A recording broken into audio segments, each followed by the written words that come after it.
Raising your energy levels by using energy-producing words which you repeat over and over, such words as love, success, happiness, good, achievement, God, harmony, peace, charity, brotherhood, forgiveness, faith.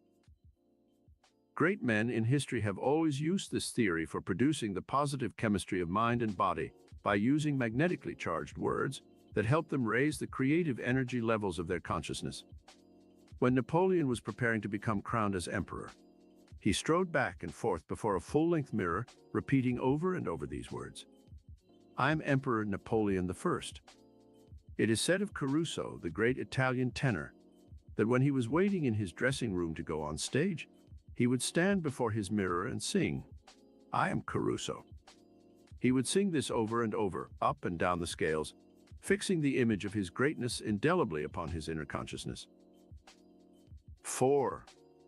While you are working to build your higher consciousness, you must practice, very much like an actor does for a stage role.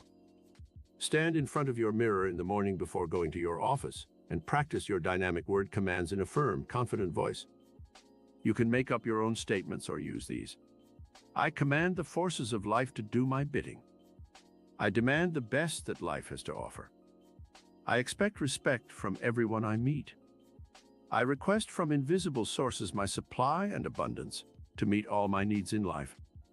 I have important work to do this day, and I shall achieve greatness. I take on qualities of superiority in my personality and conduct, and therefore I become superior. It was a wise man who said, if you wish to become like Voltaire, you must think, act, and talk like Voltaire. 5. Form the mental habit of having faith in yourself and in the power of the divine mind within you. Express this faith in daily words and actions. Take on the expressions of a successful person if you wish to be more successful. If you wish to materialize riches and abundance, begin today to act like a person of substance. Dress like a person who is important, and if you have only one suit, be sure it is neat and clean at all times. Chapter 3. New Dimensions of Miracle Power Through Metaphysical Mental Imagery. In a study of miracles performed by the great men of history, I have discovered that most of them used new dimensions of miracle power through mental imagery. They were able to expand their states of consciousness to include new combinations, new ideas, and new concepts, which no one else had previously formed. What is the imagination? It is defined in the dictionary as the act or power of forming mental images of what is not present. The act or power of creating new ideas as by combining previous experiences. An image is a visual impression of something. In metaphysics, we employ mental imagery more than anything else to achieve fulfillment of that which we desire.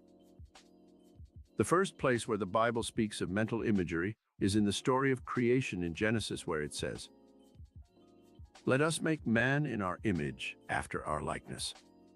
So God created man in his own image. In the image of God created he him. Male and female created he them.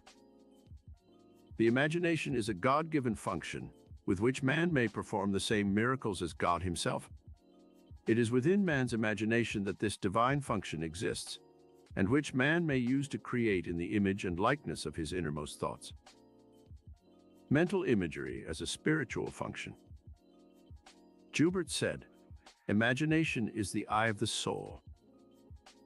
All great things have been created through the art of mental imagery. This applies not only to our material world of skyscrapers, bridges, industry, and our jet and space achievements, but also to the world of the intellect. Einstein's theory of relativity was a mental concept. Rockefeller's great financial empire was formed in his mind through mental imagery before it became a reality. The miracle of mental and material creativeness which formed the Hilton chain of world-encircling hotels was born in Conrad Hilton's imagination years before it became an outer reality. When the Master Jesus performed his miracles of healing the sick, making the blind see, and feeding the multitudes with the loaves and fishes, it was a stupendous act of mental imagery focused through the higher spiritual dimensions of mind. The building of the first car was an extension of the mental imagery that first produced a horse-drawn wagon. Henry Ford carried the mental pattern further in his imagination and visualize the assembly line method, which produced the modern miracle of cheaper transportation that put America on wheels. How to form big mental concepts. To image a thing is to form a mental concept first. Then the projection of this mental concept to the outer world is an almost automatic function, which involves the mechanism of the higher mind, the sympathetic nervous system, and the reflex actions of the muscles and nerves. You may ask what you will of life, but you will only achieve it by first forming the correct mental images of what you desire. Ask yourself, what do I want of life? Image it clearly in all its details. This should include the things you want to do, the person you want to be, the things you want to have. You possess within your mind a metaphysical brain projector, which is capable of projecting to the outer world the mental images that you have built within. Just as a motion picture projector sends out a beam of light which focuses on a screen the picture on the film, so your brain projector can only project a picture if it is clearly imprinted upon the cells of your brain. If there are no images on that film, there can be no outer projection. Let us see how this works. There can be no successful projection unless you have first fixed the mental image of success upon your consciousness. What is the picture you hold of your success? Is it mediocre or big? Is it an image of your own business or working for someone else? Do you visualize a different job from the one you are doing, which you do not like? To have a great destiny, you must have big mental concepts. Here is the regime for building these big mental concepts, which can cause your higher mind to project the creative pattern you hold to the outer world of reality. 1. Sit down for at least a half hour a day and concentrate your mind on building big concepts. If you are making $100 a week, expand your image to $200 a week. Visualize yourself earning that money first. Do not make the mistake of raising your mental sights too rapidly, for you must really believe you can earn $200 a week before you can project that success image to the outer world. After you have built this mental concept for a week or two, you may be prompted to enroll in a special course in evening high school, a course that will actually project you into a future job paying the bigger salary. Example: a woman of 50 attended my classes in New York for several weeks. Her husband had died, leaving her some insurance money, but not enough for future security. She told me in a personal interview that she had tried to get a job, but no one wanted an old woman, as she put it. I told her to change that mental concept of herself at once. She had let her hair become dingy and gray-streaked. I advised her to search within her own mind to see what she really liked and wanted to do. She knew a man who was a judge, and one day she visited his court and became fascinated at seeing the stenographer taking notes on a stenotype machine. She told no one of her plan at the time, but she enrolled in a course in stenotyping, and when she had finished her course, she began to project the mental concept that she would one day be a court stenographer. A few months later, her judge friend told her that his secretary was leaving to be married, and he needed a good stenotype operator. It was only then that she revealed her secret to her friend, that she was a trained stenotype operator. He hired her at a good weekly salary, and this woman, who had felt that she was old and finished in life, began at 50 a new career that paid her well and gave her new dignity and self-respect. Miracles can truly occur through the use of mental imagery. 2. Look around you in your everyday life and see what conditions you would like to change or improve. Almost all great things have been accomplished because someone looked about him and was discontented with the way things were and wanted to change and improve them. This exercise should apply not only to your physical environment, but also to your mental gifts and talents. Perhaps you want to play the piano, or sing, or do public speaking. This desire to change the circumstances of your life can be extended to all departments of living. Visualize yourself playing the piano, writing the book, taking the trip, making a bigger sum of money. And soon you will be guided by the divine mind within to doing the things that you have created through mental imagery. 3. Constantly strive to increase your knowledge of the world in which you live. The power of imagery increases when you possess a mind that has many highly developed facets. Your imagination can only compile new and more effective forms of imagery when your brain has absorbed many new ideas.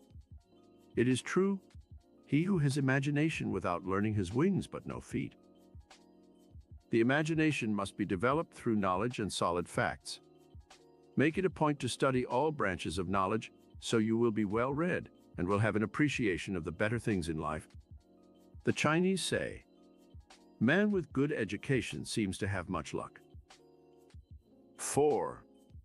Mentally practice actions that you would like to have take place in your life so that your imagination will be more fully exercised. For example, practice aloud and before a mirror, asking your boss for a raise in salary. Then practice selling some product to a prospective buyer. Make a speech before the Congress in which you plead some universal cause, such as peace or brotherhood. Visualize yourself buying a Cadillac or other fine car, driving it, showing it off to your friends.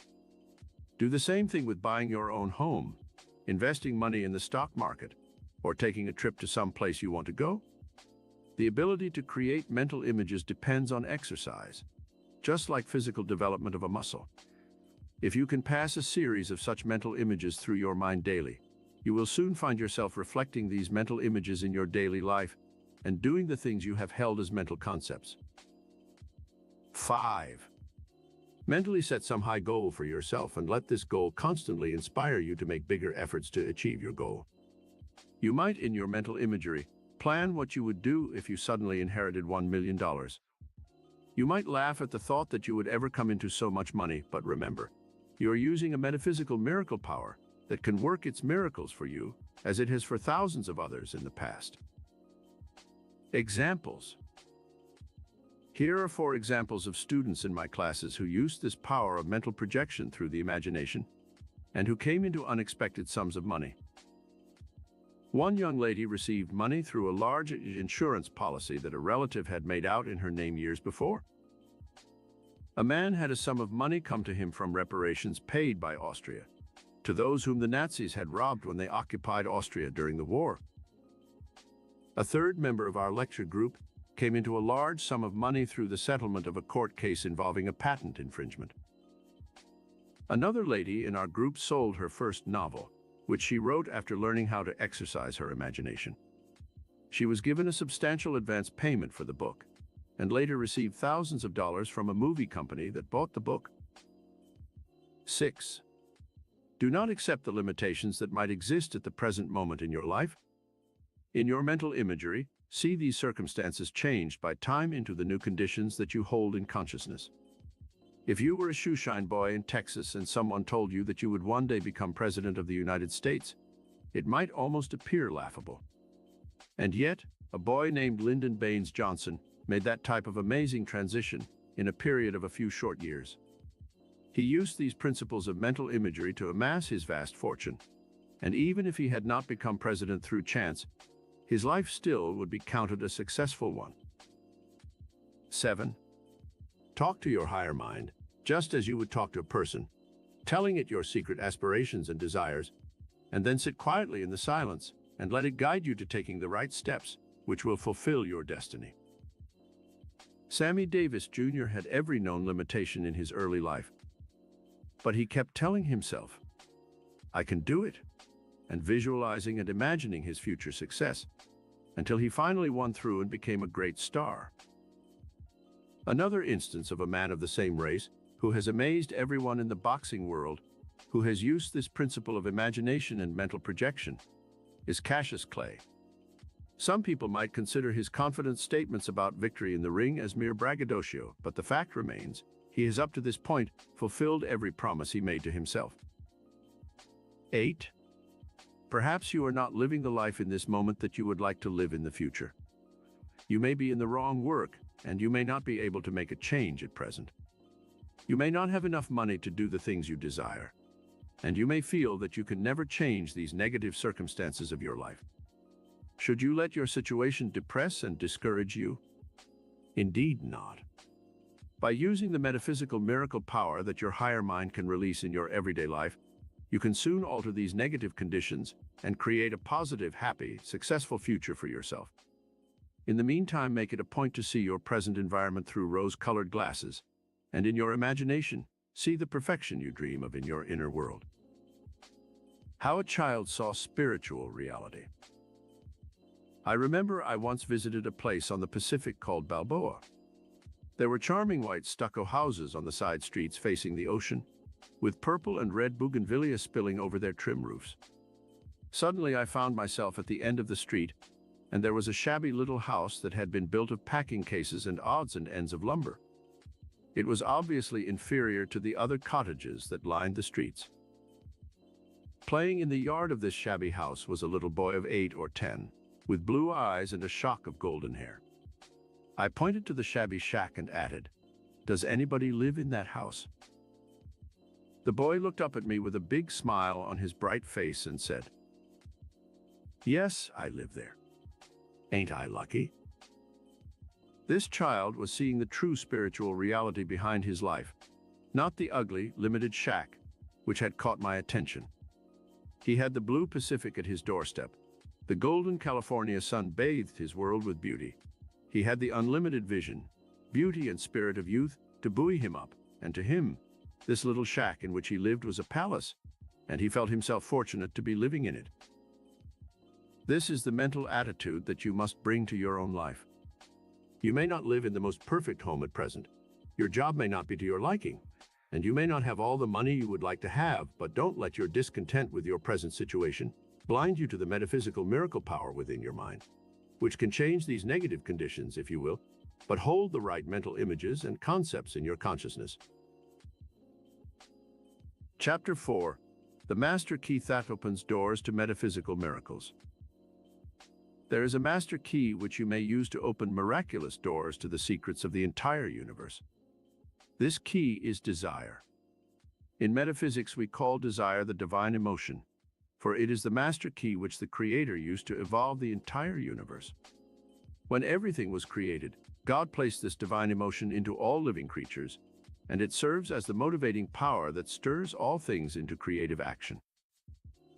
It is the desire to get out of that egg which causes the chick to begin to peck his way out of his prison. If this desire were not inborn, he would never know the breath of life.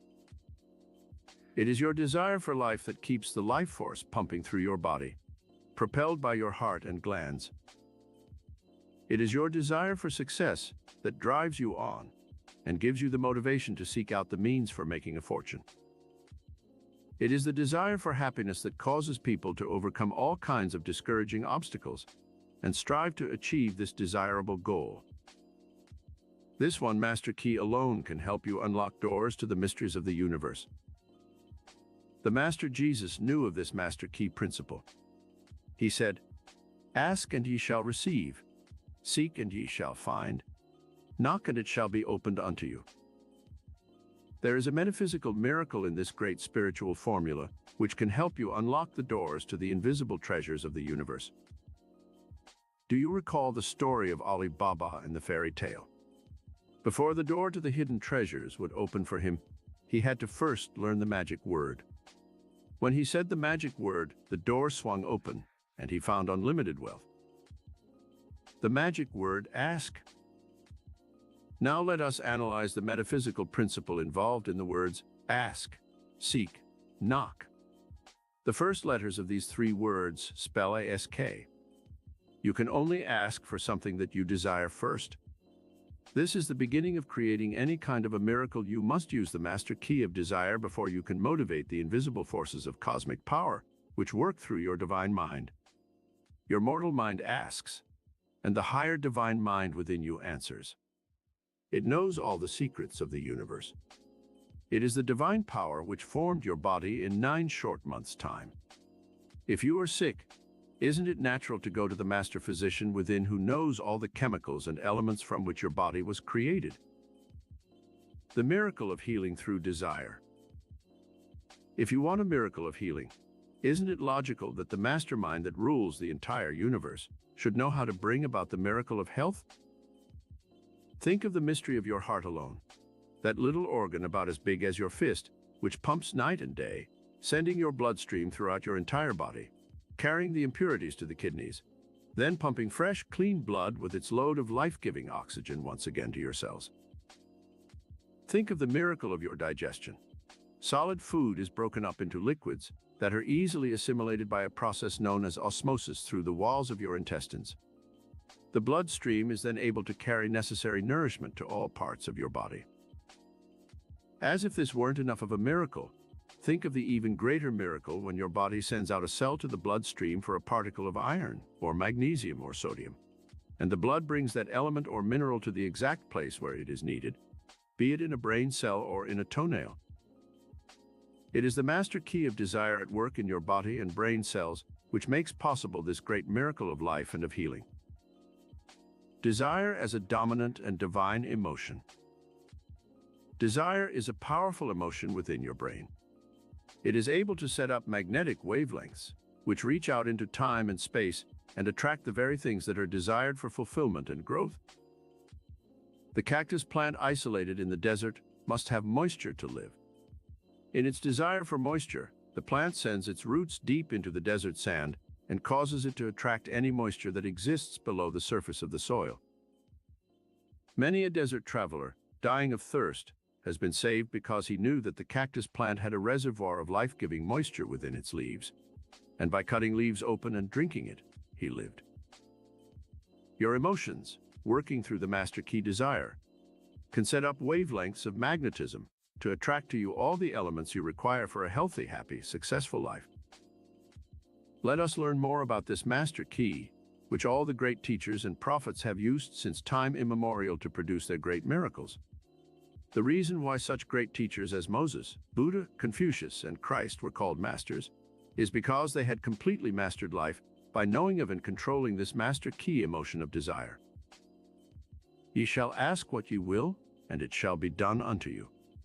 Also, what things soever ye desire when ye pray, believe that ye receive them, and ye shall have them. This is why, in my teachings of metaphysics, I have named desire the divine emotion. It is the master key that helps us work the miracles which the Master promised we could also do. And greater works than these shall ye do. If you believe this statement literally, then you are on the way to performing miracles in your own life, which will astound you. What things do you desire? Before you can ask the miracle-working power that dwells within your divine mind for some specific thing, you must be able to formulate your desires into language that is definite and clear-cut.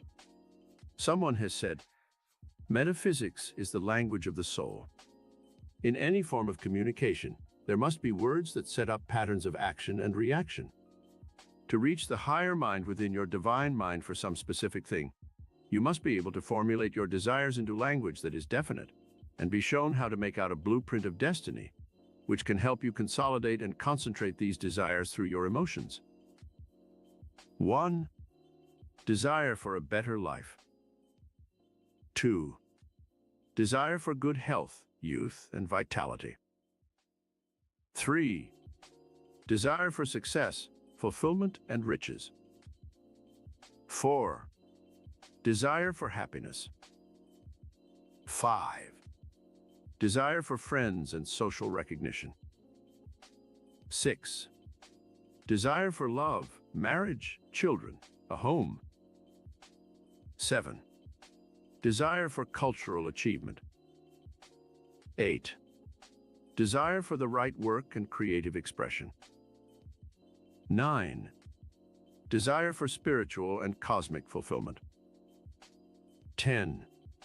Desire for high moral and idealistic aspirations. A truly balanced and perfect life should contain all of the above 10 desires, fully expressed in all departments of your life. It is when one or more of these elements is missing that one feels a sense of incompletion and unhappiness in his life. Emotions, the building blocks of desire. Before we begin to use the master key of desire to shape your future destiny, let us study the basic emotions, the building blocks which desire uses for creating your future. There are positive emotions and negative ones. The positive emotions can be used to charge your mind and body with dynamic energy and to help you overcome the negative forces in life that are constantly opposing the positive ones. Positive emotions. Negative emotions. Faith. Hate. Love.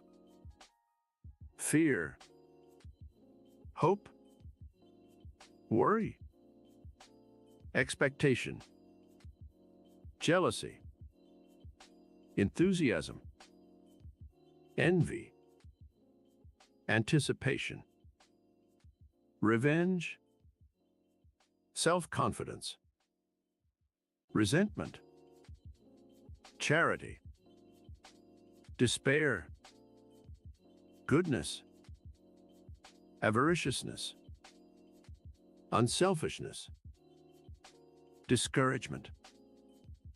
How to use positive emotions to charge your mind constructively. You can use the 10 positive emotions to charge your mind with dynamic energy and to instill within your body cells the life force which will keep you healthy, vital, and youthful into an advanced old age.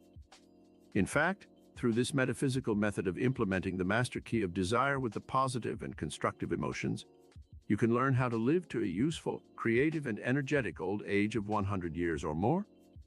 Some of the masters of the Himalayas who have learned this great secret have been known to live to be as much as 200 years of age.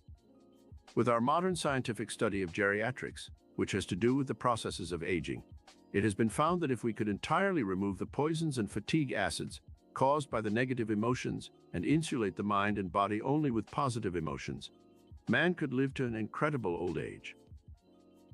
The body has the ability to repair itself perfectly, but it must use chemicals and elements which flow from the glands or which we take into the body through the foods we eat. Our thoughts and emotions help set the stage, chemically speaking, for the glands to release valuable chemicals for the body's perfect functioning. If the emotions are negative, they poison the body cells and make possible disease and the aging process. How to achieve a better life. First, let us take each of the magic keys of desire and use them to open channels for the fulfillment of that which you desire. Everyone has a right to the best that life has to offer. However, there is no guarantee that you will receive this until and unless you first will yourself to believe that a better life is possible. This will require the use of several positive emotions. Let us check our list of positive emotions now and choose those which will help stimulate the brain and body and release the energy and magnetism necessary to lead you to a better life. The better life includes security, peace of mind, and fulfillment of your innermost dreams and desires. The first emotion you should tap is that of faith, number 1 on our list of positive emotions. Faith is literally a miracle worker. The Master Jesus said, "He that believeth on me, the works that I do shall ye do also. And greater works than these shall ye do." John 14:12. This is a powerful statement of faith. If you literally believe in the miracle working power of your higher divine mind, nothing shall be impossible for you to achieve. You might think that this is limited, but actually it is not. You might say, "But if I wanted to become President of the United States or have $10 million, it would be impossible." Actually, you do not really believe it is possible. Therefore, you do not have faith. The dynamic law of expectation. This brings us to another important emotion for achieving the better life that you desire. This is our fourth emotion on our list: expectation. Do you really expect a better life in the future? Or do you constantly spend time and energy on bewailing the past and regretting the mistakes you made in the past? One man I knew in California lost his chance to become wealthy in the early days by practically giving away his property on Wilshire Boulevard. After the Second World War, this property sold for millions. He kept regretting this mistake and talking about it constantly. One day I told him to begin concentrating on the future and to expect his good fortune. He began to change his mental attitude, and soon he found some undeveloped land in San Fernando Valley, where he began a housing development that made him a vast fortune. The same mental energy he was dissipating with negative emotions, when converted into positive emotions, made him rich. What other positive emotions on this list might be tapped to bring one a better life? Enthusiasm is a needed ingredient in any success. Self-confidence must exist within the mind of any person who wishes to succeed in any venture. There must be the emotion of goodness, the desire to do good for others and to be good. This is a chemical force within the brain and body that is positive and dynamic. There should be unselfishness, a desire to share your good with others. It can be seen now that all these emotions help implement the master key of desire and direct the mental and physical energies in the direction of bettering your life. A desire for good health, youth, and vitality. There is no greater treasure in the world than good health. The body is prejudiced in favor of life and health. When we become sick, it is because the emotional and chemical balance of the body has been upset and thrown out of balance. When God created the human body, He meant for it to function perfectly and to repair itself through the chemicals released by the glands or taken into the body through the diet. The glands are triggered by your emotions, and if you should become sick, you can help the divine mind within in the healing process by learning how to maintain the correct mental and emotional balance that is conducive to healing. This does not mean that you should try to heal yourself, for in our age we must realize that doctors and drugs are still playing a very important part in the healing arts.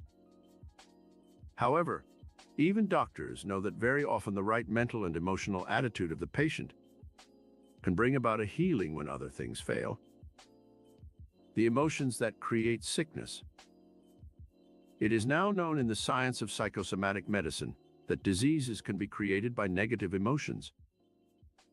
A woman who was a chronic worrier and had difficulties in her marriage developed violent attacks of hay fever and asthma. Nothing seemed to help her until it was brought out in an interview with the doctor that she worried constantly. This affected her marriage and led to further complications. When she was given the positive emotions of hope, self-confidence, unselfish love, and enthusiasm by which to live her life, she became a changed person. She soon overcame her tendency to worry. She became more spiritual in her approach to her marital problems. And in 6 months' time, her condition had improved so much that she was almost entirely free of symptoms and discomfort. Another instance that proves the destructive power of the emotions was that of a man who developed ulcers. They became so aggravated that he was advised to have an operation. Then a psychosomatic medical expert was called in, and he questioned the man while he was under a fluoroscope, an instrument like an X-ray machine which permits the doctor to watch the patient's internal organs. As the doctor repeated a list of words, such as house, sky, water, dog, etc., he finally came to the word mother-in-law, and the patient's stomach was observed to jump as if it had been shot. Then the doctor knew that this man was sick because of trouble with his mother-in-law. Questioning proved that this was indeed the trouble. The wife's mother lived in the house with the couple and interfered constantly in their marriage. When she was moved out, the patient had a miraculous healing. Fear, the great destroyer. One of the most destructive of all emotions is that of fear. Any prolonged state of fear that persists for months or years can set the stage for almost every type of disease known in the human catalog, from heart trouble and high blood pressure to arthritis and sugar diabetes. A woman walked under a tree one hot summer evening, and a tree frog dropped into the bosom of her dress. The shock of fear was so great that a few weeks later she developed sugar diabetes. The negative emotion of hate is another one that destroys the body's glandular and chemical balance and causes sickness.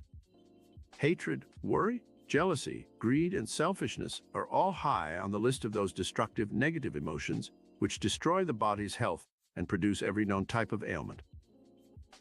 To keep your body in good health and to have vitality and youthful energy until a ripe old age, use the following emotions on our positive list. Faith. Believe that your higher mind which created you knows how to sustain you and keep you in good health. Faith coupled with prayer is an unbeatable formula for achieving miraculous results in healing or in keeping the body normally healthy. Most of the authenticated cases of true spiritual healing, called by many miracles, were found to be due to this spiritual combination of faith and prayer. The Master Jesus knew this profound metaphysical secret, and in his revelations he constantly referred to the need of faith combined with prayer. What things soever ye desire when ye pray, believe that ye receive them, and ye shall have them. Mark 11:24. And the prayer of faith shall save the sick, and the Lord shall raise him up. And if he have committed sins, they shall be forgiven him. James 5:15. The positive emotion of hope is also a valuable aid for keeping the body healthy. This, coupled with expectation, anticipation, and love, furnishes an emotional background for healing in the body which is truly miraculous. New life through positive emotions. A man was in a deep coma, and the doctors had given him up for dead. He had a combination of disorders, including a diseased heart, high blood pressure, and ulcers. Finally, one of the doctors who attended him decided to try an experiment. In a rational moment, when the man rallied briefly from his coma, this doctor said to the patient, "Your 10-year-old son needs you desperately. If you die, how will he ever be able to go through college and get an education? You want him to have a better life than you did. You must live for your son's sake, at least until you have sent him through college." The doctor who reported this case says that the man went back into the coma, but it turned into a deep sleep, from which he awakened in a few hours' time. The man became healed and lived for some years after. When his son graduated from college, the man became ill again and in a few months' time died. Many people who retire at 60 or 65 years of age, who feel that their usefulness is ended, often die in from 3 to 5 years from their retirement. The emotional anticipation and eagerness to see what tomorrow will bring is a powerful glandular stimulus and keeps people alive for many years. Old people especially should be made to feel that they are wanted and needed. It gives them that reason for living, which every person requires to keep him going. The miracle power of love. One of the greatest positive emotions for maintaining good health or even for healing the body is that of love.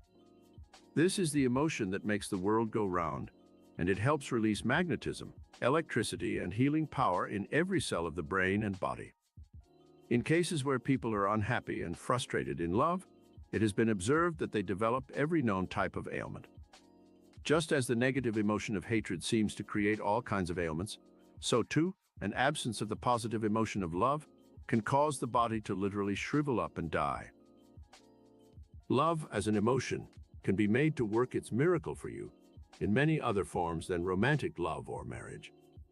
Daily express your love of friends and neighbors by doing little acts that show how much you care. There is love of family, love of country, love of humanity, and love of God. All these are miracle-working forces that can radically affect your life and change it for the better. This one emotion of love alone can keep you alive and healthy to a very advanced age. Desire for success, fulfillment, and riches. What emotional reservoirs shall one tap within the brain and body for achieving the third desire on our list? Now that you have seen how we can couple our desires with our emotions to release the miracle-working power of the higher mind, you can work to couple these emotions with any of the desires that you may have and begin to see the results that you can achieve immediately. This should be an exercise that you perform every day. In fact, you can start your day's activities by choosing some outstanding emotion that will be your golden key for that day. On Monday, you might choose the positive emotion number 1, faith, and all day continue to hold that emotion in your consciousness. On Tuesday, you might choose emotion number 2, love, and let that be the golden key to dynamic action for your day. You can do this with each day of the week, and even couple two emotions for some days, until you become so expert at releasing the flow of miracle-working power that every situation in life will be motivated by compelling and dynamic energy motivators. Your desire for success, fulfillment, and riches can be motivated by the following positive emotions: enthusiasm, self-confidence, anticipation, hope, and faith. However, many people have achieved fame, fortune, and greatness through the emotion of love. This is one of the most dynamic motivators of all, and we shall study further the miracle-working power of this divine emotion in other sections of our study. Desire for happiness. Happiness is a state of mind more than anything else. It depends to a great extent on the emotions that are indulged habitually. Some people are happy in almost any environment or under very trying circumstances, whereas others may have a fortune, beauty, popularity, and everything to live for, and still be miserable. One remembers such movie stars as Marilyn Monroe and Carol Landis, and several millionaires who committed suicide in the past. Their problems were based on personal failures, not on lack of money, popularity, or success. In a study of the emotions which charge the mind with complete happiness, we find that all 10 given on our list of positive emotions are important. If you will study these carefully, you will see that each emotion tends to give something of its quality to the mind which harbors it, and soon, when you have practiced these positive emotions, your mental attitude will be colored by them, just as if you wore a pair of mental rose-colored glasses.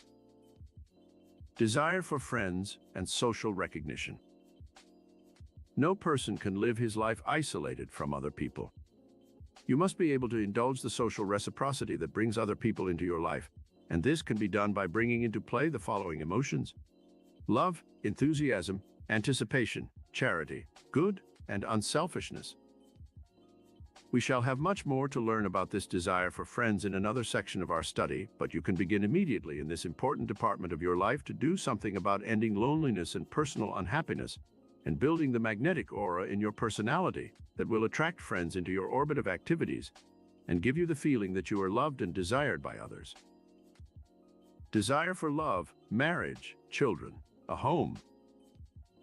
This basic desire for love, marriage, and children is one of nature's most compelling emotions. Without love, life is a tomb, Browning said, and this is a great truth. It was the magical healing power of love that awakened in Elizabeth Barrett Browning, which made her fall in love with the great poet and marry him, when she had been ill and bedridden for many years. Through love, she suddenly became healed and bore him a child in her early 40s. The emotions which engender love, and which you should indulge if you are searching for fulfillment in this department of your life, are faith, hope, enthusiasm, anticipation, charity, goodness, and a great deal of unselfishness. True love is one of the most unselfish of all emotions and will not thrive in an atmosphere of selfishness. Desire for cultural achievement. Man shall not live by bread alone, we are told in the Bible. You will need balance in your life to counteract work and the pursuit of fame or fortune. What shall a rich man do when he has achieved a vast fortune? The great men of history have always used their wealth to advance the causes of culture and learning. Carnegie endowed libraries, Mellon founded an art gallery. Rockefeller bestowed his millions on the Rockefeller Foundation. Nobel left his fortune in trust to be given out in the famous Nobel Peace Prizes, and for the recognition of great authors. Henry Ford left his heritage in the Ford Foundation, and Guggenheim endows many worthy causes through the Guggenheim Foundation. The positive emotions which should be indulged for cultural achievement are love of humanity, charity, faith, enthusiasm, goodness, and unselfishness. Desire for the right work and creative expression. As work is a most important ingredient of any person's life, it is vital that each of us be in the right work and possess the right motivation, which will make work less a burden than a pleasure. As we should never literally retire, but always have some activity which engages our time and attention throughout life, it is important that the correct emotions motivate this vital department of life. The emotions of love, hope, expectation, anticipation, self-confidence, charity, goodness, and unselfishness should all be indulged daily in relation to our right work and creative expression. Desire for spiritual and cosmic fulfillment. To balance work and play, one needs spiritual and cosmic fulfillment. The emotions of love, faith, hope, charity, good, and unselfishness should be indulged daily. To this should be added the spiritual communication, what we call prayer and religion, which should be a part of our daily lives. Talking to the God power within can be done, not only in the morning and at night, but many times during the day when one feels a need of communication with a higher power. Little short prayers such as, "Thank you, God," when you have an unusually happy experience, or when you see a bright blue sky and sunshine, or flowers blooming in your garden. These little prayers keep one in touch with the spiritual source of all life and power and propel us in the direction of peace, health, and happiness. Desire for high moral and idealistic aspirations. This desire is the civilizing emotion which causes people to rise from the plane of animalism to that of divinity. Man's war-making propensity is a leftover of the barbarism and savagery of primitive times. Only when man is infused with high moral and idealistic aspirations does he rise in the scale of evolution from animalism to the realm of dignity and divinity. The Ten Commandments are moral laws upon which civilization has been built. The Golden Rule is another great spiritual revelation for man's higher moral conduct. The emotions which trigger this desire are faith, love, hope, charity, good and unselfishness. Daily regime for emotional control. It must be remembered that the emotions have been given to mankind for a definite purpose, for our enjoyment, and also to trigger the chemistry within the body that can motivate us in any chosen direction. The negative emotions should be avoided as much as possible, and the positive emotions should be implemented and exercised every day. Following are some pointers which you should follow for daily emotional control. 1. When you awaken in the morning, two emotions should instantly be activated: the emotions of enthusiasm and expectation. You should look forward to your day's activities with joy and eagerness. If you awaken with a negative emotion such as fear or despair, instantly begin to work to awaken the emotions of enthusiasm and expectation by looking forward with eagerness to some special activity which you plan for that particular day. If that does not work, then think of something which you plan to do in the future, which will make today's work worthwhile, such as a trip to Hawaii or Europe, the buying of a new car or a home of your own, a visit to a friend's or relative's home for a special event. This future projection of your desires will tend to animate you and cause you to face your day's activities with renewed zest. 2. When you meet some person in your day's work who represents one of the negative emotions, such as anger, fear, or hatred, try transmuting the emotion to its opposite positive one. See what you can find good in the person. Try to send out loving thoughts instead of hateful ones. See if you can't win him over as a friend instead of thinking of him as being an enemy. This art of transmutation will soon begin to color your life experiences with pleasant, positive emotions that will soon reflect in better health and a happier state of mind. 3. Use your emotions to raise the energy level of your body. Remember, the positive emotions trigger a flow of sugar from the liver, where it is stored, to your bloodstream. When you are preparing to do some strenuous work that will require a great deal of energy, think of the rewards you will receive from this work, or how it will help educate your son or daughter, or the ways in which it will benefit you in the future. And instantly this emotional charge will release amazing new power in your body, which will make the task easier and more pleasant. Example: a frail 98-pound woman was driving herself and her brother in one of the early Fords that weighed about 1,400 pounds. The car went out of control on a corner and ran into a ditch where it overturned, pinning the brother underneath. There was no one to help them, and the frail 98-pound sister single-handedly lifted that car with her bare hands, so her brother was able to get out from under its crushing weight. This miracle of a superabundance of energy can be attributed to the automatic functions of the higher mind, which somehow gave this woman the strength she needed for her task. She might never, under normal circumstances, be able to duplicate this feat, but in the emergency of the moment, some powerful chemical force was released within her body that gave her superhuman strength. 4. Carry cards in your pocketbook which you can use for emotional charges each day when you especially need them. During a period of depression over your finances and work, you might read on your card, "The Lord is my shepherd, I shall not want," and all the rest of the 23rd Psalm. The 91st Psalm is also good for this purpose. It can be also a statement of faith or love that you make up, or which you have read in some inspirational book. Throughout the day, you can use these little metaphysical energy boosters to help keep your level of energy high and your spirits bright. 5. Each day, check on your negative emotions and see if perhaps they are killing your energy and producing headaches, colds, asthma, arthritis, or other disabling diseases. Are you actively hating someone or something? Hate is a crippling emotion. Do you resent or envy some person with whom you work? Resentment and envy are mild forms of hate. They release chemicals in the bloodstream which can poison the blood. Science now knows these chemical reactions to emotion can produce all kinds of ailments. Do you indulge fear and worry all day long? This is another emotional state that releases excess adrenaline and causes the heart and brain to become overstimulated, producing many ailments. 6. The body lives on food, air, and chemicals.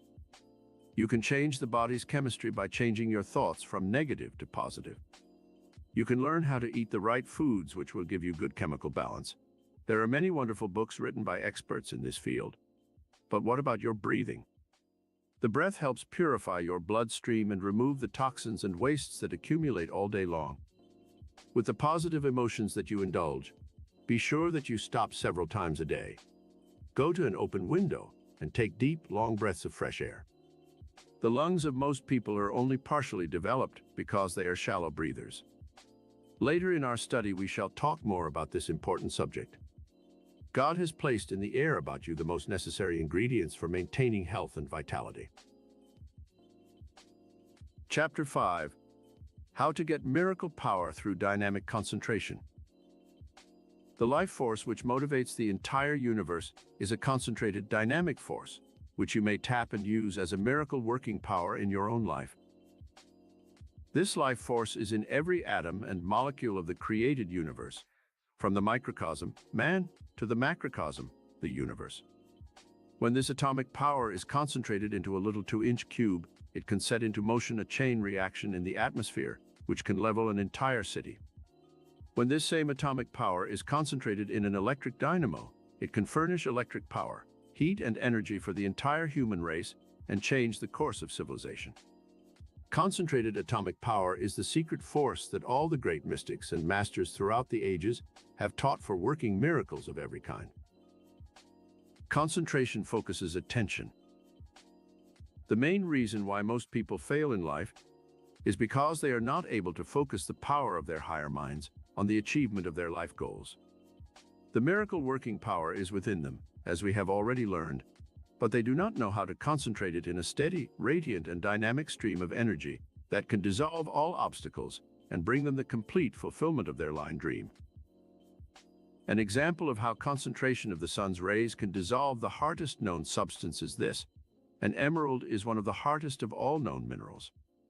It cannot be melted in a furnace heated 7 times 7. If that emerald is put into a glass cube where the sun's rays are focused on it, it will completely disintegrate into liquid form in a few hours' time. So too with your mind. Concentration focuses attention. And when the rays of your mind are focused and concentrated on achieving a goal, solving a problem, performing a miracle of healing, or any other objective, all the atomic energy of your mind, body, and soul is released in a dynamic stream of power that can literally perform miracles. Concentration built an empire. The true life story of David Sarnoff, head of the vast financial empire built by him, is proof of how concentrated mental power can create miracles. When Sarnoff was a boy, he became fascinated by the inventions of Marconi, the comparatively new wireless and telegraphy. The ability to send electrical vibrations through the air and receive them at great distances seemed to him a miracle. He concentrated all the powers of his mind on this new medium of communication and worked as a telegraph operator at a few dollars a week. Every new invention he followed with avid interest, and when radio came into existence, he associated himself with that new development. Finally, with the discovery of television, the ultimate miracle which focuses pictures in action, sound and color on a screen in the home, Sarnoff found his ultimate goal fulfilled and became head of Radio Corporation of America. If Sarnoff had vacillated and broken up his concentration during those years of study and research, it is doubtful if he would ever have achieved his present position as head of a vast industrial and financial empire. The mind that is scattered and which lacks concentration and dynamic power seldom ever achieves rich rewards in life. The miracle-working power of the higher mind within you works best when you focus that power on some specific goal or objective. Concentrated power brought him millions. Conrad Hilton was once at a party at my home in Bel Air, California, and in talking to him I learned how completely he built his vast worldwide chain of hotels through this power of dynamic concentration. He told me that when he was a young man in Texas, he thought constantly about going into the hotel business. Finally, his opportunity came to manage a small hotel, and he did this so successfully that soon he was running a much larger hotel. He concentrated the power of his mind on absorbing as much knowledge as he could on the operation of hotels, and he read and studied everything he could get his hands on about his absorbing subject. He was 40 years of age before he had his first opportunity to operate a big hotel, the Waldorf Astoria in New York. His enthusiasm and his great ability attracted financial backers, and he was on his way to becoming one of the world's greatest hotel operators. Even now, in his 70s, Hilton has the vibrant energy and youthful enthusiasm of a man of 30. Concentrated mind power has not only kept his mind alert and young, but the vibrations have extended to his body cells and given him the energy of a young man. No one can dance better or longer at a party than Conrad Hilton.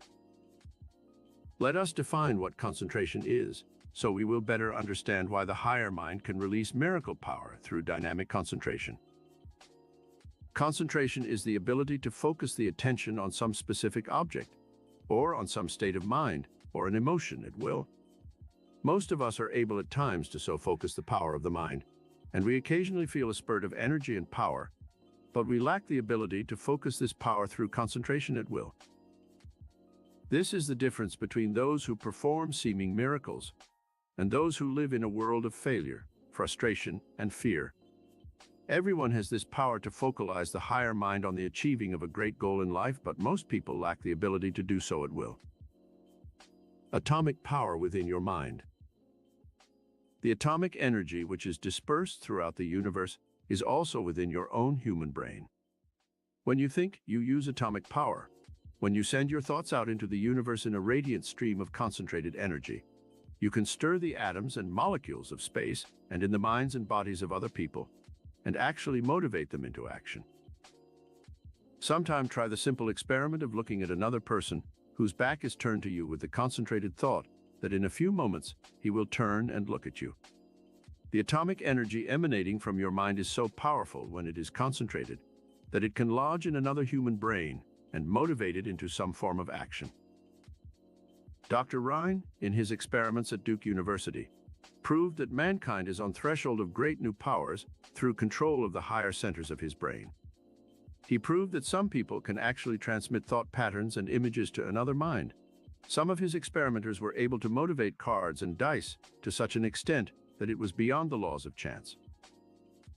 When this miracle working power is better understood by scientists, they will realize that the great mystics like Jesus, Buddha, Zoroaster, Moses, and Confucius knew the secrets of atomic mind power and were able to use them to perform miracles of transmutation, healing, and materialization. In this, the atomic age, man will soon perform greater miracles than any he has known up to the present time. In an article in the New York Times, one scientist predicted that in a few short years' time, man will be able to harness the magnetic rays of space and create space vehicles that will travel at the speed of 200,000 miles per hour. It sounds incredible, I know. But what of our present space vehicles which rotate around the Earth at 17,000 miles an hour on the invisible rays exerted on them by gravity? This is one of the miracles of our age. And when man begins to explore the dimensions of mind and spirit further, we shall discover whole new worlds of wonder and excitement. Projecting thought forms. In the dimension of the mind, there are vast forces latent. When once stirred into dynamic action through intense concentration, the mind is capable of projecting thought forms which can lodge in space and which other people are able to pick up and discern. This power of projecting thought forms is very much the same as the principle which causes sounds and pictures to be transmitted by electrical pulsations and projected into the atmosphere, and then to be received by the television tube. Electrical pulsations, which are invisible but potent, radiate throughout time and space. We may tap these radio waves with our electrical machines and use them for telephone, radio, and television. They operate our machines in stock exchanges and cause messages to be sent out for thousands of miles in our telegraph and communication. Media. Think how much more powerful your brain is than these machines. Your brain created these machines, therefore it has more power than the things it creates. Your brain also works on electrical vibrations or pulsations. It can receive the mental thought forms which other minds send out. It can also project these thought forms to other people. How many times do people have both written a story, or invented some machine, or discovered some scientific secret at the same time, without being aware that any other person had done so? These are cases of mental projection of thought form, cases in which other minds were able to focus on the screens of their minds and then project in a creative pattern. A simple illustration of how this mental projection works is found in the experience of a student in one of my classes in Carnegie Hall. This young lady was a secretary for a big business executive. She had been with the firm 3 years and thought she deserved a raise in salary, but her boss was extremely taciturn and reluctant to give her a raise. After studying our lesson on how to project thought forms of the things she wanted, she began her practice of this art on her boss. Each day at lunchtime, she sat for a full 5 minutes and did nothing but concentrate her mind on her boss. She talked to him mentally, just as if she were talking to him in person. Her mental thought forms went something like this: I deserve a raise in salary. Mr. X, you will give me my raise. You will give me $10 more a week. I now project this thought form to you. You will receive it, and you will act upon it. She then visualized herself standing before her boss, being told of the raise. She saw herself thanking him, and then she mentally pictured what she could do with that extra $500 or more a year that she would receive. Every day while at work, and for 5 minutes every night before going to sleep, this girl concentrated the power of her mind on projecting these mental thought forms. 2 weeks went by and nothing happened. She was beginning to get a little discouraged, but she continued her mental projection. One afternoon, her boss called her into his office. She went in with her dictation pad, thinking he wanted to dictate some letters. But when she stood before him, there was a strange expression on his face, and he said, I don't know why I'm doing this, but I feel you deserve a $10 raise in salary. From now on, you will receive $10 more each week. The girl was so startled, she could hardly blurt out her thank you before leaving the office. It was a small miracle, but it worked, and it gave her confidence in the power of her mind to project thought forms of the things she wanted to happen to her, and she was soon on the way to achieving every goal that she desired. Concentrated power brought him millions. The only man who was able to convince George Bernard Shaw that his plays should be brought to the screen was Gabriel Pascal. One evening, when I was a guest at his home with Greer Garson and many other Hollywood celebrities, Pascal told me how he performed this seemingly impossible feat. Pascal had concentrated on Shaw's plays for months. He mentally projected them into motion picture form. He visualized himself becoming a famous producer and bringing the beauty and drama of Shaw's plays to an audience of millions throughout the world. To all other offers to make movies of his plays, Shaw had said no. Pascal hitchhiked his way to the country home of the famous playwright. He didn't have money enough to take a bus or taxi. He gained admission to Shaw's home, and when confronted by the angry and unfriendly playwright, he told him of his intense desire to bring his plays to the screen. So powerful was Pascal's mental concentration and projection that he was able to convince the playwright that he would do full justice to his plays in the new medium. Before Pascal left that day, Shaw had signed a paper giving him the sole rights to all his stage plays. Pascal was a student of mental and metaphysical sciences for years. He knew how to project his mental powers and convince Shaw that he should trust all his great works to the care of this man of vision. It turned out that Pascal was able to make millions of dollars for himself through this act, and also to further enrich and beautify the world with Shaw's great art. Regime for concentrating mental power. The late Thomas Watson Sr., who headed one of the world's biggest organizations, the International Business Machines, known as IBM, had one motto, which was printed on a large card that all his employees could see every day. That word was think.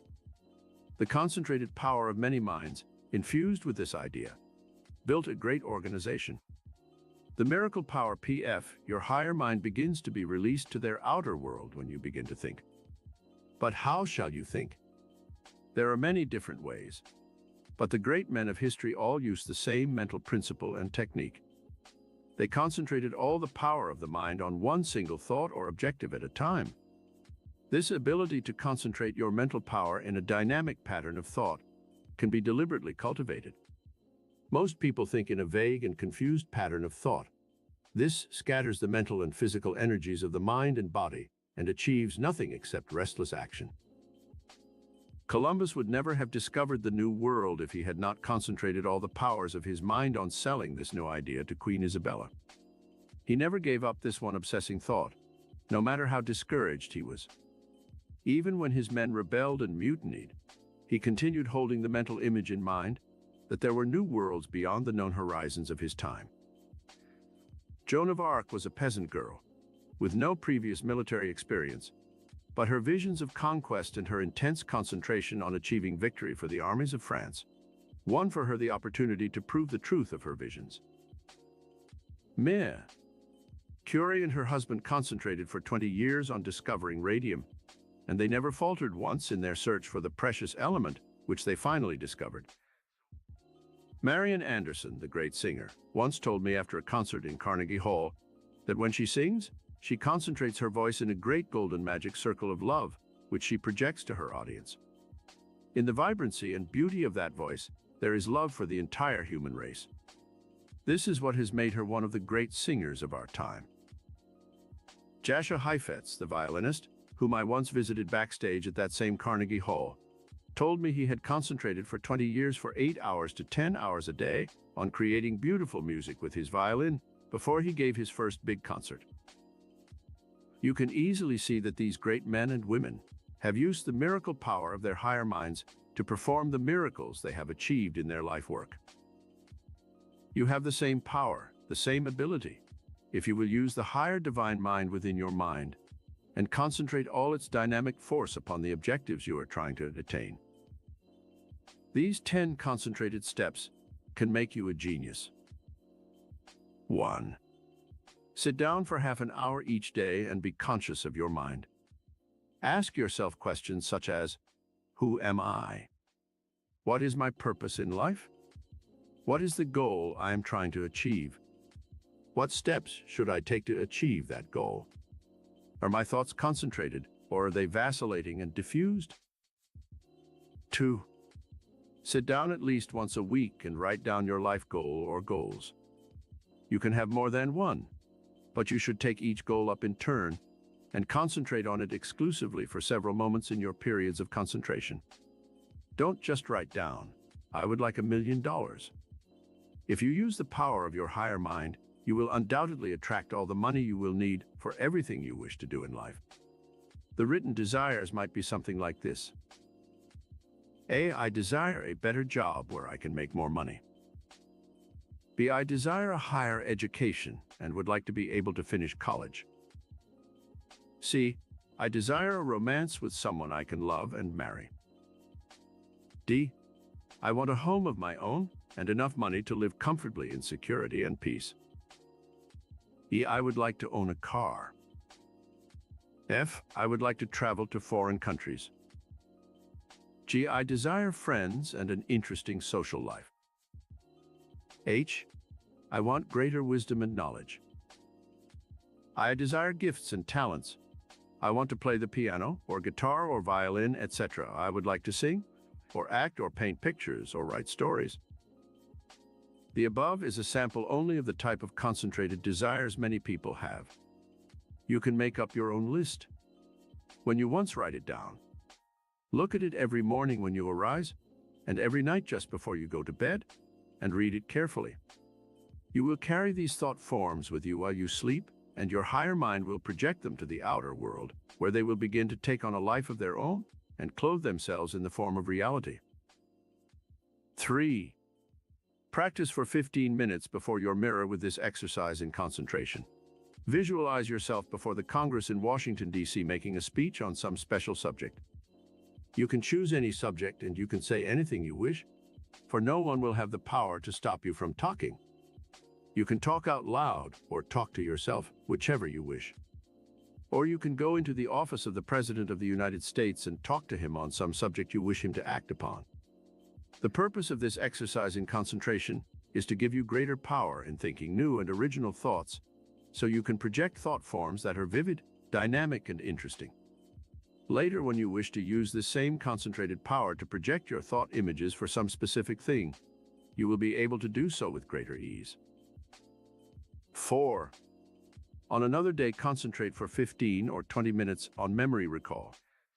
Go back to the earliest days you can remember as a child and recall the sights, sounds, and impressions you received. Try to remember conversations, the faces of those you knew, your childhood playmates, teachers, relatives, and friends. Recall the Christmas or birthday parties you had, the places you lived, the books you read, the movies you saw. This exercise can be indulged at night just before going to sleep. It will cause you to drift off into sleep easily and will help you develop your memory for future benefits. 5. Listen to a musical selection on radio or Victoria and concentrate on the various instruments to see how many you can identify. 6. Look out of your window and see how many separate things you can see. Then close your eyes and reproduce them. 7. Concentrate your mind on one word such as home, and then see how many different words will come into your mind in association with that word. You will find this exercise helpful in building your power to use words in writing or in speech. Then take words from a dictionary and concentrate on using them in sentences. This exercise can be done in writing or in speech, or you can merely think the words and their associations. 8. Fix your eyes on one subject in your room and concentrate on it as long as possible without blinking. When you feel discomfort, close your eyes a moment. Soon you will have the power to use the magnetic eye, which can hold and control other people. Then practice looking at a flower and close your eyes and try to see it in color and form. 9. Sit for a half hour or more and concentrate the power of your mind on some person or persons you wish to influence for some good purpose. Do not project mental thought forms that are evil or selfish, for there is a metaphysical law which decrees that we receive back in life that which we project in our thoughts. The law is stated in the Bible as ye sow, so shall ye reap. Be sure then that you sow only mental seeds that are good and constructive. 10. Read a page from a book and then close the book and concentrate on the meaning of the words you have read. Do not try to reproduce the words exactly as written, but try to find the hidden meaning of the words. This exercise in concentration will help create originality of thinking within your mind. Einstein, one of the most brilliant men of our age, once said that the greatest genius who ever lived used only 1/10 of the potential power of his mind. Just think what a genius you can become if you use even half of the power of your brain potential. There is nothing you cannot achieve if you will only concentrate the miracle power of your higher mind through your conscious volitional mind. Control your thoughts. Think at will what you wish to think, and you will literally become a genius. It is said of Napoleon that he had tremendous powers of concentration. He arranged matters in his mind as if the facts were in drawers. When he wanted some special fact or information, he merely opened a mental drawer and took it out. All thoughts are filed in the brain in sequence and order. One fact will draw out others related to it. This is what makes some men such great thinkers and leaders. They are able to draw on these stored sense and memory impressions through the power of concentration, and when they need them, they merely turn to this mental cabinet where they are stored and draw them out. Chapter 6. The Metaphysical Fourth Dimensional Power Source. In metaphysics, we learn that there is a fourth dimensional power plane that can give one supernormal powers of the mind and body. It is in this fourth dimension of mind and spirit that man is able to perform astounding miracles. All the great mystics and teachers of the past have known of this fourth dimension, and by tapping the vast storehouse of power that resides therein, they have been able to rise above the limitations of time and space and matter and achieve miraculous results. The term metaphysics was coined by Andronicus of Rhodes, who edited Aristotle's philosophical works. That section of philosophy that dealt with matters above and beyond the physical and material planes of existence he called metaphysics, from two Greek words, meta and physica, which means literally that which is above and beyond the realm of the physical. Miracle response centers of the brain. Within your human brain, There are miracle response centers which operate on a higher frequency or wavelength than the ordinary everyday centers, which regulate your body's functions, such as digestion, breathing, circulation of the blood, repairing of the body, and the other automatic functions. The all-knowing intelligence, which man calls God, has put into his universe everything that man needs for his existence. Let us see how this power works in nature. A beaver knows instinctively how to cut down trees, chop them into small sections, and then build a dam across a stream. This knowledge is inborn in the beaver. Scientists took two beavers into their home for observation. They left them alone while they went out for the evening. When the scientists returned, the beavers had carefully cut the legs off the tables and chairs and dragged the pieces of wood to a corner where they constructed a dam for an imaginary stream. A beaver knows no other way of life than to build dams, and he will construct them wherever he is. A spider will spin a geometric web that is perfect in design, and he knows how to sit in the center of that web and wait for his victim to fall into its tenuous strands. A hummingbird constructs an involved, elongated form of nest that hangs suspended from a tree branch, where its young will be safe from predatory creatures. The bee knows how to take an essence from a flower and turn it into easily digestible honey for its young. And while it is busy taking essences from flower to flower, nature has made it earn its living by pollinating fruits and flowers for mankind's benefit. Truly a miracle of creative productivity. The maple seed is a two-winged pod which this intelligence of the cosmic mind has created for a specific purpose. If the seed were to drop in the shade of the mother tree, it would never germinate and grow. This higher mind in nature has given the maple seed wings so that a vagrant breeze can carry it aloft and away from the tree to some fertile patch of soil where it can reproduce its own kind. The three planes of consciousness. There are three planes of consciousness which we shall now study. To fully develop your metaphysical power potentials, you must know how to reach the miracle response centers which you possess within your own consciousness. All the great men and women of history who achieved great things had this ability to release the power of the higher mind in creative activity. This is what distinguished them from ordinary mortals. There are three types of mind which are explained below. 1. The conscious mind. 2. The subconscious mind. 3. The cosmic mind. The conscious mind is the storehouse of human memory. The subconscious mind is the storehouse of preconscious memory. The cosmic mind, which William James named the superconscious mind, is the storehouse of cosmic memory. Most people operate entirely on one plane of consciousness, the conscious mind. They read something and do not retain it in their memory.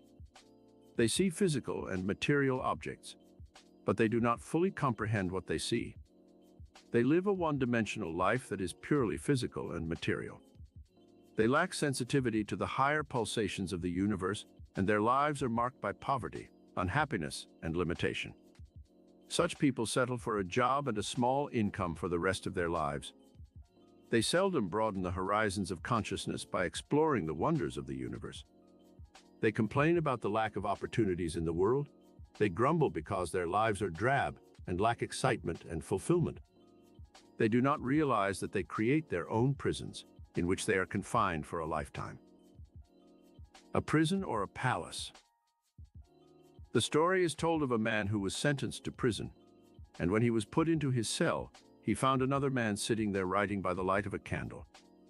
The newcomer looked about him at the incredible squalor and misery of the rat-infested cell, and cried, "What a miserable place! Surely I will die here." The man who was sitting at a low table writing stopped and looked up. He asked, "How long is your sentence?" The other prisoner replied, 6 months. "Surely I cannot survive in this wretched cell." The other man smiled gently and said, "I have been here 12 years. He returned to his writing of Pilgrim's Progress. The man was Bunyan, and he was busy creating his immortal book, which has given inspiration and courage to millions. One man, the new prisoner, was living in the consciousness of limitation and saw only the wretched prison cell where he was to remain for 6 months. Bunyan was living on the fourth dimensional plane of the higher cosmic mind, where he created his own world and rose above the limitations of his environment. You can create a prison or a palace in the unlimited dimension of your higher consciousness. When you once discover this secret for rising above the limitations of time and space, which all the great ones of history have known, you will be able to perform seeming miracles and transcend your environment and rise above your limitations. Helen Keller is a perfect example of someone who has been able to rise above the limitations of the third dimensional world and soar into the illimitable, lofty realms of the cosmic plane of consciousness. Deaf, dumb, and blind, this great woman has been able to achieve immortality and to benefit millions of handicapped persons with her example of courage, faith, hope, and vision. Poverty, a state of consciousness. Most people do not realize that they literally imprison themselves because they live in a consciousness of limitation and barrenness. When they once learn how to release the power of the cosmic mind with its unlimited power, they can change their environment, become successful, and fulfill their every dream and desire. When the kulaks or peasants of Russia were freed in the revolution, they inhabited the palaces of the czars and former rulers. They fed their horses in the rosewood pianos, chopped up the priceless antique furniture, and built fires on the white marble floors, and tore down the valuable hand-woven tapestries from the walls and used them for blankets for their horses. They now had the same environment that royalty had created and used, but their limited consciousness caused them to make hovels of the magnificent palaces. Perhaps you have been limiting yourself in life by accepting the seeming limitations of material and physical conditions in which you exist. It is true that there are obstacles, problems, interferences in all human destiny. If life did not have these obstructions, man would not grow strong and learn how to rise above the limitations of life. Sometimes through misfortune or handicaps, we are literally pushed into the mainstream of life's turbulence, and we must either sink or swim. It is in such times that man must soar into the realm of the cosmic dimension and grow wings of the soul, so he may rise above his limitations. Greatness through the fourth dimension. Many of our greatest geniuses of history achieved imperishable fame through the fourth dimensional plane of metaphysics. Lincoln was uneducated and born in a log cabin, and through stimulating the miracle response centers of his higher mind, he achieved greatness. When Lincoln's brother wrote him from Illinois asking for a loan of several $100s, Lincoln wrote back telling him that if he could not see opportunities all about him where he was, he would never achieve success and fulfillment. The state of Illinois became one of the richest in our Union, proving what Lincoln told his brother, that opportunities were all about him, if he could but have the vision to see them. President Franklin D. Roosevelt rose to greatness, despite a crippling attack of polio, which kept him in a wheelchair for many years. Lord Byron, the great English poet, was born with a club foot, and yet, through his cosmic illumination, he achieved immortality. He was able to go to Greece when that country struggled desperately for its freedom from Turkish rule, and he gave his life in battle with the Greeks. Today, throughout Greece, Byron is honored with statues and memorials to his unconquerable spirit. Florence Nightingale ignored the limitations of her time, which decreed that women should remain in the kitchen, and went out into the battlefields to nurse the wounded and dying. Through this sacrifice, she freed women for all time and raised the profession of nursing to new and greater dignity. George Washington Carver was born to slave parents, and yet rose above the limitations of race and color to found Tuskegee Institute in Alabama. He once showed me little packets of flower seed that he put into every letter he wrote, and which went all over the world to people who wrote him. He said, "I send these seeds out with thoughts of love. Whoever sees them bloom must reflect the love and beauty of the flowers. One cannot hate his fellow men when he loves nature." Edison and Beethoven both became deaf, and yet they were able to rise above this limitation and achieve greatness in their fields. Milton was blind, but his Paradise Lost and Regained have won for him a high place with the immortals of all time. The unlimited fourth dimension of spirit. The list is endless of those great men and women who rose on wings of the soul, through cosmic consciousness, to achieve immortality. They rose into the unlimited fourth dimension of spirit and tapped the metaphysical power plans which gave them supernormal ability. You possess this same ability that these great ones have had for tapping the higher dimensions of mind and spirit. Now let us learn how to utilize the three planes of consciousness we have learned about. The conscious mind, storehouse of human memory. The conscious mind is the dimension of ordinary, everyday activity. It is here that all awareness begins. Most people live 24 hours a day on this plane of consciousness. This plane is important, for it concerns such things as food, clothing, shelter, jobs and money, friends, physical love, and creature comforts. There is nothing wrong with living on this plane of consciousness, for without it, there could be no physical or material existence. The only mistake some people make is that they live entirely on this plane and their lives become warped and unbalanced. I once knew a woman who was worth $25 million. Her husband had died and left her this vast fortune. She was living entirely on the physical plane of consciousness. She started going to nightclubs and drinking excessively. She frequented gambling houses and horse races and lost thousands of dollars. She began taking sleeping pills and pep pills, and soon her brain centers became confused and disoriented. Finally, this unfortunate woman committed suicide. She had everything to live for, but life became unbearable because she had never unlocked the other planes of consciousness, which might have saved her. Regime for living on the conscious mind plane. A. Develop awareness of what your conscious mind is. It is your volitional mind which makes your decisions and carries them out. Be aware of your body, its sensations, its appetites. Sit for 5 minutes a day when you get up in the morning and be aware of your physical self, your emotions, your inner and outer sensations. Be aware of your hands and the power they possess for creativity. If you paint or type or play a musical instrument, stop and analyze the amazing dexterity of your hands as they perform some task, and be aware of the power you possess to do a variety of astounding things. The ability to use your hands raises you above the level of the animals. Be aware of this power and every day give time and attention to your body's needs. The right food, good fresh air, exercise, rest and sleep to restore the body. B. Fix your mind on your objective in life. Let this also be a daily 5-minute exercise, preferably when you awaken and your mind is fresh. Consciously ask yourself, what is my life goal? What am I doing to achieve it? What can I do today to further this life goal? What am I doing that might be harmful and injurious to myself and my interests? You can also do this exercise at odd moments while waiting for a bus or when you are having your lunch at work. This keeps the conscious mind constantly focused on your true life goal and keeps you from getting confused as to your life objective. C. Cultivate affirmative power consciously. The conscious mind and its memory patterns are motivated by conscious volition. You can color the fiber of your mind with either negative or positive suggestions. People constantly tear down the positive habit patterns of their brains with such negative statements as, I can't. I'm afraid I'll fail. I know I won't be able to do it.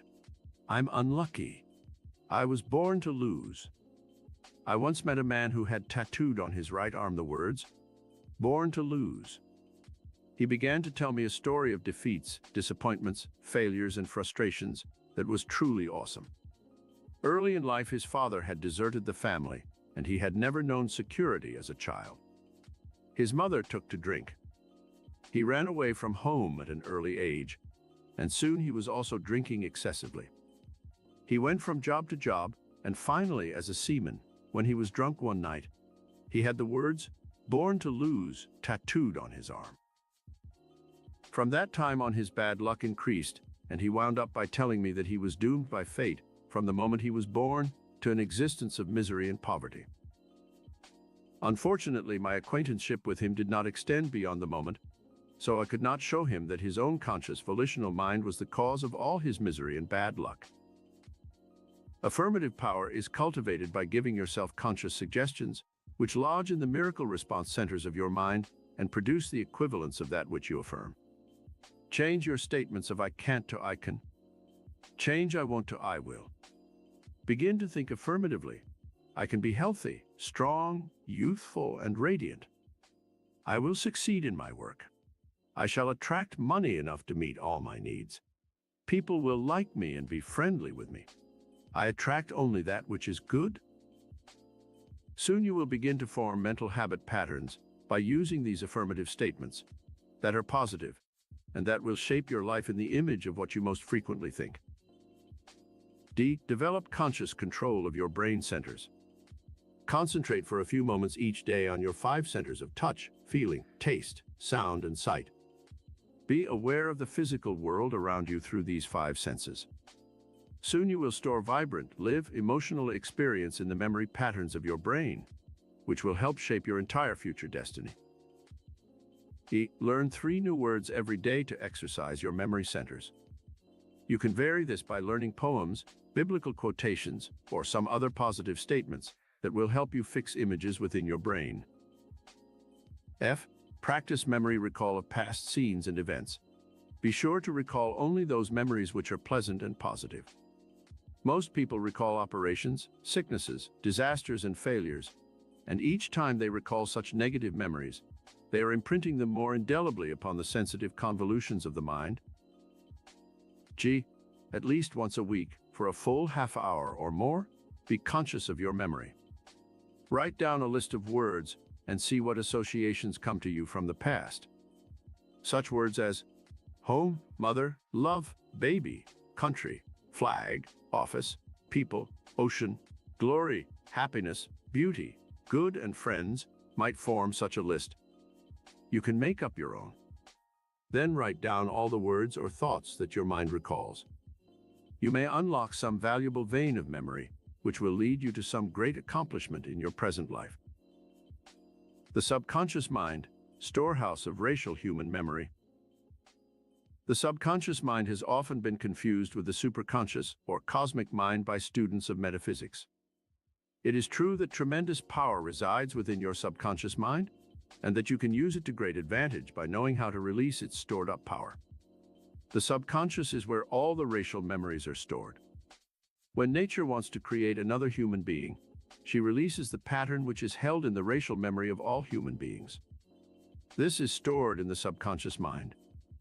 The subconscious knows how to form that child in the mother's womb perfectly in 9 short months' time. The chemical formula is within the mother's genes and cells of her brain and body.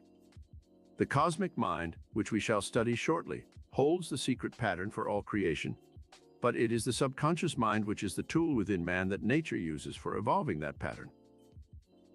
The subconscious might be called the second dimension of life experience. It is the automatic mind which motivates all living creatures, causing them to perform their life functions through instinct. When you want to achieve something great, you consciously choose your objective then.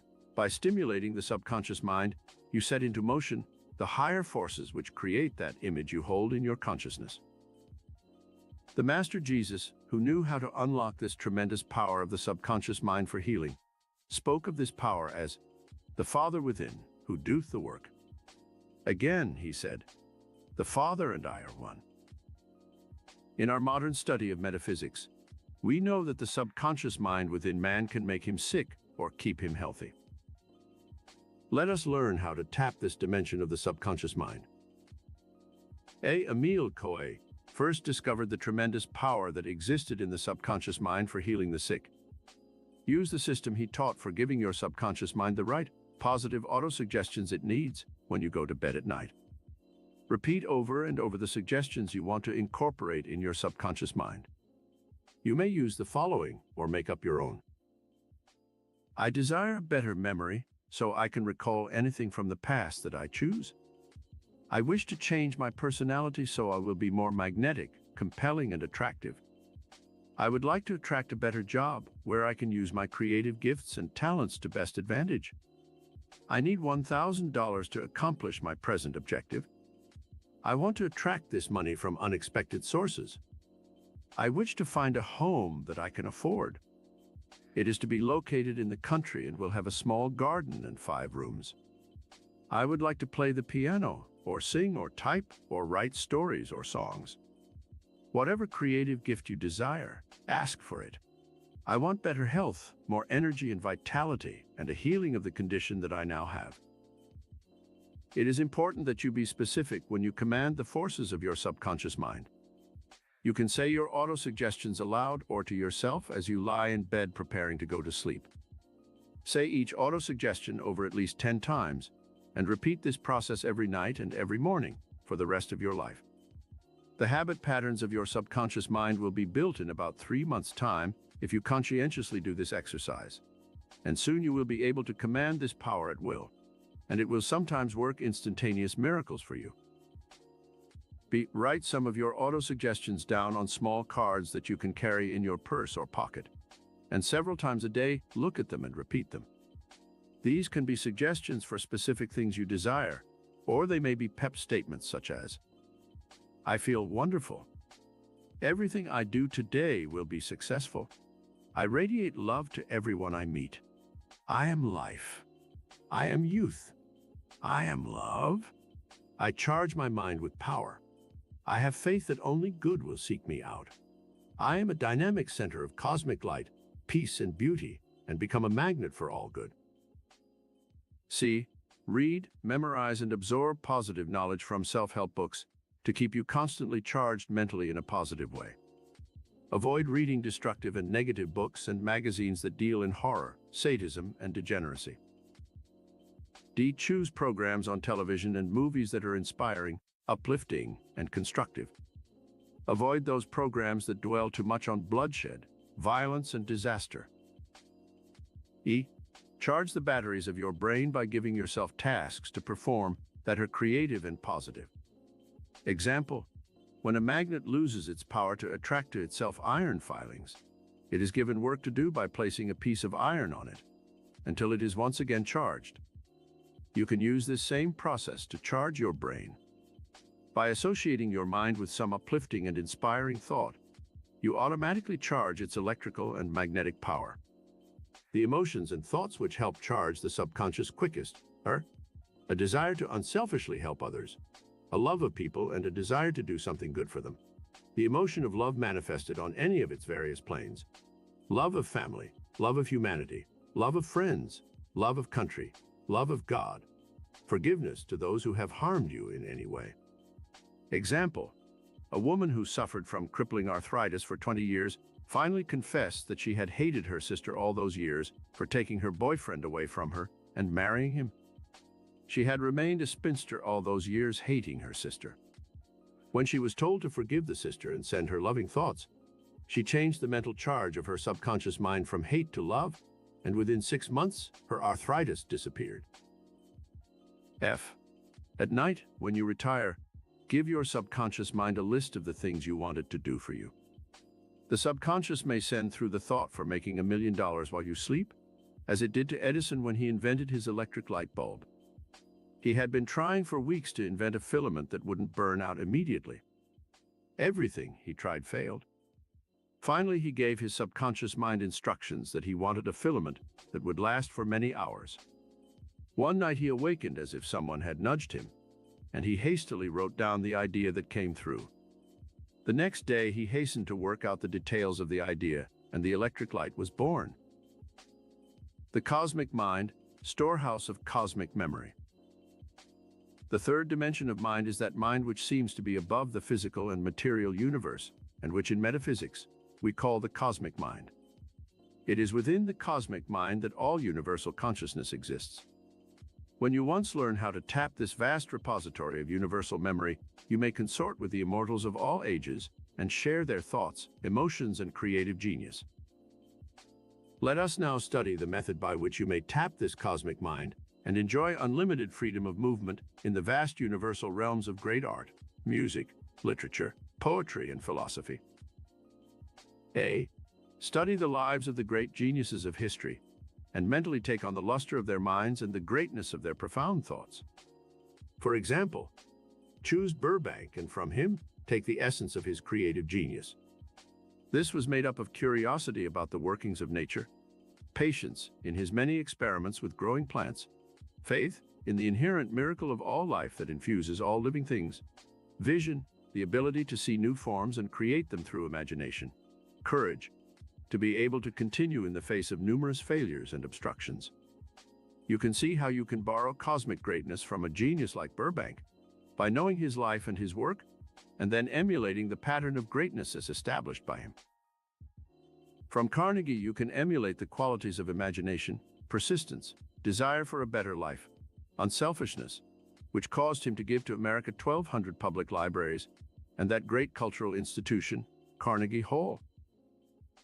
From Edison, you can emulate the cosmic qualities of a desire to do good for others, faith in the miracle power that worked through him, joy in creativity, a love of humanity, a desire to change the world for the better, patience, perseverance, hope, and optimism.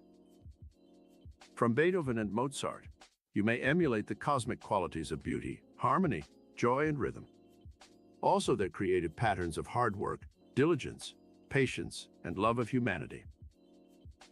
This process of studying the lives of the great can be extended to every realm of human endeavor, from philosophy and science to art, music, literature, and invention. B. Mentally hold a conference with great men whose thoughts and works have enriched the world.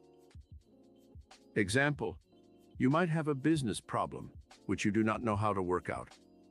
Call upon the cosmic knowledge used by Vanderbilt, Morgan, Carnegie, Schwab, and other business geniuses. The same thoughts which motivated them when they lived are still in existence today on the cosmic plane of consciousness, and you may tap this plane as easily and readily as these men did. You may wish the inspiration of great music.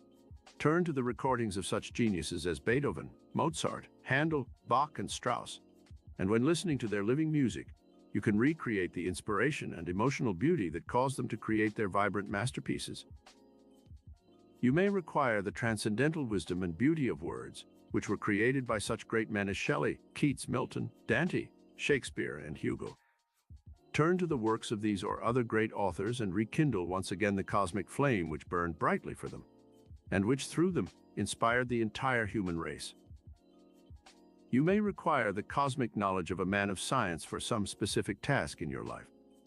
Turn to the lives and works of such men as Newton, Galileo, Leonardo da Vinci, Pasteur, Einstein, Salk, and Fleming. The same cosmic inspiration that motivated them can, through their works, enkindle your brain and imagination with the same creative fire they used, and cause you to create works of greatness. C. Have a high and noble purpose for living, and you will reach out to the cosmic mind and draw inspiration and help for every action in your life. Hetty Green made over $100 million in her lifetime, but her greed and selfishness were such that she became a miser and never knew the joy and excitement that comes from sharing your money with other people. You can tap cosmic mind power by having an unselfish desire to help the world become a better place in which to live. Nobel made his fortune through munitions and gunpowder, but he left his fortune in trust for the Nobel Peace Prize to be given every year to the man who does the most for peace, as well as for literary greatness. Carnegie once said that in the future it will be considered sinful for a man to die rich. He left most of his fortune to foundations for the good of humanity. Rockefeller Sr. has been criticized by many for the methods he used to accumulate the early fortune he made.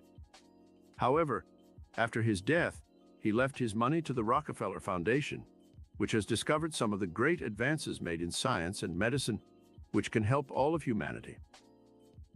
Andrew Mellon endowed a vast art gallery so he could share his love of beauty with the world. The fourth dimensional plane of spirit. When you have explored all three planes of consciousness, the conscious mind, the subconscious mind, and the cosmic mind, you have at your control all of the vast forces which man may tap and use for his physical, material, mental, emotional, and psychic needs. There is still one other plane to be explored. This is the fourth dimensional plane of pure spirit or essence, which flows in, through, and around the physical and material, giving it its form and substance, but never being imprisoned by matter. Einstein was working on a theory before he died, which explained all matter, all creation, in terms of this divine essence or spirit. In religion, this essence is called the Holy Ghost, but in metaphysics we know that the power which Jesus, the healer, used and which all the great mystics have used to perform miracles of healing and other great creative actions, was on the fourth dimensional metaphysical plane. In other words, the plane that is above and beyond the physical and material universe. Great forces alive in the invisible. There are great forces alive in the invisible fourth dimensional plane. It is there that electricity ebbs and flows in a vast tidal wave of power. When Franklin tried his experiment with a kite and key, he proved that this stupendous cosmic power existed. Later Galvani, Marconi, Edison, and other creative geniuses harnessed these tidal waves of power that exist in the invisible dimensions of time and space. Magnetism is another of these vast cosmic forces, which man is only now beginning to learn how to use. Newton and Galileo both showed mankind that this mysterious fluidic substance ebbed and flowed throughout the created universe and could be used by mankind when he once understood it. Now our spaceships are probing interstellar space because we have learned how magnetism works through the gravitational force, or third law of motion, which Newton discovered. Capillary attraction in all growing living things is another one of these mysterious invisible forces, which is motivated by the divine essence behind all creation. When you once learn how to tap this enormous reservoir of invisible power, you can truly become a Superman and perform deeds that would be called miracles by all who witness them. Jesus knew how to transmute substances, how to heal the sick, now to feed the multitudes with a few loaves and fishes, how to walk on water, raise the dead, turn water into wine, and perform other incredible miracles through the use of the law of transmutation and transfiguration. All of this has been documented in history. How to tap the fourth dimensional plane of spirit. A. Use the two miracle keys of faith and prayer to unlock the vast reservoirs of latent power within your human psyche. Have faith that this power is alive today and is working for you, as it did for Jesus and other great teachers of the past. Use prayer as the spiritual language with which you can communicate to the divine mind within your own consciousness. The spark of divinity is alive within all human beings. You can talk to God as easily as you talk to your friends. Prayer is the language of the soul, and when you hold Holy Communion with your divine self, you will be admitted into many mysteries of the universe, and you will be given powers that will astound you. B. Intensify your spiritual magnetism by holding in your consciousness the spiritual qualities that all great mystics have told us about. These qualities are truth, love, peace, charity, goodness, forgiveness, faith, and worship of the divine force, which created all life. These qualities of the divine should be indulged and exercised as much as you exercise your physical body. The mind, the emotions, and the soul of man require certain stimuli, and on the fourth dimensional plane, man must live in the awareness of his divinity and act accordingly. Base and ignoble actions destroy this divine image, and man sinks back to the primitive plane of an animal. C. Master the negative emotions which destroy the divine image. These emotions we have learned elsewhere in our study.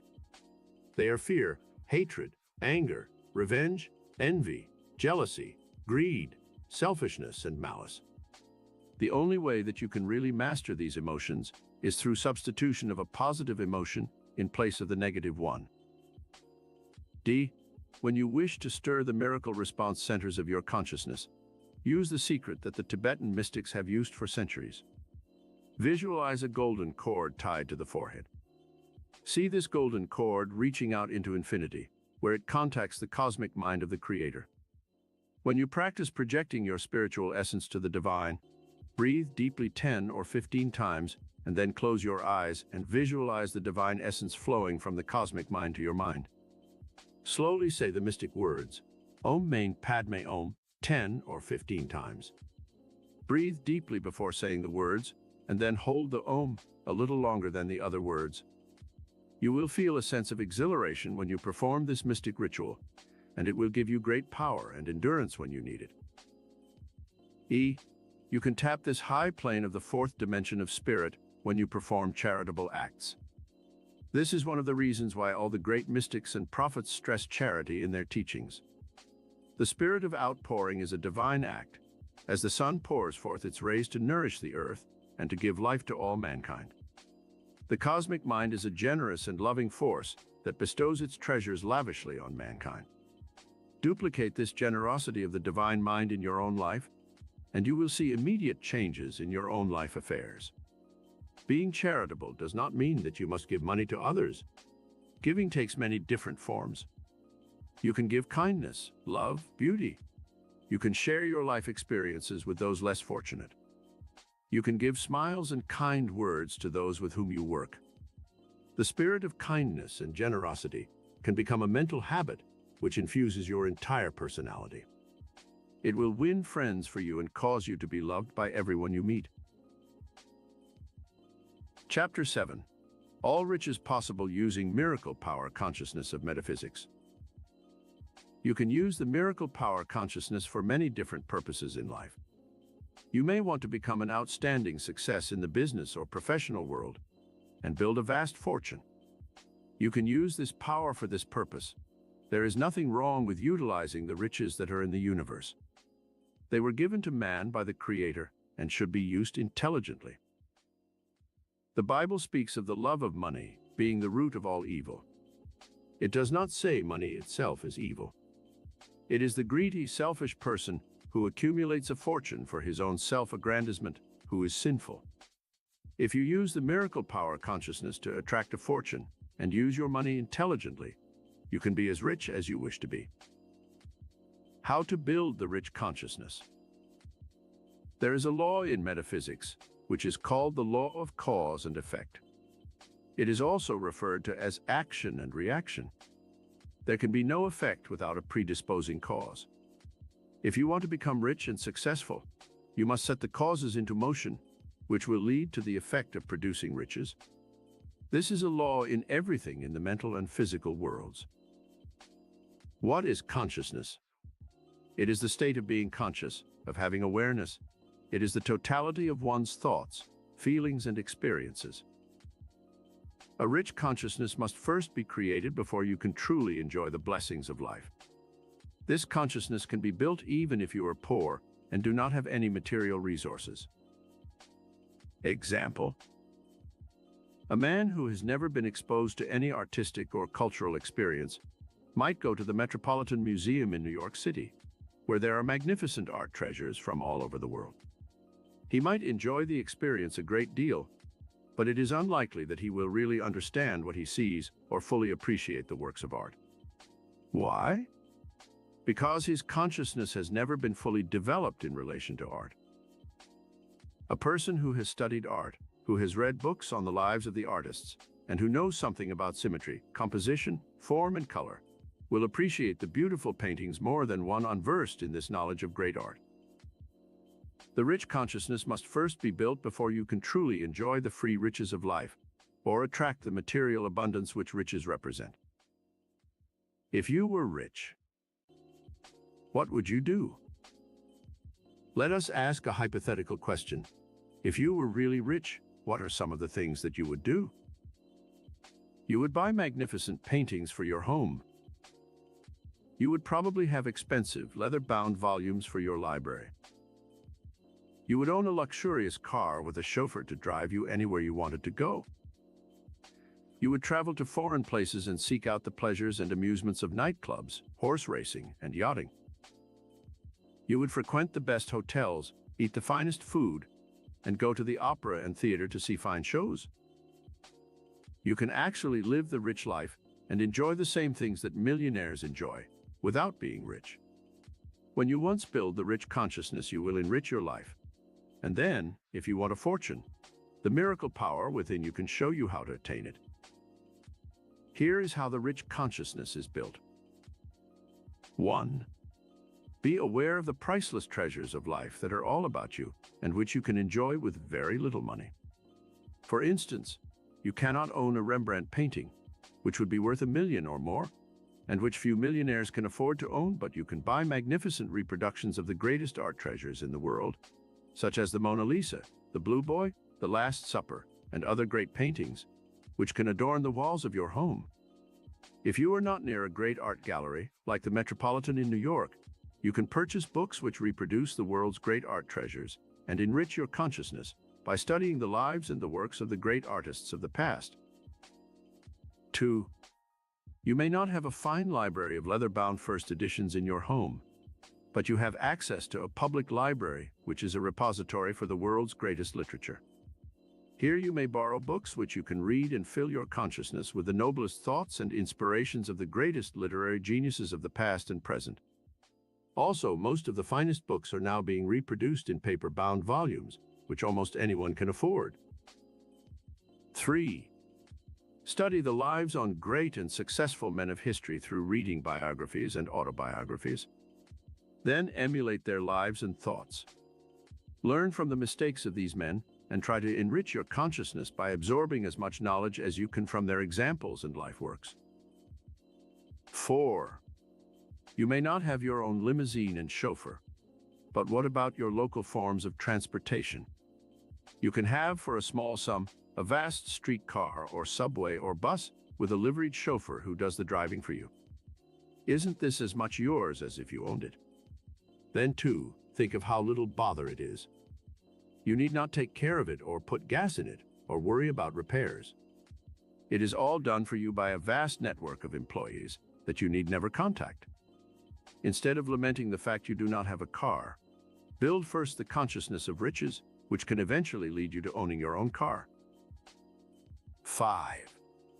You may long for a mansion and landscaped gardens, but did you ever stop to think that you already possess illimitable riches in public parks, zoos, botanical gardens, that no millionaire could ever afford to keep up? I remember in my walks about Bel Air, where I had a home in California for many years, I came to a vast 10-acre estate with a huge wire fence around it, and the words, "Electric Gate, Keep Out," on the front. In the center of this estate was a huge mausoleum of a house. I never saw any people on its rolling lawns. No one was ever out in the yard enjoying the flowers and imported expensive trees and shrubs. It was a lonely and deserted wilderness, and the multimillionaire who lived there was never at home to enjoy his mansion. Surely you can find more happiness in your own comfortable small apartment or home than is represented by this outlay of wealth. You can build a rich consciousness and enjoy the public parks and the beauty of gardens all around you, without ever having to worry about watering the plants or paying the gardeners to keep them up. 6. You may complain that you cannot afford to go to the theater and opera or concerts. Your hometown may not have these special entertainments which only the rich can afford. You need not be rich to have entertainment fit for a king. You have radio and television, which can bring into your home in one evening alone entertainment worth many millions of dollars. With the flip of a dial, you can be personally entertained by such great stars as Jack Benny, Milton Berle, Lucille Ball, Jackie Gleason, Bob Hope, Red Skelton, and Danny Thomas. You can turn to the telephone hour for culture and fine music. You can even have Johnny Carson, Ed Sullivan, and occasionally the Beatles and Elvis Presley, if you want modern entertainment and vaudeville. Then think of the multi-million-dollar movies that you can tune into of an evening. You can be entertained by not only our present stars, but by a youthful John Barrymore, Errol Flynn, Clark Gable, Gary Cooper, and Tyrone Power, who have long since departed this earth. Garbo, Dietrich, Rita Hayworth, Lana Turner come to you in the magic of eternal youth and beauty on your home TV, and it costs you only the initial price of your set. A potentate of the Far East, with all his millions, could never afford the wonder and luxury of a radio or television set. You are already as rich as Midas, but you may not have the consciousness of the abundance you truly possess. The rich universe in which you live. To help you build the miracle power consciousness that can bring you illimitable riches, let us examine the rich universe in which you live. Most people remain in poor circumstances in life because they are not aware of the riches that God has placed here for us to enjoy. Ponder on the following facts the next time you begin to bemoan the fact there are not enough riches for all people. In Russia, there is a forest 3,000 miles square. In that one forest alone, there is enough lumber and building material to build a mansion the size and beauty of the White House in Washington, D.C. for every family in the world. In Brazil, there is a vast area of untapped treasures, where there is more than enough wealth to furnish the world with gold, diamonds, silver, iron, coal, zinc, tin, copper, and mahogany, rubber, and fruits to supply the entire world for generations to come. Poverty is in the mind of man, not in God's universe. Then, add to this the wealth that exists in the sea. Now they are finding diamonds, gold, and oil in the seas of the world that promise to furnish mankind with an abundance of treasures for generations to come. Remind yourself constantly that you live in a rich universe, and that everything God created was for you and your loved ones. There is no poverty in nature. Poverty is man-made. The cost of the ships that were sunk at Pearl Harbor alone would have furnished water to nourish the entire desert wastes of the West. Enough produce could have been furnished there alone to feed the starving millions of Asia. $4 billion, the cost of creating one single atom bomb, could have wiped out poverty in America and fed the rest of the world for years. In America alone, we store millions of pounds of butter, dump millions of gallons of milk, oranges, potatoes, and burned produce that could easily feed the entire world. The next time you hear someone speak of the lack and limitation that is in the world, remind them of these facts. Enrich your consciousness by being aware of the true riches that exist in this universe. Soon you will be able to attract all the money you need to furnish you with every luxury and comfort you desire. Do these things to release the miracle power for building a fortune. 1. Absorb as much knowledge as you can about the world in which you live. Study the great examples furnished by men and women of the past. Learn all you can about art, music, literature, science, and invention. Make it a point to learn how rich men have made their fortunes. Go to your public library and get books on the lives of such men as Carnegie, Rockefeller, Mellon, Vanderbilt, Morgan, and Astor. Then try to apply the knowledge you have gathered to your own life. 2. Have a sincere desire to elevate yourself in life. Raise your standards, have high ideals, do things that will carry you a step higher in intellectual and cultural fields. You might enroll in a course in public speaking, study art or music or writing. Go to art galleries and then study books that tell you of the lives of the great artists. You will be better able to attract the finer things of life if you build a consciousness that comprehends worthwhile achievements. 3. Build your sense of awareness of the treasures that you already possess by taking a daily inventory of the riches you now enjoy. On Monday, you might study something about a great artist like Rembrandt or Da Vinci. On Tuesday, you might listen to some fine music by Beethoven or Mozart, and then learn something about the composers' lives by reading books in your library. On Wednesday, you might be aware of the good things on television, instead of lamenting the bad things. Study the life of Edison, Marconi, Sarnoff, the men who made this modern miracle possible. On Thursday, you might enjoy the luxury of the fruits you see in the marketplace or have on your table. Become curious about the man who perfected so many fruits and flowers and vegetables. Study the life of Burbank and see how he used the miracle power of his higher mind to create new forms of fruits and vegetables which enrich your life today. This study regime should continue throughout your entire life and should extend to art, music, literature, history, science, philosophy, psychology, industry, and religion. Soon you will find your consciousness is tremendously enriched, and you will stimulate the response centers of your higher mind, giving you greater power to attract into the orbit of your daily experiences the riches and abundance which you desire. 4. Visualize and imagine the type of world in which you wish to live. Mentally select the home environment in which you believe you would be happiest. Then strive to create as much beauty, charm, and cleanliness in your present environment. Soon you will attract to yourself the right home that you have lived in your imagination. 5. Have an objective in life, a reason for wanting to make a fortune.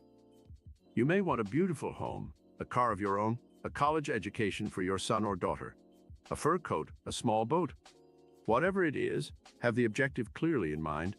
Write it down on a sheet of paper and read it over every day until you have built the consciousness of abundance.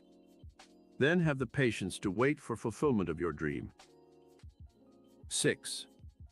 Clear your mind each night when you retire of all negative thoughts that you have accumulated during the day. Your consciousness is built by an accumulation of ideas and thoughts. If you think you can succeed and attract riches, You will have a better chance than if you tell yourself 100 times a day that you will fail, that there aren't enough riches to go around, or other negative thoughts. 7. Strive to be worthy of the best that life has to offer. Build your consciousness of quality and riches by wearing the best clothes you can afford. Eat in the restaurants that represent quality. Choose your entertainment on television or movies with the intention of improving the quality of your mind. Read good books. Be conversant with the classics of the past in art, music, and literature, as well as the modern trends in these fields. 8. Use the riches you now possess and appreciate and enjoy the free gifts of life. Sunshine, fresh air, beautiful flowers, smiling faces of children, music, good food, friends, and loved ones. These emotional values are also riches of the spirit, and they should not be neglected while you search for material treasures and possessions. A test to determine your state of consciousness. Your answers to the following questions will determine to what degree you have achieved the enrichment of your consciousness. If your scoring is low at present, do not be discouraged, but strive to achieve a higher rating through restudying this chapter. To determine your grade, give yourself credit for 10 points on each question that you answer yes. If your score is 90%, it is excellent. 80% to 90% is very good. 70% to 80% is fair. 1. Do you spend at least 1 hour a day in improving your mind by studying things that pertain to your personality? This includes your voice, your manners, and the social graces. 2. Do you appreciate and enjoy good music? 3. Do you read books considered classics? Books by writers such as Dickens, Shakespeare, Victor Hugo, Dumas, Milton, Dante. 4. Do you seek out friends who are cultured and refined? 5. Do you try to keep your present home neat, clean, and orderly? 6. Are you utilizing the riches that you already possess fully? 7. Do you visit your local museums, art galleries, and cultural institutions often? 8. Do you try to raise your standards and avoid doing things that are common, cheapening and coarsening to your personality? 9. Do you select your clothing with taste and an eye to quality and style? 10. Do you spend at least half an hour a day in meditation and contemplation of the mystery of life, searching for beauty, goodness, truth, happiness, and love? Chapter 8. 10 Keys that Unlock the Metaphysical Forces of Your Mind. Your mind possesses vast reserves of power and knowledge within its domain. When we speak of mind in this study, we mean the totality of consciousness, which scientists call the conscious, the subconscious, and superconscious minds. In metaphysics, we add another dimension to mind. This is the divine mind, which is often called cosmic mind or universal intelligence. It has been found that in psychological experiments where people were hypnotized, they possessed amazing knowledge that they did not have in their conscious states. Some people could speak foreign languages fluently, although they had never been abroad or studied such languages. Others knew how to play the piano or some other instrument. Still others knew about countries and strange places where they had never been. Where were these reserves of knowledge stored? If they were not in the conscious mind, then they must have resided in some other part of consciousness where the person was not even aware of them. One man who had a very poor mind for mathematics could add, subtract, and multiply long lists of figures while in a state of hypnosis. Miracle super forces of geniuses. Certain men and women throughout history have known how to release these miracle super forces of the divine mind and perform feats that astounded people. Joan of Arc was such an example. She was a poor peasant maid who had never been away from her village. When she began to hear voices and have visions, people thought she was obsessed with evil spirits. She saw in her visions that she would ride at the head of France's victorious armies, and the voices told her she would one day save France. When she finally convinced the French generals of the veracity of her visions, they put her at the head of their soldiers, and she led them to victory after victory. Were her visions delusions? Or rather, were they induced by some super force within her consciousness that knew of her divine destiny? We are inclined to believe the latter, for too many times in history men and women have had this kind of divine vision and have achieved miracles that were impossible for ordinary men and women to perform. In his Experiments in Extrasensory Perception, a noted authority tells of an instance where a young woman's father died, leaving her impoverished. After the funeral expenses were paid, there was no money left for food in the house. One night this woman had a realistic dream in which her father came to her as she had known him in life and told her of a secret compartment in an antique piece of furniture in the living room where she would find a large sum of money hidden in big bills. Upon awakening, the woman could still hear the sound of her father's voice in her ears. She arose and went to the antique dresser her father had told her about. She reached into a recessed area behind one of the drawers and there found the money in the secret compartment she had been told about. How Napoleon unlocked this superforce. Napoleon called upon the miracle superforce of his higher mind and won for himself a position as Emperor of France and nearly conquered the entire continent in his 20-year rule. He believed in astrology and was told early in his life that he was destined to become a king.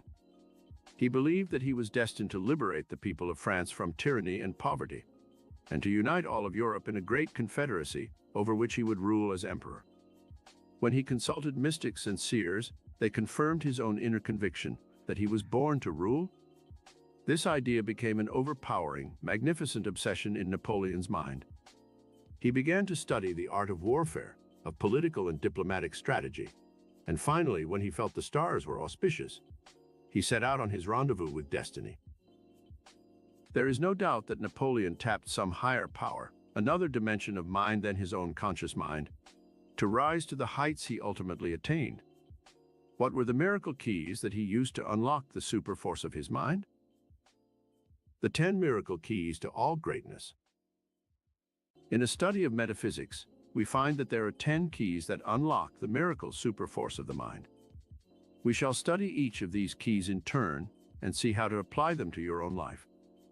With these keys, you can unlock doors of consciousness where the miracle superforce resides. The key of imagination. Your destiny is forged in the workshop of your imagination. It is in his imagination that man can truly grow wings of the soul and soar above the limitations of mortal mind and become godlike in his dreams and aspirations. That which you can conceive, you can achieve. The very act of picturing a condition you desire sets into motion certain superforces within your higher mind that begin to create the conditions imaged.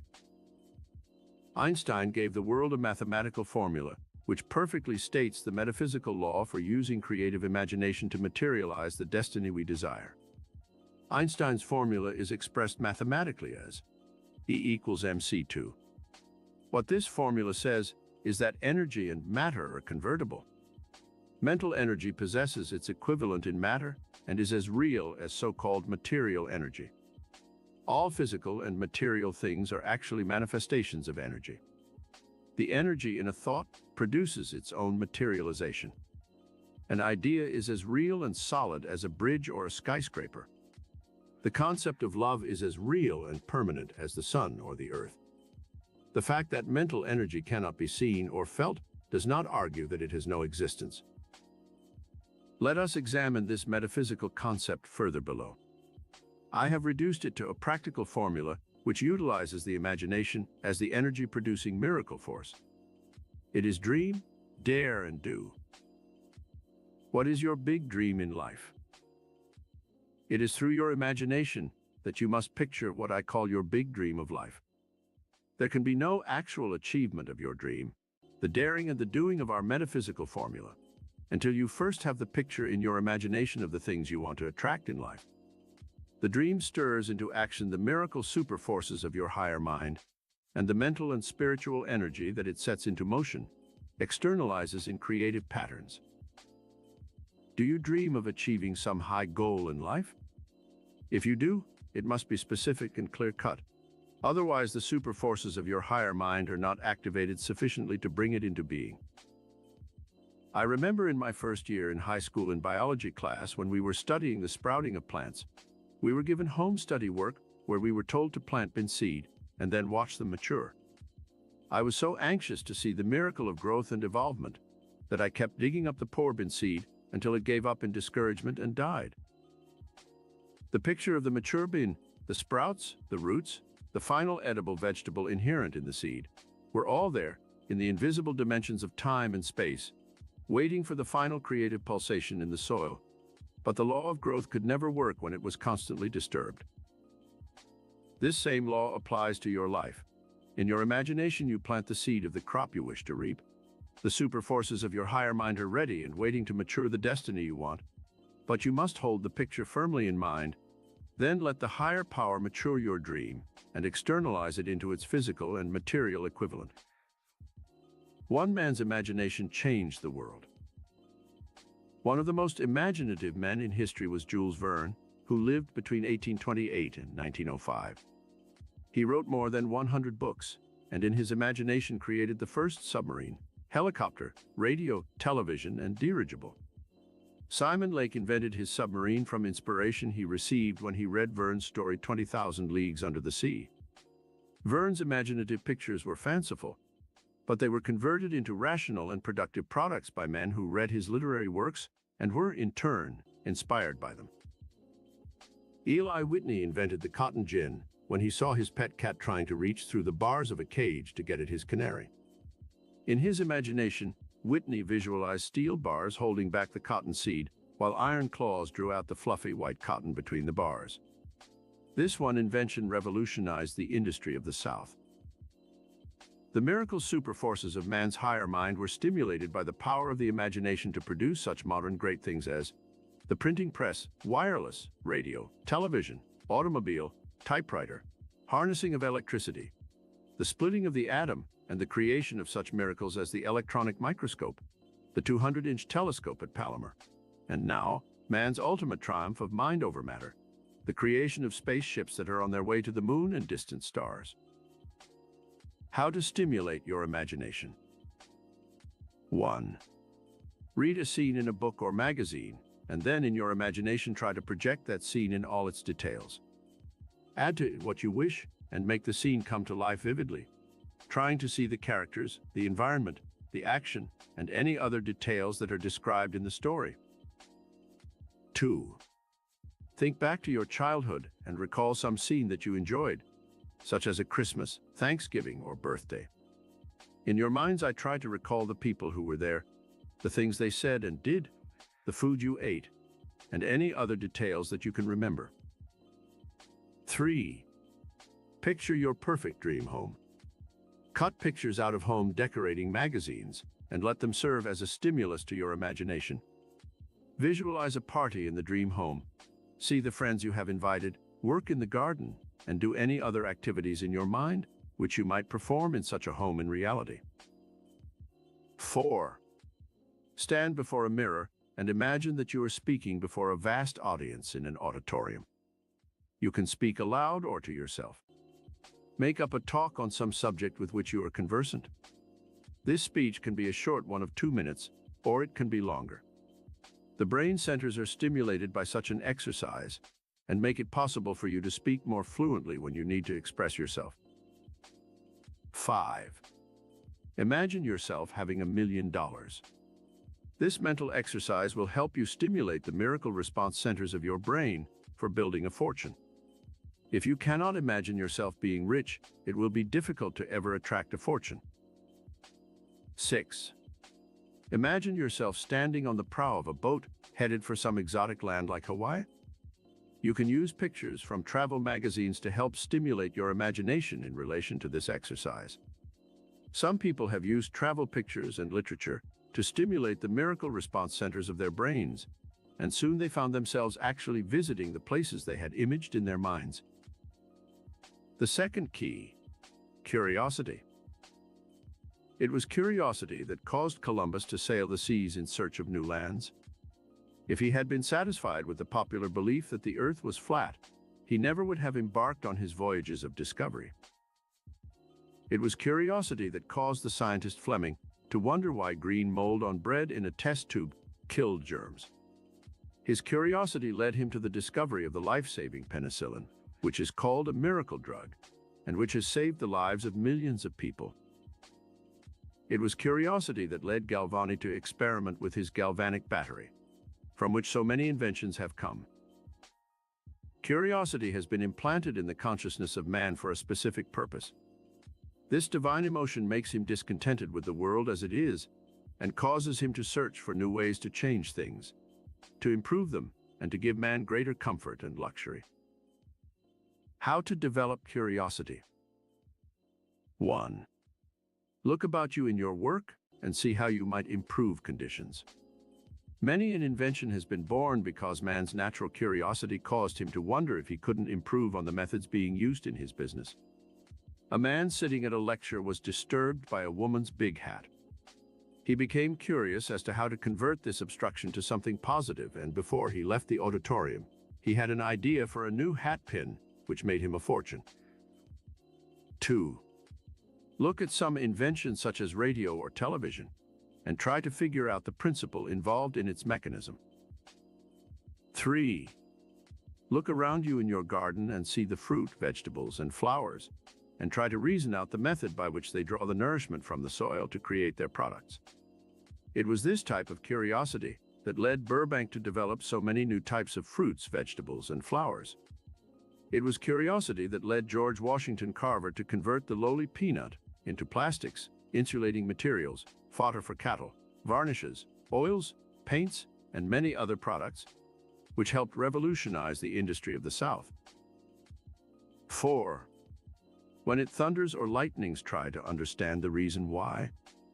Look up the facts in an encyclopedia. 5. Stimulate the curiosity response centers of your brain by wondering how other people live in other parts of the world. Study books in your library showing the customs and habitats of people in Asia, Africa, South America, and Australia. 6. When you listen to beautiful music or read interesting stories, try to analyze the emotions that prompted the composers and authors to create their works. The third key, knowledge. It is through the intellect that man rules the universe. The pen is mightier than the sword. Your miracle super forces of the mind are more easily motivated and released when you fortify yourself with knowledge. This does not mean that you must be a college graduate to succeed in life. Many great men have risen to high positions who did not have a formal education. Wisdom is very often an innate trait, and some of the great philosophers like Socrates and Plato founded their own schools. Henry Ford was not a college graduate, but he had innate wisdom. He absorbed knowledge sufficient for his purposes and succeeded in his chosen field. Bacon said, "For knowledge too is itself power." All knowledge begins with this precept by Socrates: know thyself. The regime for building knowledge. 1. Observe the universe about you and stimulate all 5 senses by absorbing the sights, sounds, and experiences that surround you every day. 2. Reason out why things happen in the physical and material universe under the law of cause and effect. 3. Study specialized knowledge that fits your business or profession, and keep up to date on latest developments in your field by subscribing to magazines dealing in such matters. 4. Expand the horizons of your mind by absorbing as much knowledge as you can about as many things as possible. Take an interest in civic events in your community. Join clubs and organizations that have a wide diversity of interests. 5. Learn by example through emulating the lives and thoughts of great men of history. Read their biographies and autobiographies. Find out what they thought, how they worked, what books they read. Learn everything you can about their lives, and then use them as models by which you shape your own life. 6. Study books on psychology and find out how the human mind works. You will not only be better able to cope with your own life problems by knowing psychology, but such a study will help you understand other people better and improve your relationship with them in your social life and business world. 7. Every day learn some new word or fact that will add to the sum total of your knowledge as you grow older. Most people make the mistake of closing their minds to new ideas when they close their high school or college books. The human brain is illimitable in its ability to absorb more and more knowledge as we grow older. Scientists now find that an older person who has kept his brain agile and active can learn and retain new facts as readily as a young person. 8. Keep your brain agile and exercise by studying a foreign language course, or working out mathematical problems, or studying public speaking, singing, dancing, music, writing. Any activity that is new to you and which will keep your brain and body cells active and youthful will not only add to your sum total of knowledge, but will actually give you better health and more vitality. Scientists now find that the brain centers are tied in some mysterious fashion to various organs and centers of the body. When any of these brain centers are left undeveloped, they atrophy, and the parts of the body which are tied in with these brain centers begin to deteriorate and weaken. This is why scientists now urge old people to take an active interest in all kinds of hobbies and avocations when they retire. A man once asked J.P. Morgan why he didn't retire. He said to the great financier, "You're worth over $100 million. You surely don't need more money. Why don't you retire?" Morgan asked the man, "When did your father retire?" The man answered, "In 1908. "Why?" "When did your father die?" Morgan asked. "In 1911, the man answered. "That's the reason I don't retire," Morgan replied. 9. Have a planned reading regime for your future. Try to read a book a week, not just fiction, but books that will help you improve your mind and add to the sum total of your knowledge. It is good to vary the subject matter of these books so that you expand your horizons of thinking to encompass many fields. You might get a simple book on astronomy and discover the fascinating cosmic world of outer space. You might study a book on science and invention to learn of the miracles being produced by men's minds in our atomic age. Biology is another fascinating subject, which will teach you secrets about the vibrant and expanding world in which you live.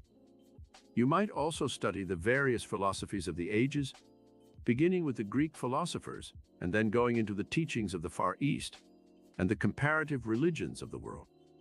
History is another all-engrossing subject for you to study, for through learning about the past, you can know what mistakes to avoid in the future. The fourth key, affirmative will.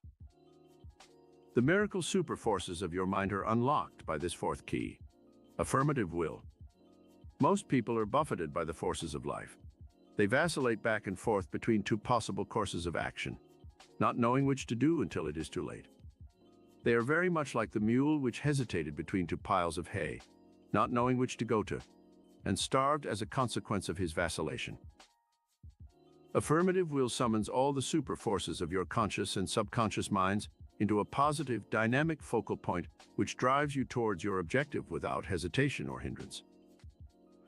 There are two opposing forces in life, and man is constantly forced to make a choice between these two. There is the will to succeed and the will to fail.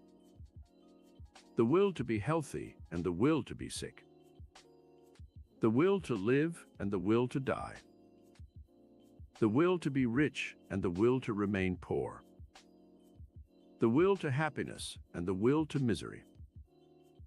The will to love and the will to hate. The will to good and the will to evil. The will to peace and the will to war. Man must choose his destiny. Man can choose his destiny. He is different from all other living creatures in that he has this power of choice. By exercising your affirmative will, you can select the events that make up your destiny, just as the artist chooses the scenes he will paint and the colors with which to paint those scenes. If he does not like what he painted, he cannot blame it on the scene he is copying, but on himself for his own inability to accurately reproduce the scene from nature. There are two types of will in life also. They are 1. Passive will. 2. Affirmative will. The passive will can create mental images of success and riches, but lacks the capacity to execute these images into reality. Many would-be millionaires daydream about having $1 million, but they lack the affirmative will to put their daydreams into motion. How to use affirmative will. 1. The will is fashioned from the mental habit patterns that you build. From the time you were born, you began to build habit patterns for almost every act of your life. You rise in the morning and bathe, brush your teeth, shave or make up, put on your clothes, lace your shoes, and prepare to go to your day's work. You do not give much conscious attention to these daily actions, for you have built habit patterns that take care of most of them. If your daily habit patterns have been negative ones, and your mind is filled with thoughts of fear, failure, and disaster, then your auto-conditioning will all be in favor of these negative emotions, and your actions will be correspondingly negative. Change the habit patterns of your mind from negative ones to positive ones. This is easier said than done, but it can be accomplished if you use the power of your affirmative will. Smokers who wish to stop know how difficult it is to change their habit patterns. They must make a superhuman effort to give up the habit of smoking. How do you change your habit patterns? In the same way they're created. By performing the mental or physical act over and over again, until it is so deeply ingrained in your consciousness that it becomes automatic. Then we call the action a habit. 2. Use creative commands to your higher consciousness, which we studied in Chapter 2. The higher centers of your brain are stirred into action by creative commands. Let these be given each morning as you start your day's activity. Then all during the day use little energy boosters to keep your spirits high and your energies at their maximum peak. You can say 12 times a day, "I feel wonderful. I am able to overcome this problem. I am now dissolving these obstacles through the power of my will. I like people and they like me." 3. Try not to let negative experiences in life prove too discouraging. Everyone has these negative conditions to cope with. Even the millionaire has his problems. When some condition arises that tends to get you down, say to yourself, "This too shall pass away." Another good statement to dissolve these unwanted negative experiences is this: the solution to the problem is already on the way. 4. The affirmative will must be exercised every day of your life. Otherwise, you are apt to slip into negative and passive habit patterns that affect your entire future destiny. Every day, exercise the will to live. How? Have an intense desire to live for some specific cause or person. You may want to educate your children. You may want to own your home. You may desire a fortune to help other people. The more altruistic and unselfish your purpose for living, the greater will be the life energy that flows from your higher mind. Many people who have lost the will to live die early in life because they have no one to live for and nothing they want to accomplish. When people are motivated by a desire to live for some purpose, they often have a release of the life force that keeps them going until they're 100 or more. Grandma Moses was an example of how this super force of the mind can enormously extend the normal lifespan and give one many years of creative, useful activity. At 76 years of age, she began to paint, and soon was selling her paintings at enormous sums. She lived to be over 100, and there is no doubt that her renewed interest in creating helped stimulate the miracle super forces of her brain, infusing her body cells with life-giving energy and purposefulness. 5. Every day exercise the affirmative will to succeed. Do this by planning each day's activity with one thought in mind, to make it as successful as possible. It is good to write down a day-by-day plan, so as to focalize your mind's energies on the things you want to accomplish. Just as a housewife makes out a shopping list for the market, so you should make out a list each day of what you wish to accomplish on that day. List your appointments, your day's work, the sales you wish to make, the money you are going to spend, the purchases you plan, the social engagements you will have. A neat and orderly mind ensures a neat and orderly life and destiny. 6. Exercise daily the affirmative will to attract more money. Money is an idea more than it is an actual material thing. In ancient times, such strange things as tea, fur, stones, pieces of iron, tobacco, and other objects served as money.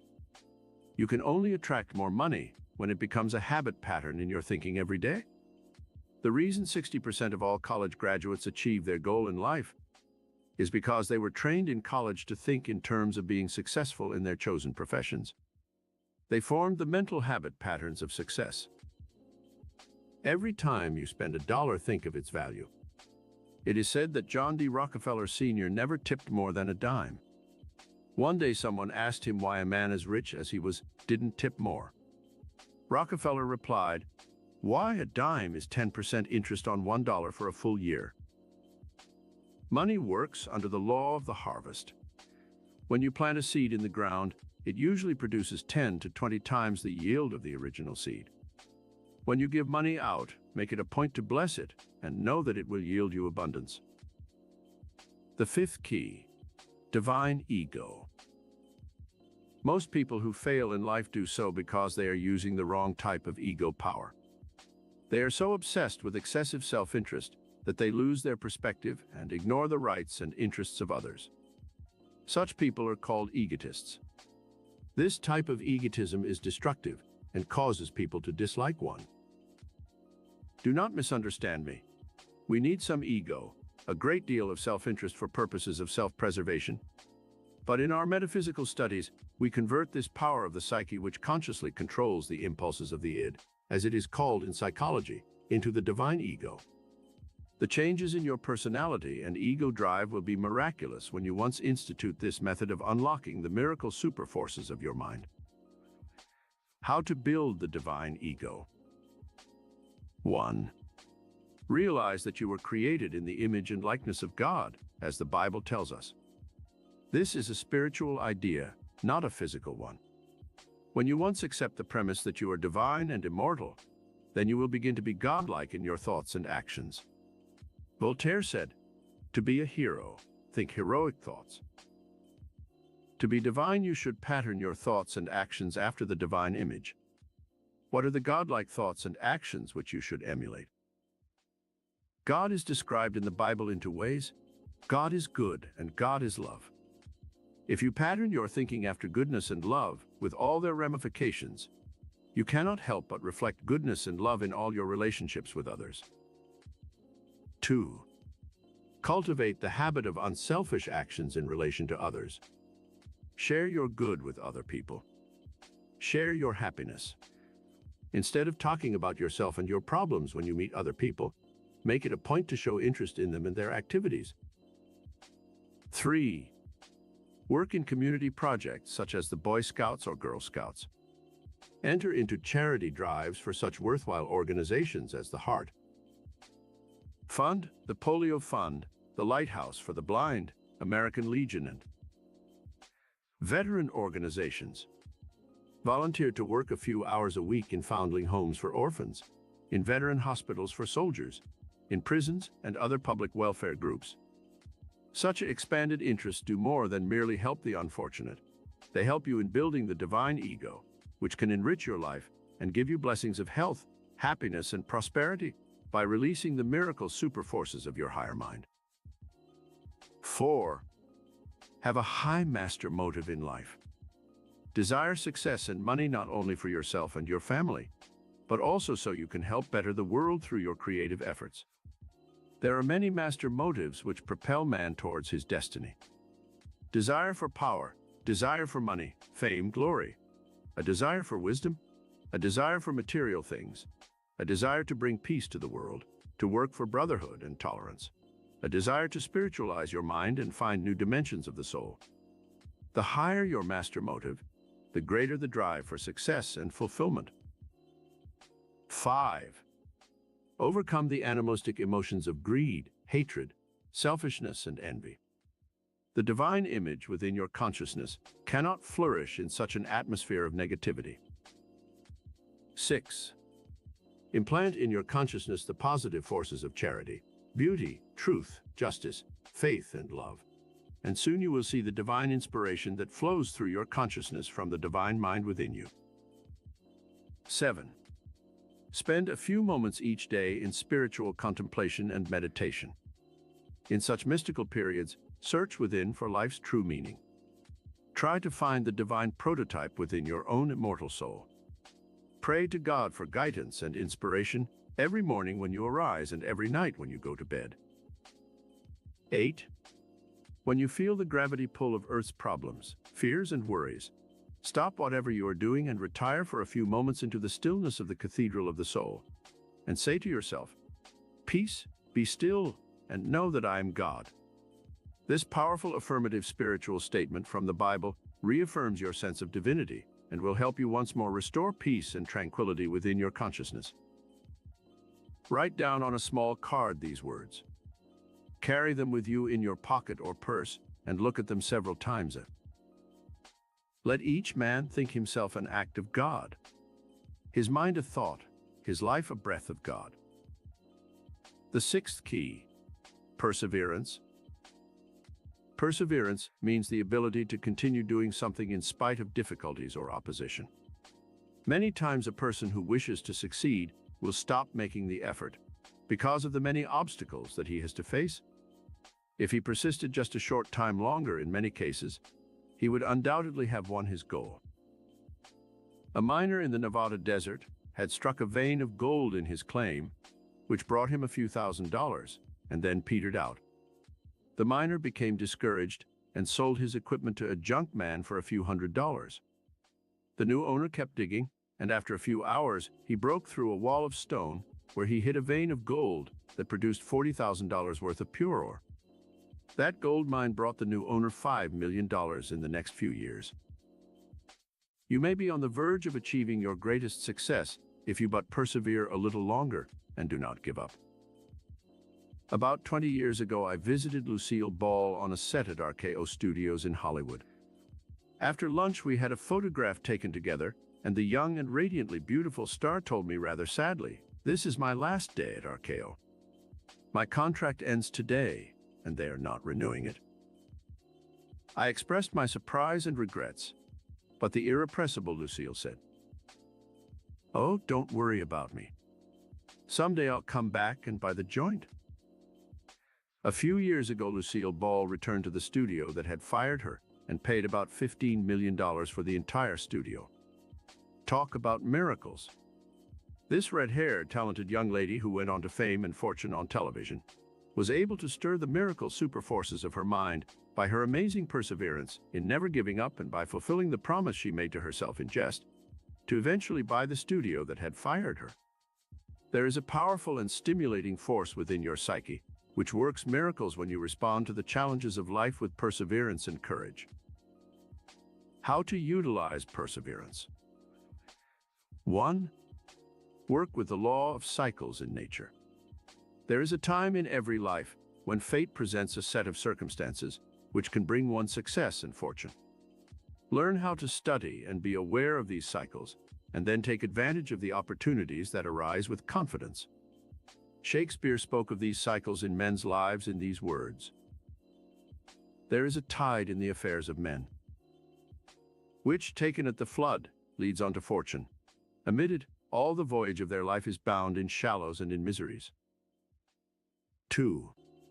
When you come to those periods of stagnation in your life when nothing seems to happen, learn how to utilize that time study and prepare your mind for the time when your good fortune will come. Persevere in what you are doing and do not give up, for like the miner in the desert, your greatest good fortune may lie just within your grasp. 3. In nature, all things mature slowly and in their right season. Spring is for planting the seed, summer is for growth and evolvement, fall is for the harvest, and winter is for rest and relaxation. This same cycle exists in human destiny. If your fortune does not come in your youth, the springtime of life, remember this is not always the time of the harvest. It is the time of planting. Evolve, develop your mind, prepare for the future when you are young, but do not always expect the fortune of which you dream, for it must also follow this law of nature. If you are in the summertime of your life, that is, your mature years, and you still have not achieved your success, then you must re-examine your life and see what you have done that is wrong, and after correcting your mistakes, persevere and wait for your success. 4. No matter how discouraged you may become, try not to give up. Remember that throughout history, most great men and women who ever achieved anything worthwhile were told by others that they would fail. The mob consciousness is always one of discouragement, defeat, and disaster. When Fulton invented his steamboat, thousands of people gathered along the Hudson to watch its attempt to go upstream against the current. As the steam began to rise from its funnel, the mob shouted, as with one voice, "It won't start! It won't start!" Then, as the boat began to move against the current, the mob continued their chanting. Only this time they changed it to, "It won't stop! It won't stop!" 5. When you persevere in your efforts, you build electrical and magnetic current in your brain and body cells, which charges your muscles and nerves with a superabundance of dynamic energy. It is much easier to succeed when you have conditioned the miracle superforces of your mind with the idea that failure is impossible. Your continued efforts to achieve your goal is also proof to the indwelling miracle worker that you have faith in your ability to achieve your objective. The 7th key: magnetic attraction. Magnetic attraction exists between all of the particles that make up the visible and invisible universe. It is this etheric flow of invisible substance which keeps our planets rotating in their orbits, the Earth and Moon around the Sun, and all the billions of other planets in outer space rotating around each other, without ever colliding or deviating from their orbital paths. In fact, this law of magnetic attraction, which Newton named gravity, is so accurate in its workings that we set our Earth clocks by the stars. We can predict to the minute where any given star in our solar system will be even 10 centuries from now. It was this tremendous power of magnetism which Jesus used to perform most of his miracles. By summoning up the reserves of life magnetism within the person's body and brain, the master metaphysician could heal the sick and even infuse new life into the dead.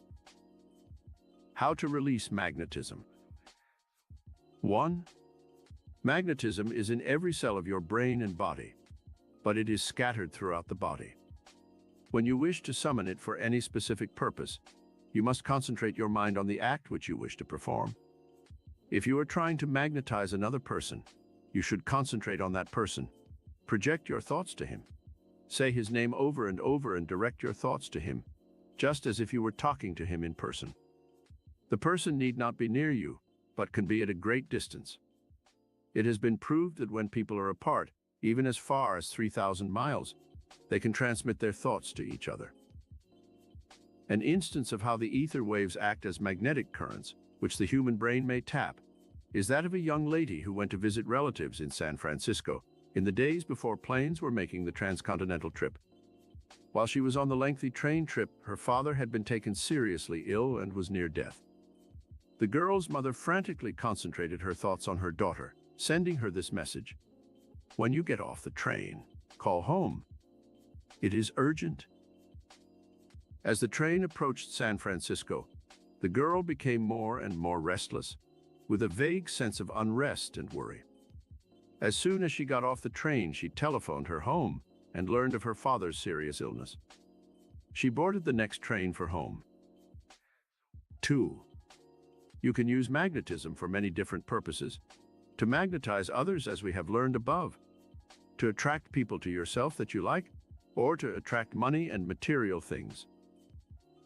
To show how this magnetic attraction works in one's life, let me tell you of an instance where magnetism attracted a famous movie star to me when I was an unknown, struggling for recognition in Hollywood.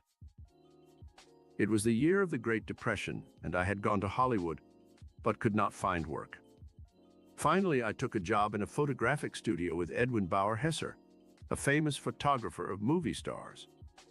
I had concentrated my mind on meeting Mary Pickford for at least a year before going to Hollywood. At that time, Miss Pickford was known as America's sweetheart, and every boy and man in the country considered her the ideal woman. Before going to Hollywood, I had studied palmistry, astrology, and other mystical arts to better understand myself and other people. One day, Miss Pickford came into the studio to have some photos taken to publicize her new picture, Coquette, which she was making with Buddy Rogers. While the photographer was preparing his equipment, I helped her pass the time by reading her palm and telling her about herself with astrology. The amazing thing, which I did not know at that time, was that I had psychically tuned in on her marital split-up with Douglas Fairbanks Sr., which was being kept a secret from the world. I told her details about her life which astounded her, and she invited me to a big party she was giving for Lord and Lady Mountbatten of England the following week.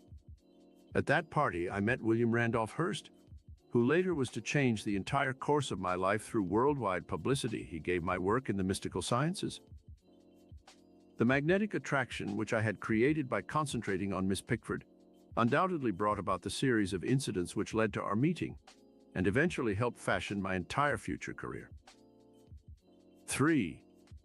Magnetize your mind by daily passing a series of pictures and thoughts through it of the people you want to meet, the things you want to do, the trips you wish to take, the money you want to attract, the new job you wish to have, the home you want to live in, the gifts and talents you would like to develop.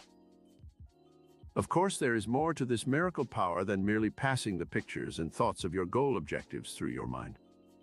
But the process of magnetic attraction must begin by having these image concepts firmly in your mind. Later, in our deeper study of magnetism on the cosmic and spiritual planes of consciousness, we shall explore this subject further. The best way to fix these magnetic thought images in your mind is to write them down where you can see them and read them over every day. This helps in the process of magnetizing them. 4. The magnetism of your brain and body can be built through a conscious regime. As magnetism is in the air all about you, it is vitally important that you breathe deeply and consciously when you wish to increase the fund of magnetism within your body. I'm able to overcome headaches and other minor physical discomforts by taking 10 or 15 deep breaths, holding them to the count of 4, and then exhaling. One can also go to sleep more easily by doing this, for it helps build the body's magnetism and relaxes the tense nerves and muscles. The first time I stepped out onto the vast stage of Carnegie Hall to deliver my first lecture in New York City, I would normally have been a little uneasy. However, having studied yoga breathing and occult sciences for some years, I quickly inhaled 10 or 15 times, charging my brain and body with vast funds of magnetism, and I stepped out onto that stage with a feeling of calmness and tranquility. Always before a lecture, I use this method for quickly recharging the batteries of my brain and body with new electrical and magnetic power. The miracle super forces of your brain are stirred into magnetic action by deep breathing, so do not neglect this vital function. Most people only breathe with the upper parts of their lungs, and the lower parts atrophy from disuse. Breathe deeply and hold the breath for 4 or 5 counts, then exhale. Do this at least 4 or 5 times a day. When you are fatigued from your work, instead of taking another cigarette or a glass of alcoholic stimulant, try the magnetic act of deep breathing. It will give you instant energy and lengthen your life by many years. The 8th key, divine inspiration. Someone has said, inspiration helps man grow wings of the soul and rise above Earth's prison house. Divine inspiration raises man even higher into the realms of transcendental peace, beauty, and joy. Anything that stimulates your mind emotionally to creative thoughts and actions can be said to be inspiring. Divine inspiration releases the miracle super forces of your higher mind to such an extent that you are given supernormal powers and energies that are unknown to the average person. All geniuses had this ability of charging their higher minds with divine inspiration and releasing a veritable flood of creative and inspiring ideas. In music, these great composers had this divine inspiration: Beethoven, Mozart, Handel, and Bach. In art, divine inspiration motivated such geniuses as Michelangelo, Leonardo da Vinci, Rembrandt, and Raphael. In literature and poetry, divine inspiration was shown by Shakespeare, Dante, Milton, Homer, Byron, Keats, Wordsworth. In exploration and discovery, men like Marco Polo, Columbus, De Soto, and Ponce de Leon undoubtedly had divine inspiration. In science, Newton, Pasteur, Galileo, Edison, Einstein, Fleming, and Salk had divine inspiration. This is only a small list of the great ones of history who were motivated by divine inspiration. In every field of human endeavor, there have been literally thousands of men and women who possess this form of inspiration in their creative works. The regime for releasing divine inspiration. 1. When you want to stimulate the miracle response centers of your higher mind, use the transcendental power of beautiful and inspiring music to aid you. This means classical and semi-classical music, not the discordant forms of new and modern jazz, which tend to overexcite the brain centers.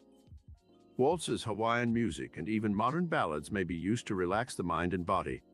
But for high inspiration, it has been found that the great, enduring classical compositions are best for inducing the highest forms of inspiration. It has been found that in industry, when people work with music playing in the background, their output increases, their energy level is higher, and there is a decrease in fatigue and in accidents. This proves the efficacy of music as an inspirational force to stimulate the higher response centers of the human psyche. 2. When you wish divine inspiration, align yourself with the natural grandeur and beauty of the universe. Stand at the ocean's edge and observe a sunrise or sunset. Look up at the lofty mountaintops and visualize the peace and serenity to be found there. Observe the sun, the moon, and stars, and project your mind to lofty pinnacles of achievement, using these natural wonders as ideals and inspiration. Be aware of spring with its rich verdure and multicolored blooms. See the power and majesty of flowing rivers and placid lakes, reflecting the blue of the heavens and fluffy white clouds. Stop your work occasionally and walk in a park if you live in the city. Go to a botanical garden, a zoo, or some nearby field, and let your mind be inspired by the richness and variety to be found in nature. This will help recharge your mind and body with energy and bring you a sense of serenity and peace. 3. Divine inspiration can be released within your mind by a study of the great religious books of the world. You should make it a point to learn what all the great teachers and prophets have taught. Study the Christian Bible, the Talmud, the Quran, the Buddhist Bible, and any other spiritual revelations that interest you. 4. Memorize quotations from the Bible, which you can repeat daily when you feel the need of divine inspiration. I have found the 23rd Psalm and the 91st Psalm helpful. You may also use the Lord's Prayer as given in the Bible. 5. Study the transcendental philosophies of some of our great minds. The golden age of Greece was shaped by such men as Socrates, Plato, and Aristotle. Let their inspired thinking help elevate your consciousness to new and lofty pinnacles of nobility and grandeur. Our own American philosophers, Emerson and Thoreau, are also worthy of study and emulation. 6. You can receive divine inspiration through doing charitable acts for others. Helping to inspire those who are less fortunate than yourself is a wonderful way to recharge your brain and body with new inspiration. You can also help inspire others with your smiles, words of encouragement, and kindness. 7. Prayer lifts man's soul into lofty dimensions of spirit that transcend Earth's gravity pull. Pray often during the day. Little short prayers help inspire you and energize your mind and body. 100 times a day I say little prayers like this. Thank you, God, for this beautiful day. I am grateful to you, God, for sending me such good friends. Thank you, God, for this lovely sunshine. Help me, God, to overcome this problem. God, give me guidance and inspiration to carry out this task. These are little soul boosters which keep one in constant attunement with the divine source of all life and all good. 8. The 9th key, dynamic action. The first law of the universe is the law of action. To stir the miracle response centers of your mind into creative patterns of thought, there must be dynamic action in your thinking first. Everyone has some form of action in his life, but the miracle-working kind of action is known as dynamic action. Synonyms for dynamic are energetic, vigorous, forceful. The type of thought that reaches out into time and space and stirs creative forces into motion is dynamic thought. A dynamic thought is one that you hold persistently, and that infuses your brain and body with the necessity for dynamic action. When Edison tried 10,000 times to find a substance for his electric light filament, an assistant said, "It's no use, Mr. Edison. You've tried 10,000 times and failed. You might as well give up." The great inventor, driven by some inner compulsion into a vortex of dynamic mental and physical action, replied, "Give up." Never. Now we know 10,000 things that won't work. His next experiment the following day proved successful. Regime for releasing dynamic action. 1. Emotionalize your thoughts for greater dynamic action. The nerves and muscles of your body respond to emotions that are fervent and dynamic. The lukewarm mind, that is without enthusiasm or emotion, seldom has the drive to get things done. Toynbee, the noted historian, says that the southern peoples, who lived in an atmosphere of indolence and inactivity, where the weather was extremely hot and the people became lazy, have always been conquered by the northern races, who lived in a stimulating climate that engendered dynamic action. No matter where you live, north or south, you can achieve more dynamic action by emotionalizing your thoughts. When you want something, want it urgently. When you love someone, do so with emotion. When you face a new job, show enthusiasm and happiness. When you want more money for some specific thing, flood your mind with thoughts of the things you will buy and how much you will enjoy them. In this way, you will stir your brain and body into dynamic action patterns with your emotions and make it much easier for you to achieve the things you desire. 2. Overcome the tendency to procrastinate and put things off until tomorrow. This tendency kills dynamic action, and many wonderful ideas you have will never be carried out into forms of creative action. Adopt a "do it now," and even put a sign over your desk or work table with the words "do it now" written on it. I did this for years until I acquired the habit of doing things that I wanted to put off. One of the most important letters I ever wrote, which brought me good business results, came as a result of this habit to do it now. If I had waited a week longer, it would have been too late. 3. Work with the laws of nature, not against them. You cannot burn the candle at both ends and have light very long.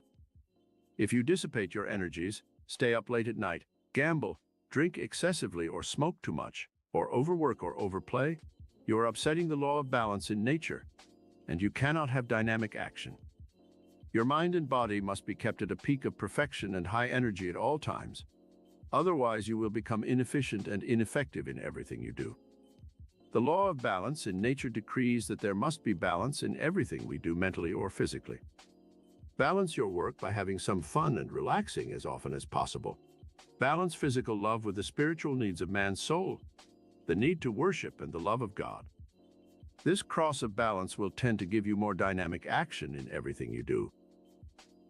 4. Use the law of adaptation in your life so that you are not constantly bucking the tide.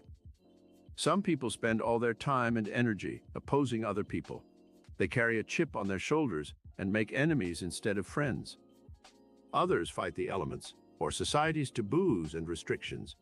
These are the rugged individualists who want unlicensed freedom to act in any way they wish in a society that is rigidly regulated by codes of morals and behavior. This includes the beatnik generation who wish to wear long hair and beards and appear in public in dirty and shabby clothing. There is nothing wrong with this conduct if it does not infringe on the rights of others, but the individual who casts off all restraints and does exactly as he wishes must pay the price in being ostracized by society and losing many opportunities for improving his lot in life. Dynamic action does not mean throwing off all restraints, but adapting to the mores of society and adjusting to the existing situation as gracefully as possible. 5. Dynamic action, mentally and physically, can be implemented by applying the law of evolution to your life. You must continue to evolve, and when you stop evolving and growing, you begin to stagnate. Nature has this law in action throughout all creation. When something ceases to be useful, it is destroyed. Make it a point to keep evolving your mind and body, to maintain them in useful forms of action as long as there is life within you. Have some mental exercise each day. Also have some form of physical exercise, which will help maintain you in a dynamic and useful condition until advanced old age. 6.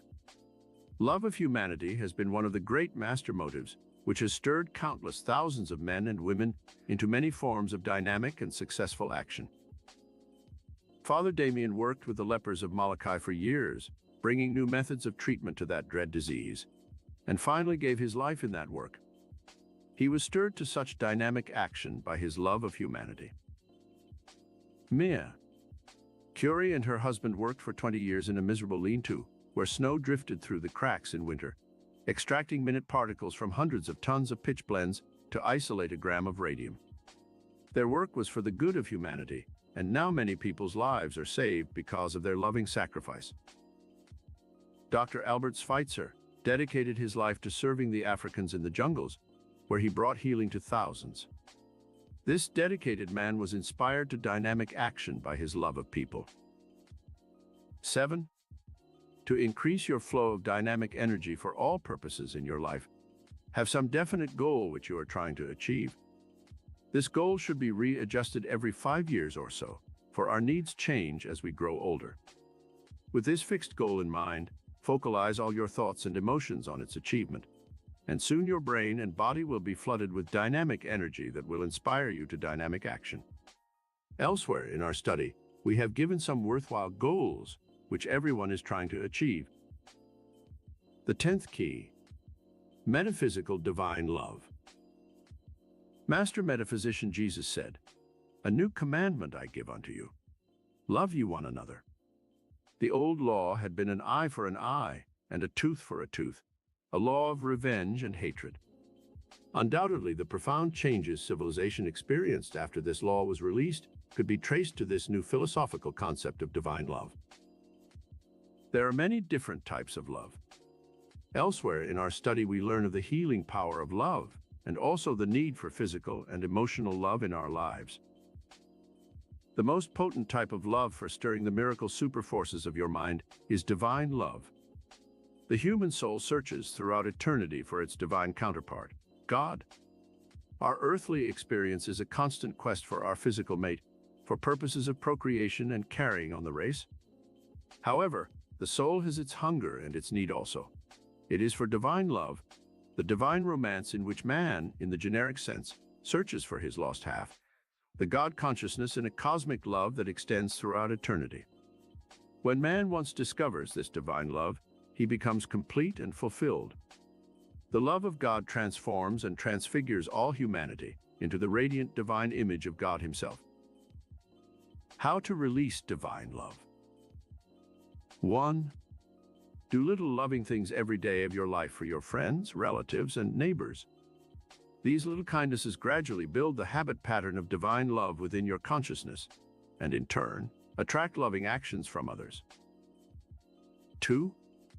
To build the divine love concept, you must first rid your mind of the consciousness of hate, envy, resentment, jealousy, and malice. Whenever such a negative thought enters your mind, say to yourself, "I now supplant this negative thought with the thought of divine love." Soon you will have rid your mind of these deadly negative thoughts which counteract divine love. 3. It is not enough to love only our friends and relatives. We should extend divine love to everyone in the entire world. I know it is difficult to hold this cosmic concept of love, for there have been so many enmities throughout the centuries in countries that have long been oppressed by their enemies. Many people hate the Germans, the Japanese, the Russians. The Greeks hate the Turks because they occupied their country for 400 years. Rationally, we can understand such reactions, but spiritually, we cannot condone hate of any kind. We must try to rationalize our reasons for hating and then work out a pattern of forgiveness and divine love, so we do not come under the negative emotional effects which hatred engenders. A girl who came to my lectures in Carnegie Hall for some time had the most radiant and beautiful expression on her face. I became curious as to why she was so magnetic and attractive. Her features were not too beautiful, but there was a spiritual quality within her that transcended the physical. One day I asked her for her secret of loveliness. She smiled brightly, opened a gold locket hanging on a chain about her neck, and showed me the inscription inside. "Whom, not having seen, I love." Then I understood the reason for her spiritual beauty and serenity. She loved the entire world and its inhabitants with divine love. 4. Every time you meet someone that you want to hold and interest, Practice projecting an invisible golden line between your mind and theirs. Send out the thoughts on this golden cord. I love the divine in you, and you will love the divine in me. People sense our thoughts, and they will instantly respond to thoughts of love and kindness. Another young lady who came to my lectures told me in an interview with her that she could not attract the right type of boyfriend. She wanted to marry and have children desperately, but all the men she attracted seemed so physical and animalistic that she had withdrawn into a shell of solitude and no longer went out on dates with boys. I gave her this golden cord concept and told her to radiate divine love rather than physical or emotional love. She left my office a changed person. Within 1 month, she had 3 proposals of marriage from fine men. Later, she made her choice and married. She now has 3 beautiful children, and her entire life has changed. 5. Your mental states show on your face and in the contours of your body. In order to show to the world the image of divine love, begin at once to change your facial expressions from anxiety, fear, worry, and hate to expressions of love, confidence, peace, and poise. To do this, stand before your mirror and study the various expressions that come onto your face with various emotions. Think of something you hate. Notice how the face assumes an ugly mask. Fear and worry do the same thing. Now change your thought. Think of someone or something that you love. See the uplifted expression of the cheeks and mouth. When you meet people you want to attract or impress, carry the expression on your face that you have when you say, I love you. 6. Another important way for stirring the consciousness of divine love from within is to memorize beautiful and romantic poetry. The electrical pulsations from your mind to your face tend to set the mold of your expression in the form of the thoughts you habitually think. Emerson said, "What you speak so loudly that I cannot hear what you say." To shape the inner consciousness so its radiations are romantic and beautiful in your face and form, absorb the beauty and meaning of romantic poetry. Learn Elizabeth Barrett Browning's beautiful poem, How Do I Love Thee, in its entirety, and say it often when you wish to become inspired with divine love. Study the poems of Keats, Shelley, and Byron, also the love sonnets of Shakespeare. 7. Learn to be a lover of beauty in life, and soon you will reflect beauty in your soul. This soul beauty transcends physical beauty and will make you radiant and beautiful. Chapter 9. The metaphysical miracle power used by the world's richest men. What miracle power is used by men and women who accumulate a fortune? Do they possess some special secret miracle power which makes them different from others? Have they learned how to tap a hidden vein of gold, a vast reservoir of mental and spiritual power with which they can convert their ideas into a radiant golden stream of riches? In our study of this miracle power for building a fortune, we shall explore the ancient secret of the alchemists who tried to convert base metals into gold. They failed, but the principle of transmutation they used is a solid one, and this law of transmutation is behind all great riches. This secret power of transmutation is in all of nature, and we see it at work in the soil. When we put a seed of wheat or corn into the ground, nature transmutes it into a pint of grain. Plant a pint and nature gives you back a bushel. The law of the harvest is to reap more than you sow. Nature knows the alchemist's secret of transmutation well. She takes black soil and fashions golden apricots and pink watermelon. From green grass, the alchemist of nature produces white milk and yellow butter. From the same patch of soil, this miracle force in nature will yield corn, apples, wheat, potatoes, and cotton. What strange secret power is in the soil that can give such a diversity of riches from the same elements? Metaphysical alchemy. Secret of the ages. Throughout the ages, there have been men and women who knew how to use metaphysical alchemy to achieve miraculous results. With this superpower of divine mind, they were able to wrest a fortune from nature. They were able to convert their ideas into material substance. They knew how to use the hidden forces of nature to create new substances like nylon and plastics. They discovered the hidden reservoirs of wealth and brought forth oil, coal, steel, and gold from the hidden places of earth. They tapped giant trees and from their resources created mansions and skyscrapers, and from their sap brought forth sugar and rubber. However, nature does not yield her priceless treasures to man easily. There must be a regime of work and study of the laws of nature. There must be a willingness to give something to the universe in return for what we are to receive. Nature does not give man anything. Man must pay a price for all these priceless treasures. Metaphysical alchemy, the secret power of the ages, may be used in your own life to convert your ideas into golden treasures, if you wish to become rich. Or you may use this secret miracle power, as so many geniuses of history have, to achieve some worthwhile goal through releasing your creative talents in other ways. Everyone does not want to become a millionaire. Many people are satisfied to have a comfortable income and security for old age. Such people may still benefit from a study of this metaphysical alchemy, for with this power of transmutation, they may convert their time, thoughts, energies, and efforts into substantial rewards that will sustain them comfortably throughout life. 16 Gold Keys to Metaphysical Alchemy. We shall study the lives of some of the world's richest men, past and present, and see how they have used our 16 gold keys to metaphysical alchemy. In each instance, you will discover these successful men have used one or more of these gold keys to unlock the secret doors to the treasures of the universe.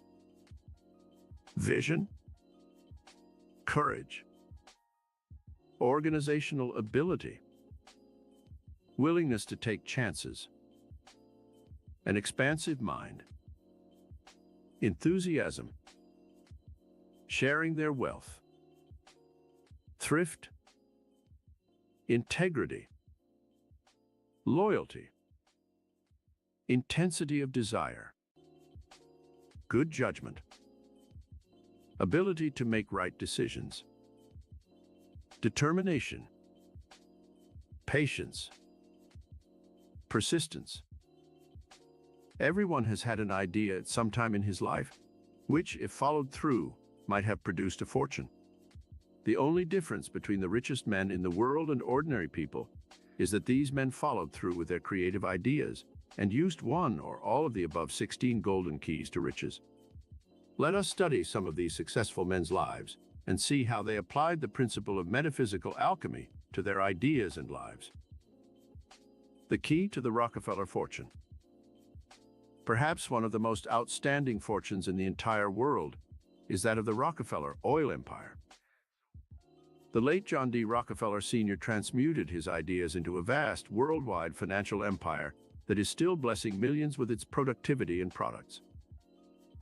What keys did Rockefeller use to transmute the products of Earth into billions of dollars? Vision was the first golden key that Rockefeller used in this process of transmutation. Back in the early days when the automobile was still in its infancy, he had the metaphysical vision to realize that one day the wheels of industry would turn with oil. He obtained oil leases on land that was useless on the surface and harnessed the natural resources of the earth by drilling oil wells. Anyone else who had vision could have done the same thing. Vision was the key to the Rockefeller fortune. However, Rockefeller used other keys that are given in our list.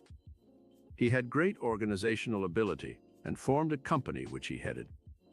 He also showed a willingness to take chances, number 4 on our list, and risked his capital, which he had to first borrow on this extremely hazardous undertaking. He showed enthusiasm, an expansive mind, numbers 5 and 6 on our list. He had thrift and integrity. He also exhibited good judgment and the ability to make the right decisions. He shared his wealth. Millions of people have been helped by the scientific and medical discoveries of that altruistic organization, the Rockefeller Foundation. He also used the last 3 keys on our list: determination, patience, and persistence. Rockefeller loved his work. He was at his desk early and remained until late at night, personally taking care of the thousands of details that came up daily. He continued this habit of work until he was in his 90s. His enthusiasm gave him amazing glandular stimulus that carried him successfully through periods of illness, worries, and problems that might have floored a weaker-willed person. Andrew Carnegie and his golden touch. It is said of Andrew Carnegie that he possessed the golden touch. Everything he undertook turned out successfully. This was no accident. It was the result of painstaking care and effort, coupled with an intuitive sense that was almost psychic. In his youth in Scotland, Carnegie was extremely poor. He had one great determination early in his life. It was to be a great success and make a vast fortune, so he could help the world in some way. His desire to become rich was not motivated by greed and selfishness. He had a great desire to give his poor family the comforts of life, as well as to share his wealth with the world. Carnegie exhibited vision as an early trait. When he came to America, he saw the great possibilities of an expanding economy in a new country, where the industrial and motor age were booming. Carnegie fastened his mind on steel as the foundation of his future fortune. He used golden key number 5, an expansive mind, and first accumulated all the knowledge he could regarding the production and refinement of steel products. He worked hard and observed everything carefully. He worked in a steel mill where he got first-hand experience, and gradually worked his way to the top of his own company. He showed qualities of organizational ability and good judgment in hiring good men to head his organization. He founded his own steel company and obtained financial backing from banks because of his integrity and ability. Gave away hundreds of millions. After building his vast fortune, Carnegie gave away hundreds of millions of dollars. One of his greatest gifts was 1,200 public libraries throughout America. This golden key number 7, a desire to share his wealth, was the key to Carnegie's character and one of the reasons why he succeeded. He also founded Carnegie Hall, a cultural institution that has brought priceless treasures to New York City for many years. He had numerous other philanthropies and charities which he supported. He believed that wealth should be distributed for the good of all mankind, and that it should be used to help humanity. His own life was a living example of this creed of generosity. Andrew Carnegie used every one of our 16 golden keys to perform the metaphysical miracle of building a vast fortune. The Hearst Publishing Empire. The great publishing empire that was built by William Randolph Hearst was based on the 16 golden keys we are studying. Hearst was left a considerable fortune by his father. He took this money and bought up newspapers and magazines until he had established himself as the most powerful publisher in the world. Hearst transmuted ideas into a steady stream of gold that made him one of the world's richest men. What metaphysical miracle power did he use? Hearst started with the golden key of vision, first on our list, for he realized that a growing America would need newspapers and magazines to keep itself informed on worldwide happenings. He used keys number 3 and 12, for he had great organizational ability, and when he chose Arthur Brisbane to become his editorial assistant, he showed good judgment. It was Brisbane who helped Hearst give America the type of journalism it seemed to want. He appealed to the masses with sensational headlines and exciting stories of sex, scandal, and crime, which sold millions of copies of papers. Other golden keys on our list that Hearst used to build his vast fortune were courage, an expansive mind, enthusiasm, loyalty, intensity of desire, ability to make the right decisions, determination, patience, and persistence. Onassis, the Golden Greek. Aristotle Onassis is known as the Golden Greek. He started life as an ordinary seaman, rose to a position as an officer in the Greek Navy, and learned all about ships and the sea. He had vision, the first key on our golden list. He realized that modern shipping of goods was too expensive. If he could find a way to use cheaper labor, fewer men, and faster ships, he could make a fortune. He obtained financing and soon had a vast fleet of ships sailing around the world. He is now one of the world's largest ship owners, and his fortune is estimated to be nearly $1 billion. What keys did Onassis use in his climb to fame and fortune? In addition to vision, he showed tremendous determination, 14 on our list. He had courage, willingness to take a chance, enthusiasm, an expansive mind, good judgment, the ability to make the right decisions, and patience and persistence. All these factors combined aided him in his rapid rise to a vast shipping empire. Courage, the key to Henry J. Kaiser's wealth. The main key to the vast fortune built by Henry J. Kaiser is courage. When the government needed ships rapidly in order to win the war in the South Pacific, every builder said it would take months to ready the vessels. Kaiser had the courage and vision to promise the ships within 30 days. This was an impossible feat, and everyone expected him to fail. Kaiser brought the assembly line methods used in manufacturing cars to the shipbuilding field. Within 30 days, the Liberty ships that helped win the war were rolling off his assembly lines. What miracle powers did Henry J. Kaiser use?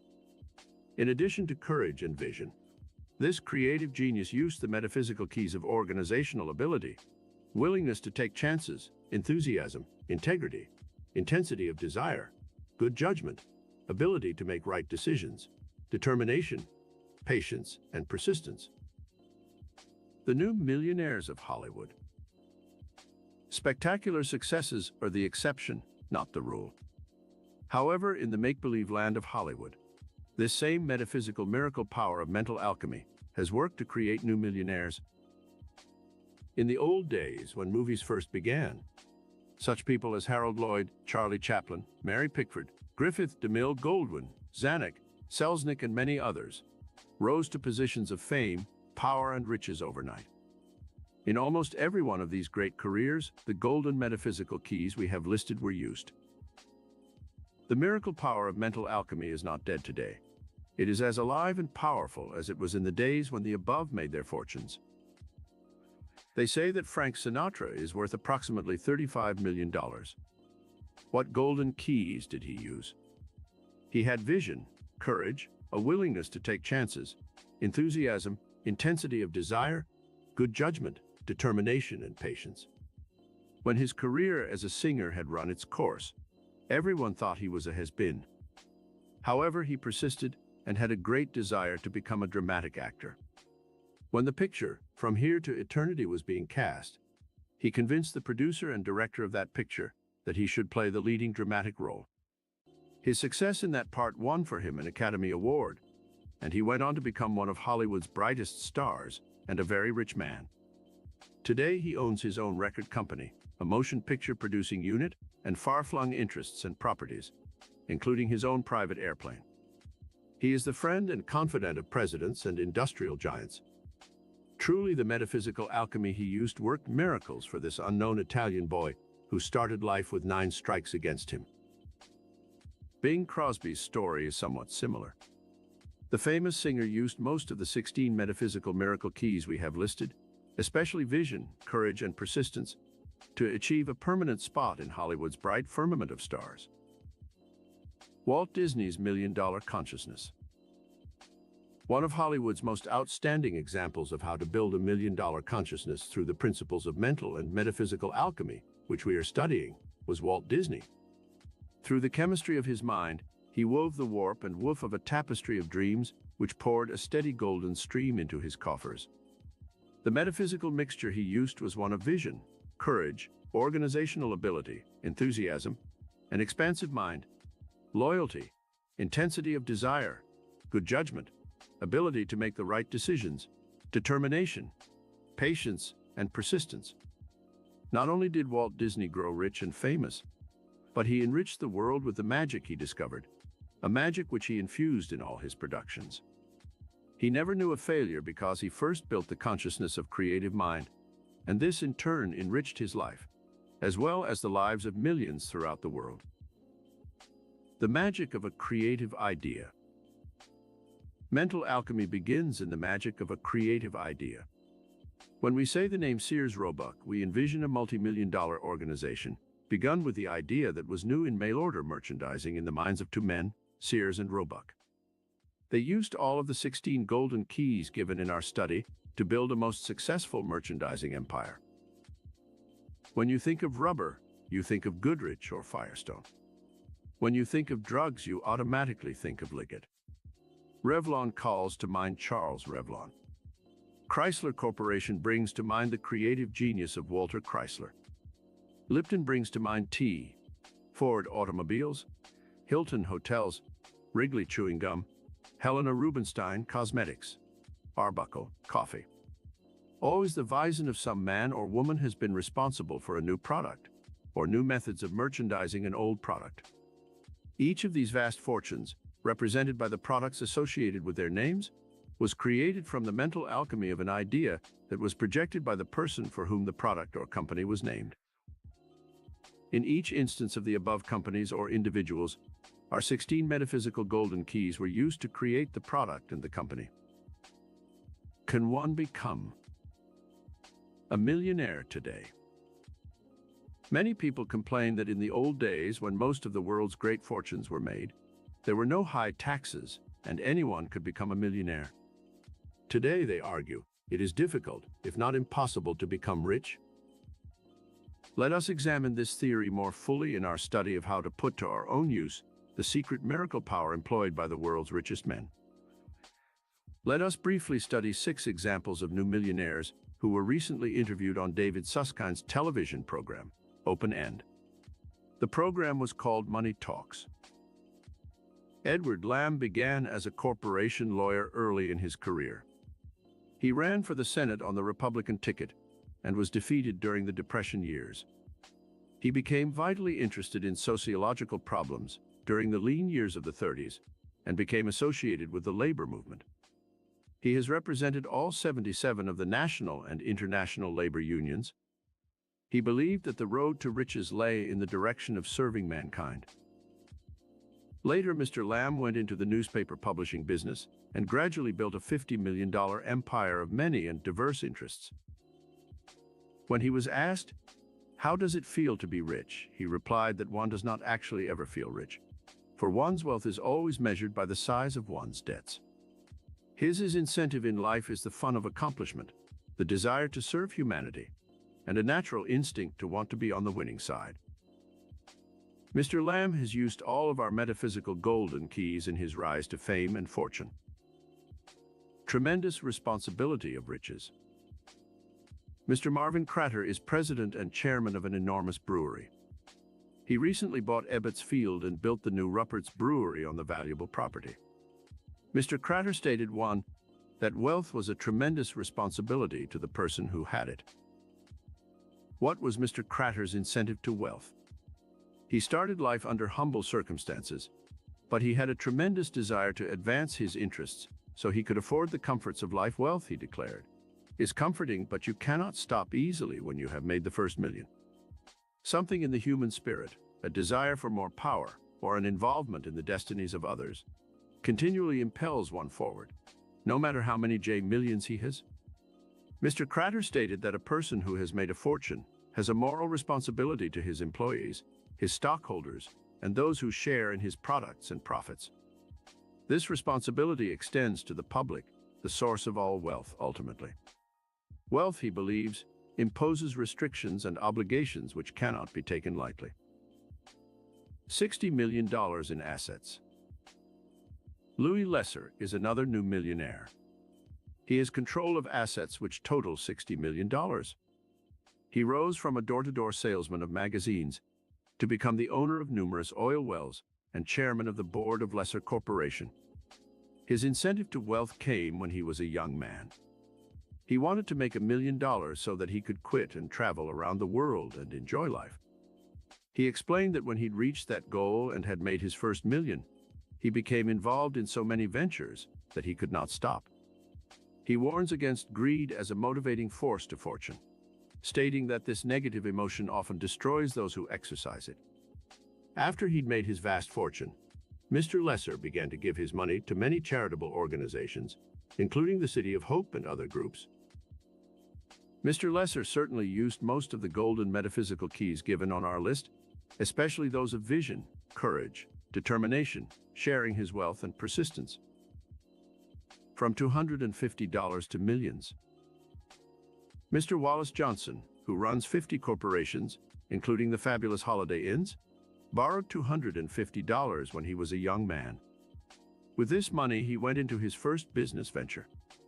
Through hard work, shrewd investments, and knowing what the public wants, Mr. Johnson snowballed that original small capital into a multi-million-dollar fortune and businesses that span 50 different corporations. His secret of wealth: give the public value for their money. Be aware of the public's needs, and then fill those needs with products that are as good as you can possibly produce. He said, "Success? I am still looking for it and working very hard." Perhaps in those words is the true incentive which has made Mr. Johnson a multi-millionaire. He drifted into a fortune of $120 million. Perhaps the most startling success story of all these 6 new millionaires is that of David Murdoch. When he was a very young man, he drifted from job to job, not sure of where he was going. One desire he did have, however: to become rich. In 1946, something impelled him to go to Phoenix, Arizona, and there he laid the foundation of his future fortune. His investments in real estate and other business ventures, his faith in the great destiny of the West, and his overwhelming desire for achievement were the keystones to the building of his vast fortune. He surely showed vision, determination, courage, good judgment, ability to make the right decisions, an expansive mind and determination, patience and persistence in his climb up the ladder of success. The challenges of life spurred him on. Thomas J. Bullock started out to seek fame and fortune at the age of 26. Something told him that his destiny would be fulfilled in New Mexico. The country teemed with hidden possibilities, which could make one rich if one had the vision and foresight to see it.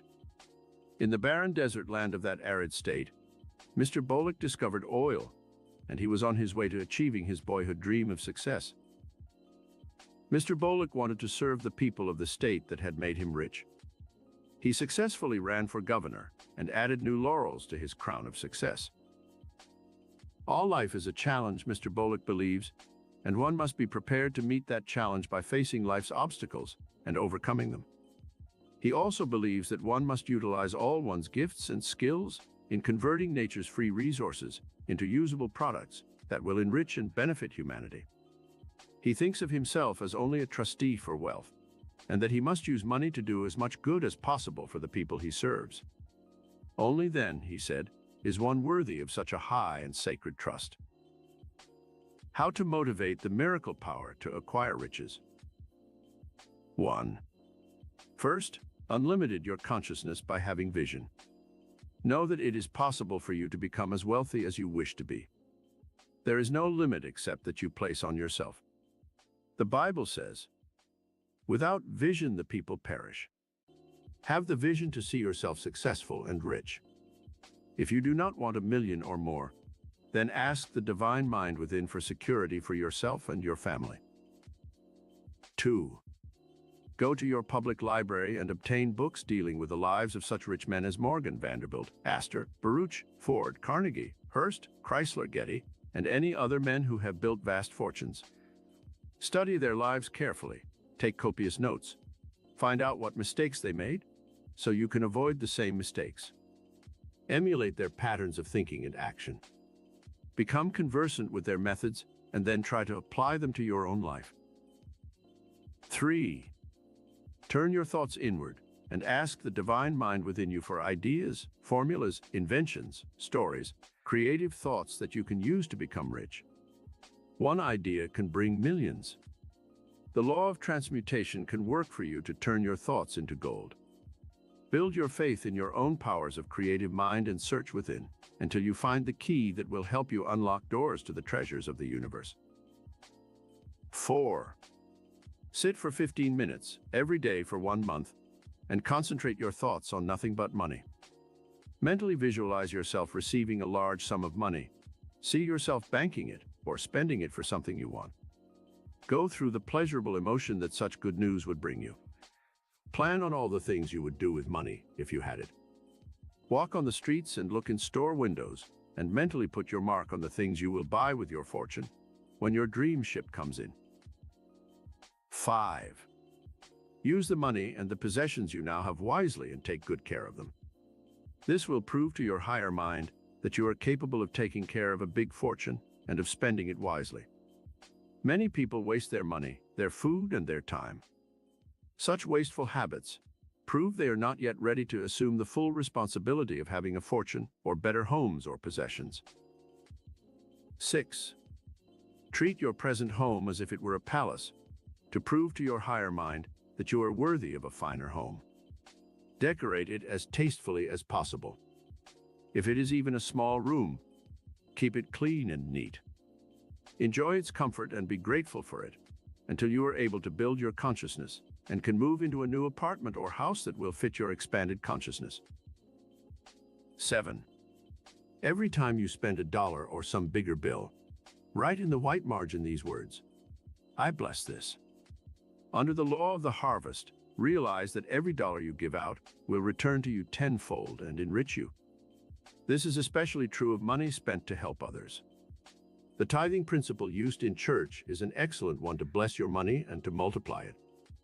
This spiritual principle can help you enrich your mind and your pocketbook. 8. Build your consciousness of wealth. Read the stock market news every night and learn the figures and facts about some of the biggest stocks in the big corporations. Do not hate Wall Street and rich people, for this will raise a mental barrier and keep you from ever getting rich. We cannot attract that which we despise, so turn your mind to trying to understand higher finance and the way the market works. The capitalistic system has made America one of the richest and most respected nations in the world.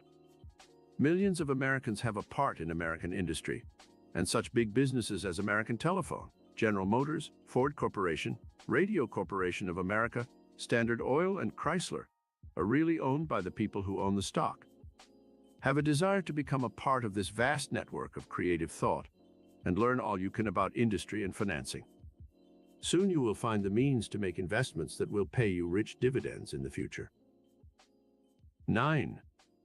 Sit down every night for the next week and ask Divine Mind to give you 3 ideas for improving your position in the world. Have a piece of paper and pencil with you in these periods of meditation, and give yourself at least a half-hour session each time. Write down on the paper ways in which I can improve my life. Then, after asking Divine Mind for guidance, sit still and wait for the inner prompting which will come. Write down your thoughts and read them over the next day. Keep this up for a week and see what results you obtain. 10. Visit your local public park and sit on a bench or walk about and survey it. Mentally tell yourself that you own this valuable piece of property. It is your own private estate, and you are enjoying it as if it were really your own. This exercise will give you a sense of possession and pride of ownership. Actually, you do own that park as much as any of the other people who walk there and enjoy its beauty. The fact that it does not have a fence around it, or that you don't have a deed to it, should not keep you from enjoying it. This exercise will expand your consciousness and vision. 11. Do the same thing with your public library and art gallery or museum. These public institutions endowed by wealthy men belong to you. Use them, enjoy them, be grateful for the treasures they possess, and enrich yourself at the fountains of knowledge, inspiration, and beauty which they possess. 12. Ask yourself, am I using my time wisely? Time is golden. It is the very essence of life and success. The precious hours that you may be wasting could, under our alchemist's law of transmutation, be turned into priceless treasures through the creative genius of your mind. Ask a millionaire on his deathbed which he'd rather have, another $1 million or a few more moments of time. He would choose time rather than money. With your spare time, go to evening school, study books, or take a home correspondence course in some subject, which can pay you rich dividends in the future. 13. By using this metaphysical formula for achieving riches, you will undoubtedly attain financial security in your future life. If you do not attract millions, do not feel you have failed in life. Count your blessings. If you have your eyesight and hearing, you already have $1 million in value. If you are happy in love and have a beautiful family, you know true riches. If you have peace of mind and contentment, you are probably better off than most millionaires. If you are in work you enjoy and have a bright dream for the future, you are already rich in the things that count in life. If you have your health and enjoy life, you would not trade places with a millionaire who is sick. If you are aware of the beauty of a sunset, of the ocean's dim horizons that beckon with hidden adventure, if you thrill to the song of a meadowlark, or laugh with the cadence of a flowing brook as it wends its way to the sea, you are in tune with cosmic beauty, and your soul knows true contentment and peace. If you love God and humanity, you already possess infinite treasures. Count your blessings and have faith that you can attract to yourself everything you will ever need to bring you peace, contentment, and fulfillment of your destiny. Summary. 1. The miracle power used by the richest men in the world and the ancient secret of the alchemists. 2. Metaphysical alchemy, secret of the ages. The superpower of the divine or cosmic mind in man. 3. The 16 golden keys to metaphysical alchemy set out in detail. 4. The magic of creative ideas and how one can become a millionaire today. 5. 6 new millionaires and how they used these secrets. 6. How one man drifted into a $120 million fortune. 7. How you can motivate your metaphysical miracle power to acquire riches. Chapter 10. Mastery of life achieved through metaphysical power. The illumined souls of the past who have conquered the forces of life are called masters. Such inspired teachers as Moses, Abraham, Christ, Buddha, Confucius, and Zoroaster were called masters because they had acquired complete control of the invisible forces of life and had learned how to direct them into creative channels. These great teachers could use the invisible metaphysical power they tapped to perform miracles of healing or to supply the needs of life. They not only controlled themselves, but they also controlled the forces of life as well as the people around them. You can become a master metaphysician by using the same higher creative faculties of mind and soul that these masters used to produce their miracles. Step by step, you can rise in power consciousness until you have achieved complete mastery of life through this metaphysical power we shall now study together. The mystical life forces that surge within your mind, body, and soul are the same as those which motivated the great teachers of ancient times. This metaphysical power is as alive and as compelling today as it was centuries ago. In fact, with our modern scientific knowledge and our advances in all fields of learning, we can utilize this higher metaphysical power to better advantage today than ever before. Divine science, the lost art. There is a divine science which is above the physical and material sciences that man uses in his laboratories, and which has produced such miracles as the splitting of the atom and our exploration of space. Divine science is the lost art of the ages. There is a consciousness in man's soul, which is known as soul perception, which is even greater than the consciousness possessed by the conscious and subconscious minds. When you once learn how to tap this strata of the divine mind of the cosmos, you can discover secrets that are reserved only for those who are initiated into the divine mysteries of the universe. Locked in the cells of man is the divine pattern that God has placed in his universe for all creation. When man reproduces his own kind, he does not have to search for a blueprint to create another human being. This mystic design is in every cell and atom of the living, vibrant, created universe. A blade of grass knows how to reproduce itself perfectly. An orange has this mystic pattern for creating another orange within its innermost depths. Think of the miracle of that golden fruit, encased by a protective shell to keep insects and animals from destroying it, holding in its hidden depository the precious seed for its perpetuity, and encasing in its innermost dimensions the sweet distillation of sun and soil and heaven-sent rains. This is a profound metaphysical miracle which all the science and skill of man-made knowledge cannot describe or duplicate.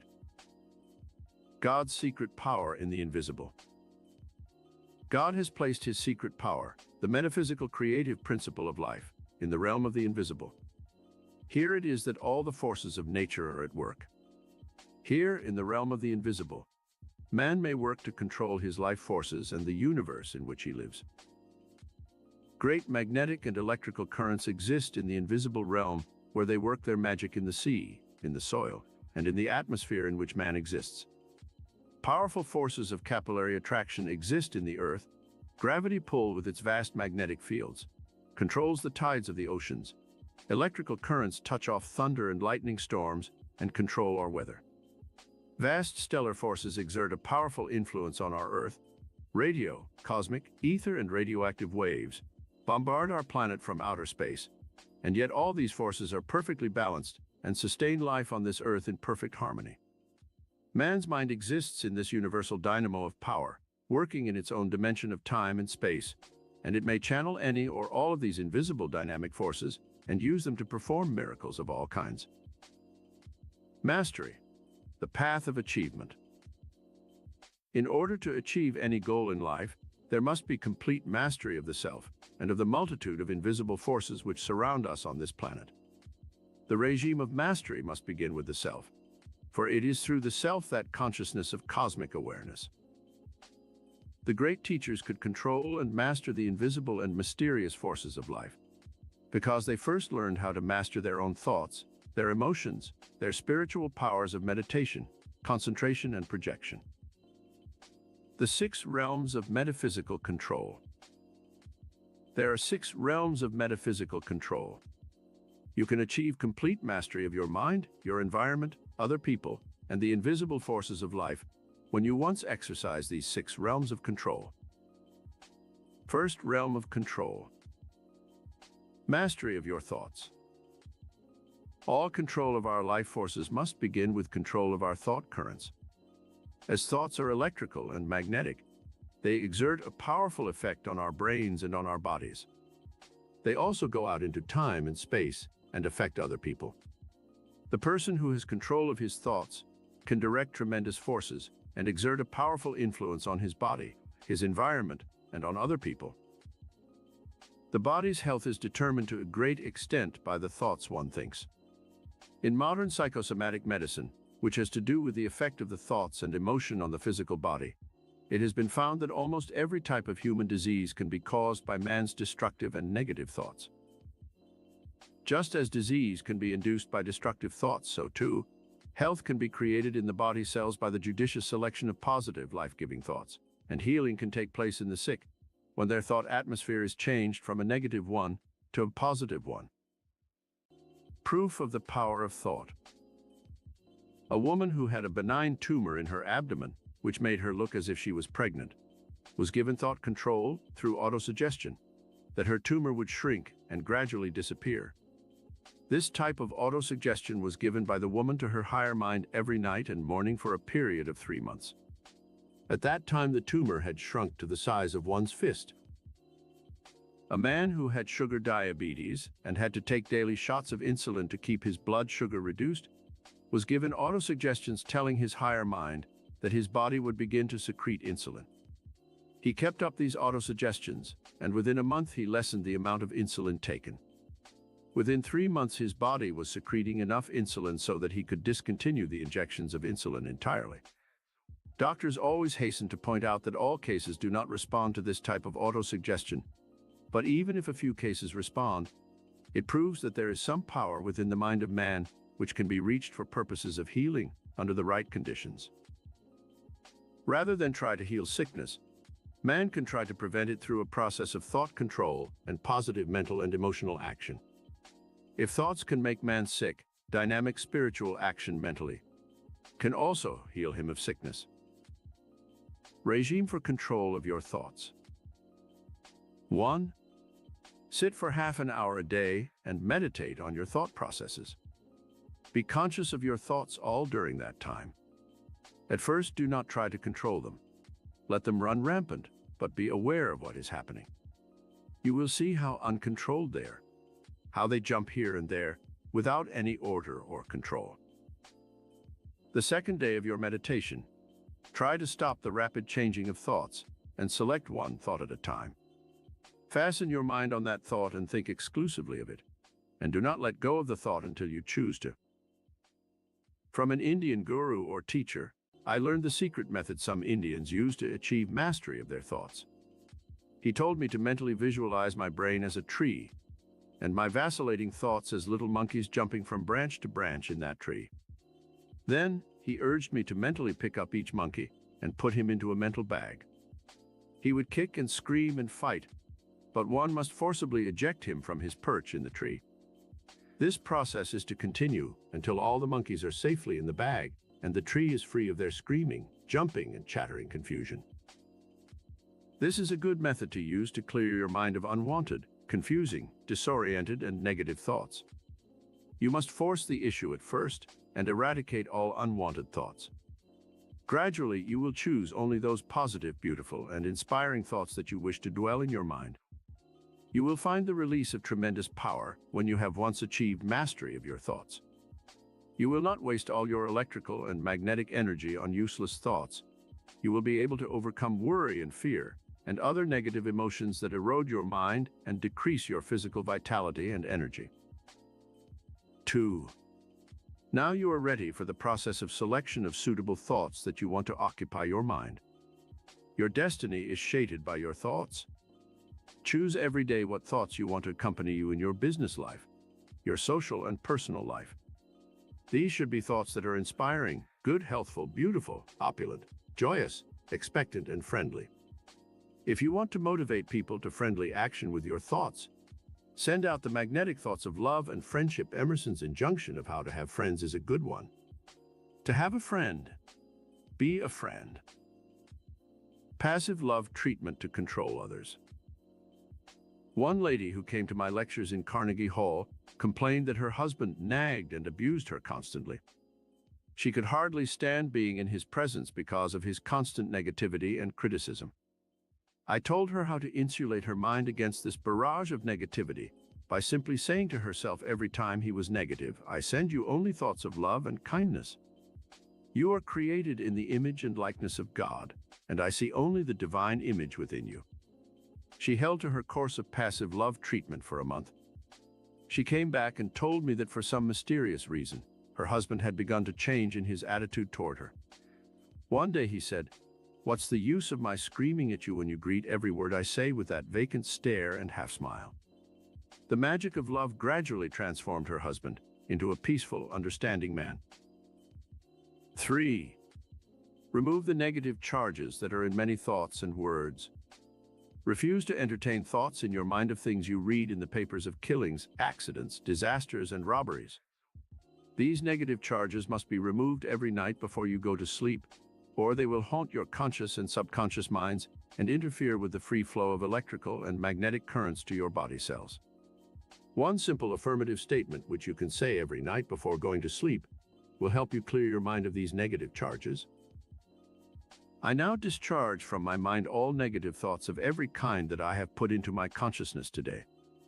I insulate my mind with positive thoughts. I am created in the image and likeness of God spiritually. I am under His divine protection, and while I sleep, my consciousness shall be bathed with His divine love, His beauty, His peace, His radiant joy. I now consign myself to His loving care and sleep soundly and safely, cradled in His loving arms. 4. During the day, while at your work or in your home, direct your conscious minds in the choice of thoughts that you shall think. Thoughts are like guests who inhabit your house. You would not choose unruly, boisterous, common visitors to come to your home who might destroy your furniture, burn holes in your carpets, and shatter your peace of mind with rude, coarse behavior. Your thoughts are also invited guests that inhabit your mental house. They can make of your mind a palace or a hovel. The choice is up to you.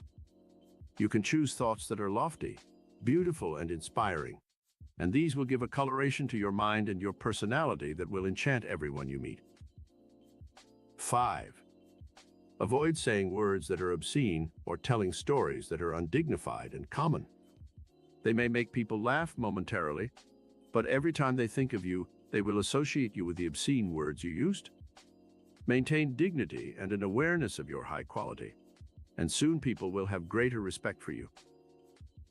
Second realm of control, nerve energy. In the yoga philosophy of India, we learn that the life force, or prana, radiates throughout the entire body and gives one energy and vitality. When it is abused, this nerve energy is dissipated and wasted, and the body becomes weak and debilitated. The following regime must be mastered in order to gain control of your nerve energy. It will give you more power, better health, youthful vitality, and a more radiant personality. Regime for control of nerve energy. 1. Electricity and magnetism radiate from your brain centers to all the nerves and muscles of your body. If this life force is dissipated, the cells and nerves of the body are starved and suffer grave consequences that can even make one sick. To control the nerve energy, you must avoid all unnecessary movements of the hands, feet, and body. Sit in practice sessions of 5 or 10 minutes and hold your body absolutely still. Do not move a muscle. You may have to blink your eyes at first until you have achieved control of even this function. As you hold your body in this type of rigid control, breathe deeply and hold the breath for a count of 4 before releasing it. The electricity and magnetism which radiate to your nerves is in the air about you. You must breathe it into your lungs consciously, and then after holding it for 4 counts, exhale it. You build the prana or life force through your breathing. 2. Now sit in practice and meditate on one specific part of your body. Say your right hand. Consciously move each of your fingers, closing them and shutting them at will. Then move your concentration up your arm to your shoulder. Raise the arm and hold it in rigid position above your head for a few moments only. Concentrate all your nerve energy in that hand and arm. You will feel warm currents flowing throughout your arm in a few movements of the hands, feet, and body. Sit in practice sessions. Many people have used this method for zone therapy to heal parts of their body by concentrating on sending the healing magnetic currents to the affected parts. One lady in our classwork in Carnegie Hall had a son who was in the army stationed in a very cold country. He complained in his letters how cold he felt at night and how his feet nearly froze. His mother wrote telling him of the method of nerve control she had learned, and the boy tried it, sending his concentrated nerve energy to his feet. He said that in a few moments' time they became so warm that he had to put them outside the blankets to cool them. Energy flows wherever you direct your thoughts. Nerve current flows instantly where you think. Many people who have had sluggish hearts or inefficient stomachs have used this method of nerve control to direct their thoughts on the ailing organ and have achieved miraculous results in a short time. 3. To direct nerve energy to your brain for inspirational and creative power, visualize your breath as a golden beam of light which radiates up your spinal column to your head and floods your brain with its creative energy. As you breathe deeply to 10 or 15 counts, press your diaphragm and feel that the column of air is like a fountain, shooting its pranic force up your spinal cord and radiating over your brain in a golden flood of power and inspiration. Your brain will come to life when you use this exercise, and you will be able to create wonderful things. Most of our great geniuses in the arts and sciences use this secret power to turn on the inspirational nervous energy of their brain. 3rd realm of control. Your emotions. We have studied elsewhere in this book about the value of the emotions and how to avoid negative, destructive emotions. Now let us learn the regime for control of all the mind's and body's emotions, so we can better direct the life force for creative and constructive purposes. Regime for control of your emotions. 1. Mastery of your emotions is essential if you are to become a master of life. You cannot let your emotions control you. You must control the emotions, especially the negative ones. We know that the most destructive emotions are fear, hatred, worry, jealousy, greed, and selfishness. We also know that the positive emotions are love, joy, good, charity, forgiveness, and compassion. When a negative emotion tries to control your mind, substitute its opposite emotion immediately. For instance, when you are actively hating some person, realize this emotion is destructive and will harm you in some way. Change the thought to one of love and understanding. If you cannot really love the person, try to understand him and reason out why he acts the way he does. Then become tolerant of the person and neutralize your hatred of him and his actions. When you feel miserable and unhappy, substitute a positive emotion in its place. Try to visualize some good that is coming to you or some past event that brought you happiness, and by dwelling on this positive emotion, you will automatically neutralize the negative one. 2. Practice each day with a new positive emotion until you are able to build a control regime for every emotion and every day of your life. Choose a different emotion for each day and live in the conscious awareness of that emotion for that day. For example, Monday, your tranquility day. Concentrate your thoughts on remaining tranquil and calm no matter what happens. Tuesday, your day of courage. Face life's problems with courage and do not flinch from facing reality. Wednesday, your day to live with beauty. Find new beauty in your environment. Be aware of nature's beauty. See the beauty of soul in everyone you meet. Thursday, your truth day. Practice to see the truth and express the truth in your dealings with others. Friday, your day of love. This healing emotion should be expressed all day in all contacts with others. Saturday, your day of forgiveness of others' slights, sins, and offenses against you. Sunday, your day of contemplation on the divine mystery behind all life. A day of worship and prayer. Fourth realm of control. Your body. The body can make insatiable demands on your mind and time if you do not control it and its appetites. Nothing is ever perfect. It's either too hot or too cold. Appetites nag the body constantly, from a desire for food and water to a desire for sexual satisfaction. The true master learns that he must control his body early in life, or he will spend a lifetime in misery and discomfort. Regime for control of your body. The following regime is the one used by higher yoga in India for this body control.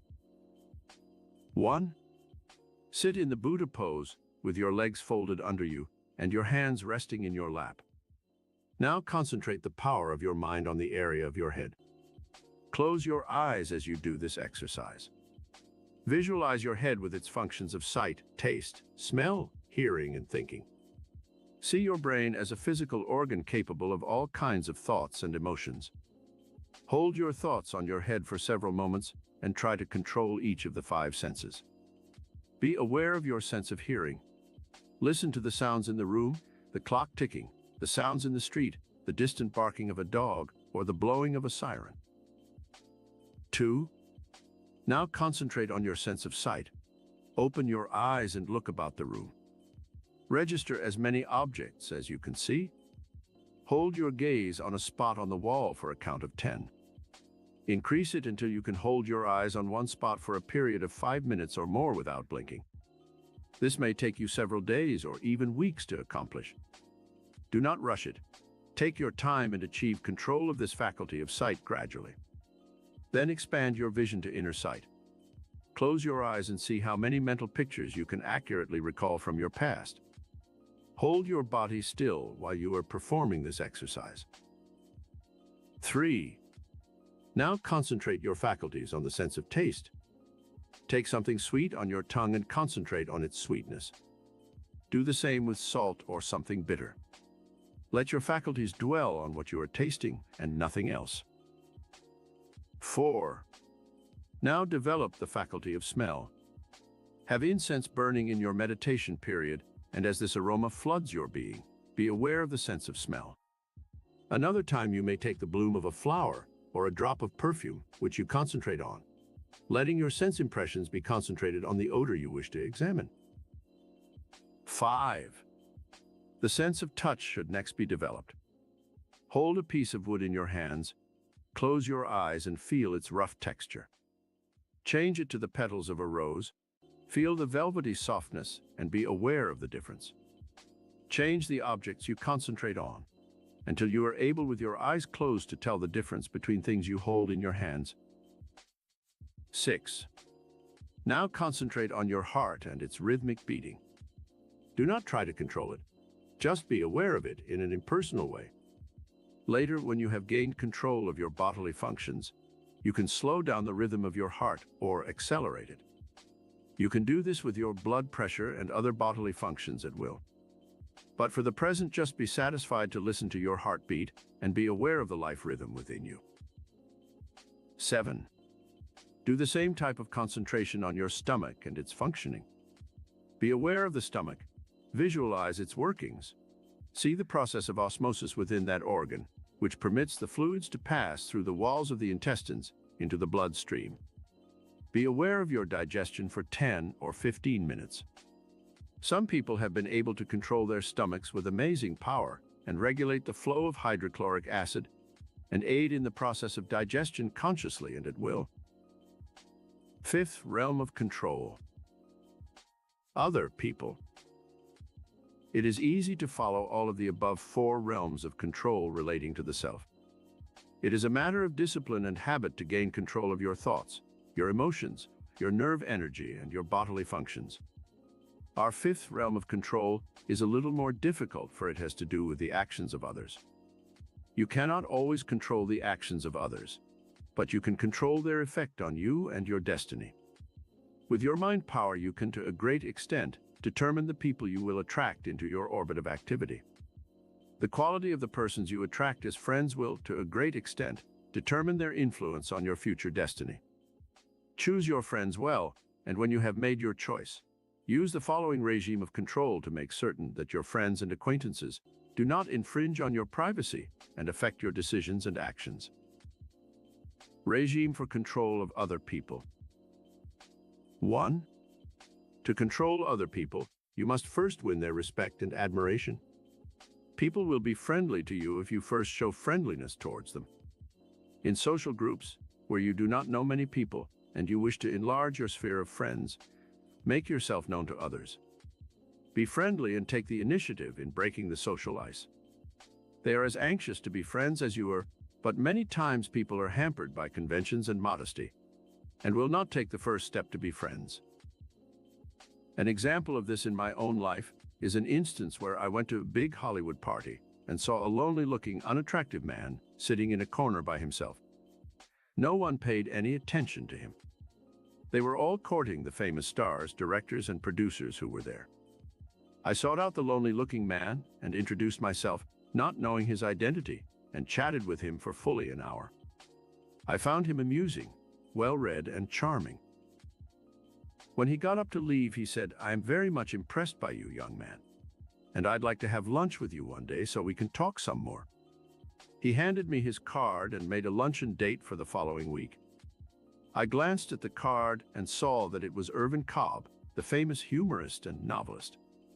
His taciturn appearance often kept people from making friends with him, but he had a heart of gold, a wonderful sense of humor, and turned out to be one of my best friends.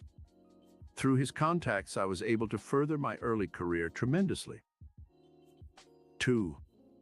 When you meet a person for the first time, try to fix his name in your mind for future reference. Also make it a point to talk about things that interest him.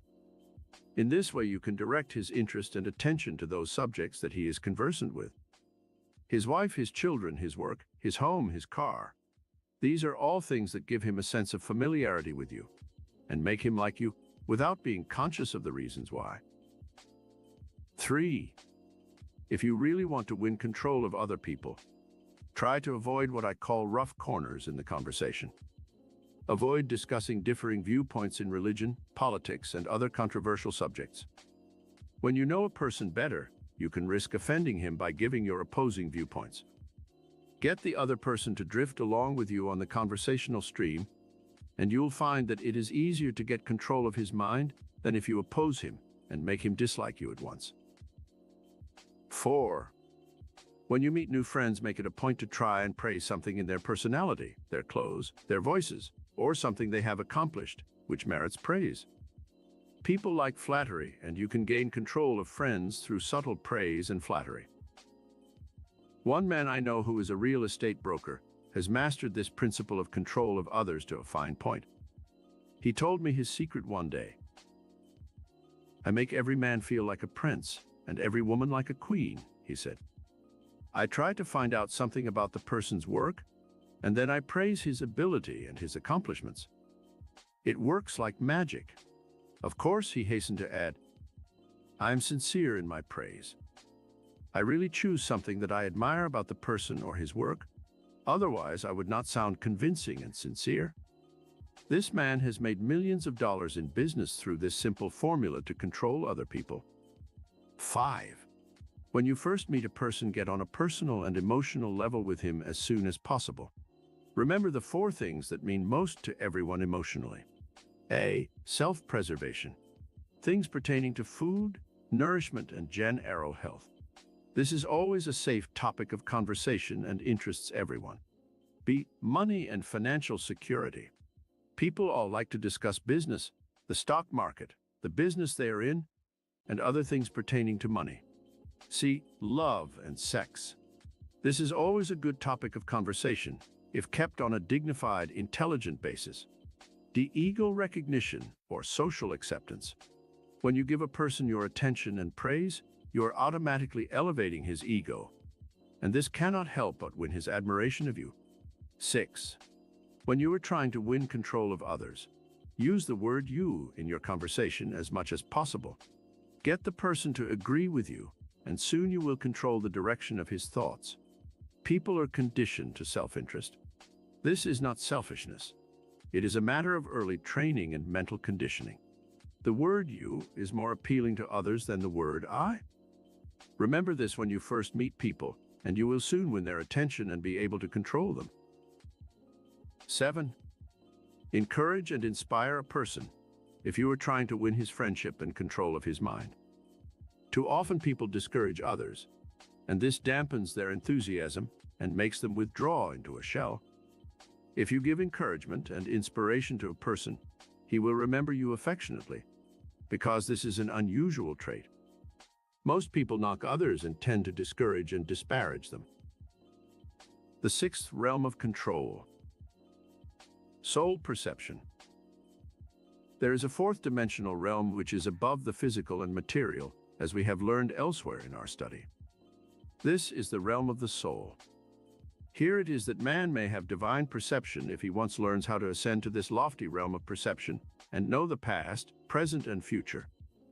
Mystics are able to achieve miracles when they once learn how to control this vital function of the human psyche. Regime for attaining soul perception. 1. Sit in meditation for at least half an hour a day and enter the inner sanctuary of the soul by withdrawing your mind from outer material and physical things.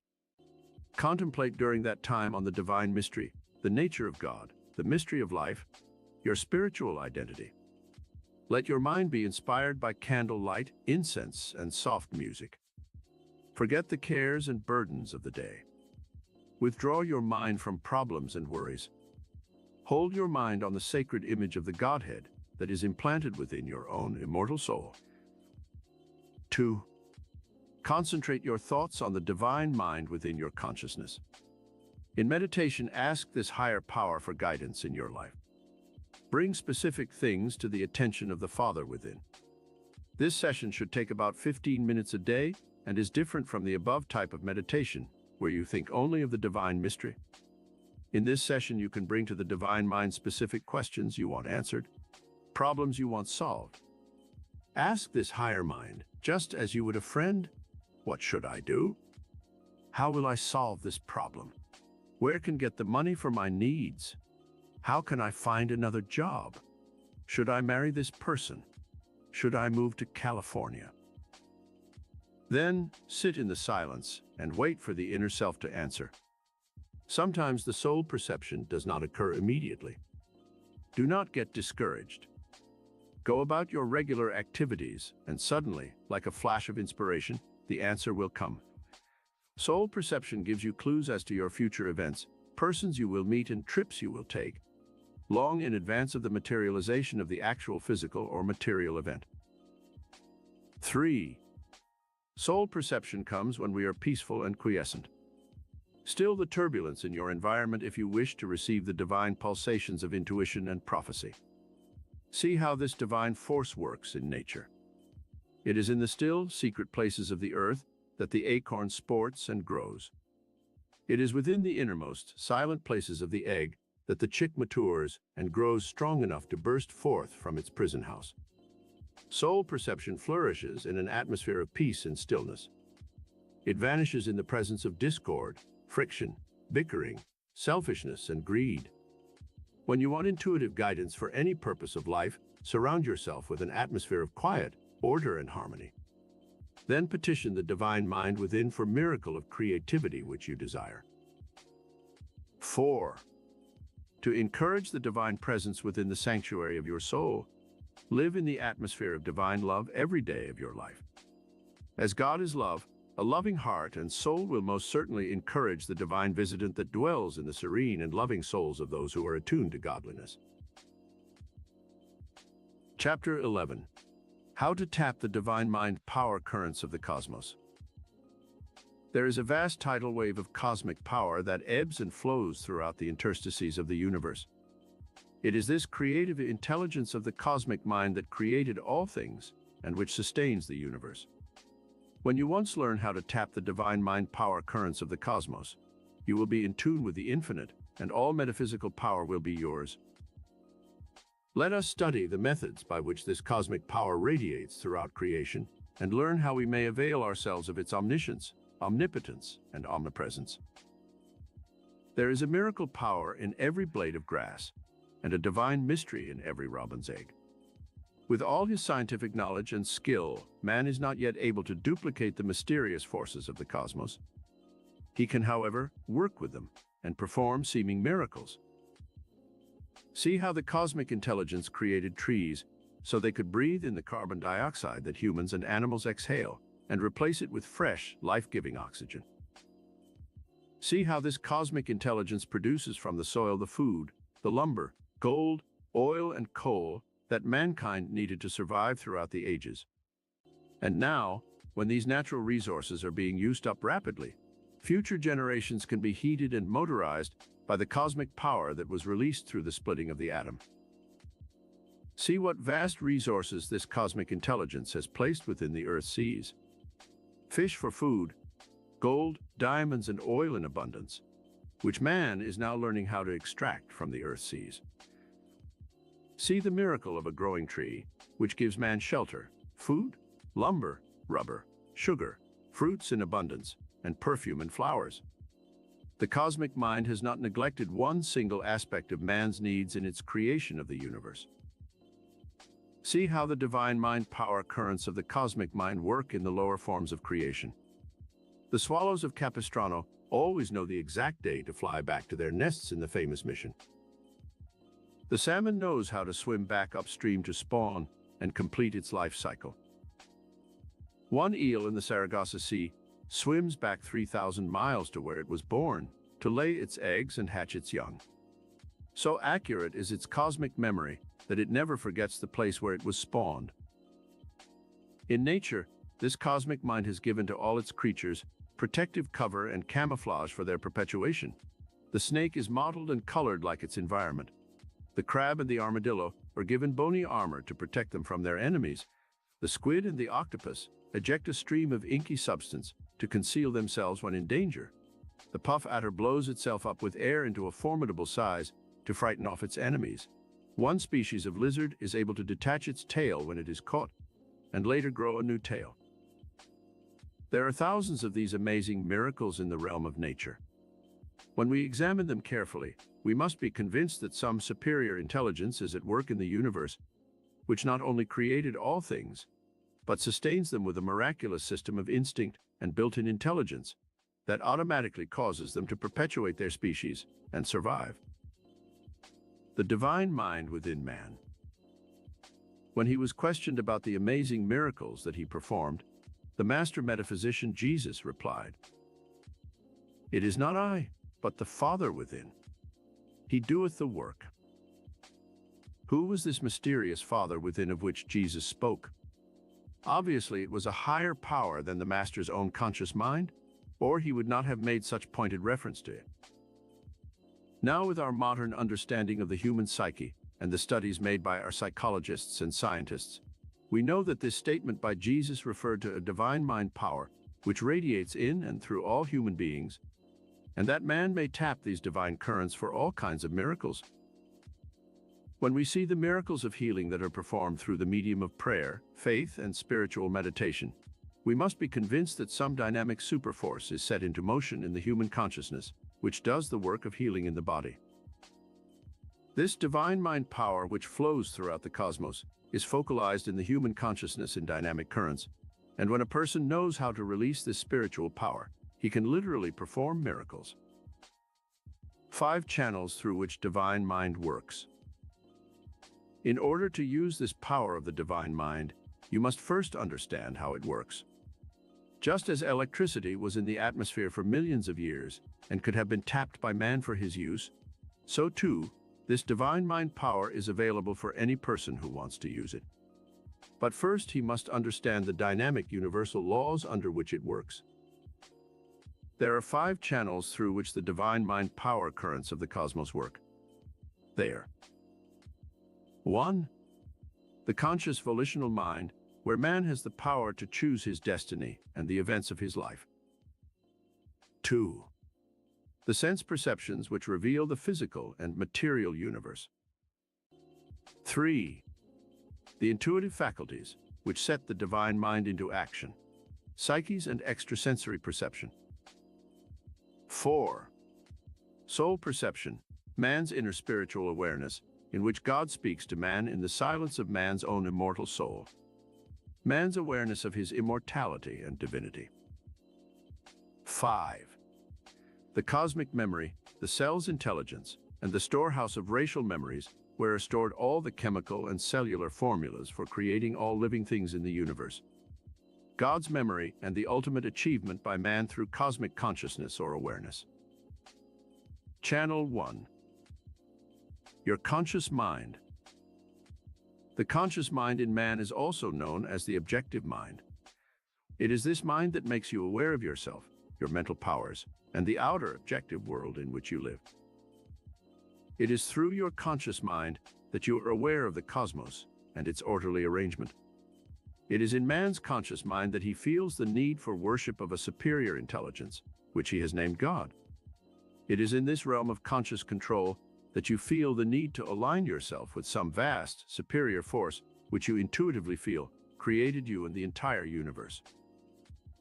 Your conscious mind is the mind which chooses the people who shall be in your life and who help mold your future destiny. It is also the force within you that helps you select the events that make up the pattern of your destiny. Someone has rightly said, "Destiny is not a matter of chance, but of choice." It is not something to be waited for, but rather something to be achieved. The laws ruling your conscious mind. The conscious mind can only reflect the higher power of the divine mind when you are aware of your true divinity. When you know that this God power is within you, as it is in every cell of the visible and invisible universe, you will become infused with a new life force. There will be new purposefulness and meaning to your entire life. There are laws that rule this conscious mind, and you must observe these laws if you wish to avail yourself of the efficiency and dynamic power that is inherent in your conscious volitional mind. 1. The law of order. The law of order is a cosmic one in that it applies to all creation. There is order in the heavens. All the planets revolve in their orbits without confusion or collision. Think of the countless billions of stars and solar systems, bigger than our own, which are involved in a cosmic scheme so vast the mind of man cannot comprehend it. Then realize that these planets have such a system of order in their workings that we set our earth clocks by them. Duplicate this law of order in your own mind. Have a schedule by which you live. Write down a list each day of the things you want to accomplish that day. Have a plan and system underlying everything you do. Keep track of your expenditures daily. Rockefeller's system, on which he built his vast fortune, consisted in jotting down every expenditure, even if it was only a few cents. The mental habits he built of order and system later extended to his vast financial empire and made him a multi-millionaire. 2. The law of balance. Never let your mind race out of control, for the law of balance in nature demands that we pay a price for every excess. The law of the balance is likened to the swinging of a pendulum. The same arc it prescribes in its upward motion it must duplicate in its downward swing. When you carry any emotion or indulgence to excess, nature exacts a penalty in order to maintain the law of balance. When you do not sleep enough on one night, you must make up for it the next day, or your brain suffers from fatigue and inefficiency. An excess of alcohol or cigarettes or sleeping pills must be paid for by the body's reaction to the poisons pumped into the bloodstream, with a lowering of the body's resistance, fatigue, and a subsequent slump in all of the body's functions. The divine mind power that works through your conscious mind is a delicately balanced force and quickly withdraws when this law is upset. Each day balance work and play, love and worship, so that you do not have excesses of any one thing in any department of your life. 3. The law of rationality or reason. The conscious mind works best with the divine mind when you rationalize your actions and your mental processes. Be consciously aware of your use of your conscious powers. Know why you do certain things. Reason out the need for the physical emotion of love. Control the functions of your mind and body. Do not let them control you. Every year, thousands of Americans commit suicide because they have lost the art of rationality. Their minds get out of control because they do not make the daily effort to reason out their actions. Back of every mental cause, there must be some physical effect. When you lose a good job through some thoughtless action, reason out the reasons for the loss. Do not blame society, the government, capitalism, or communism. The cause can be traced back to your own conscious or unconscious acts and thoughts. 4. The law of attraction. What you put into your conscious, volitional mind becomes the pattern of that which you shall attract. There is a law of magnetic attraction which applies equally to the mind as well as to the body. You are what you think. Put only those thoughts into your conscious mind which you wish to externalize in dynamic forms of action in your outer circumstances of life. Think friendly thoughts and you will attract friends. If you think thoughts of enmity, hatred, and envy, you will attract people who will personalize these traits in the outer world. You have it within the power of your conscious choice to set the stage for the enactment of your life drama. Do you wish it to be a drama or a tragedy? Is it to be a romantic love story? Is it to become a comedy in which you play the part of a clown? Do you wish a stage setting of beauty and opulence, or will you select a backdrop of ugliness and barrenness in which to act out your life drama? The choice is up to you. The power of the divine mind within you will help you externalize anything that you consciously choose. Make that choice carefully, and then sit back and watch how events will shape themselves to fit your mental pattern of action. Channel 2. Your sense perceptions. It is through your sense perceptions that you are aware of the objective world of reality. Elsewhere in our study, we have learned of the importance of the 5 senses. Now let us learn how to channelize the divine mind power through these sense perceptions. In this way, you can heighten the effectiveness of your senses and achieve a greater degree of sensitivity in these areas of mental and physical action. 1. Have an awareness of your inner subjective world. Close your eyes in this practice session that should last about half an hour. Be aware of your innermost being. See with your mental vision. Try to recall sights and colors and actions in the outer world of reality. Duplicate them and project them upon the screen of your inner mind. Then do the same thing with your senses of hearing, touch, and smell.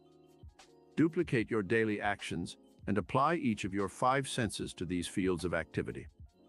Rerun your day every night when you go to bed, from earliest dawn to the end of the day. This inner awareness of your subjective world of emotions, sensations, states of consciousness, and perceptions will help you channelize the power of the divine mind to your every mental and physical faculty. 2. In another practice session, which should last for a full week of at least a half hour a day, sit in meditation and have an awareness of the outer, objective world in which you live. Be physically aware of heat and cold, of the room in which you meditate, of the outer world in which you work and love and play. Run through your mind the physical emotions you experience when you eat, when you work, when you dance, when you see a movie, when you love. Take a walk through a public park or street and be aware of the physical size and dimensions of trees, flowers, buildings, and your surroundings. Be aware of form, dimension, and physical characteristics of the environment in which you exist. Notice the trees, the leaves, flowers, the formation of the grass and bushes. If you walk on the beach, notice the sky, the distant horizon, the mountains, the blue skies, the golden sunshine. In other words, make it a point to become physically aware of the entire objective world about you, just as if you were an artist trying to reproduce everything on a canvas, or an author trying to describe everything in a novel. This exercise will tend to channelize the divine mind currents to your conscious mind and increase your sense perceptions enormously. 3.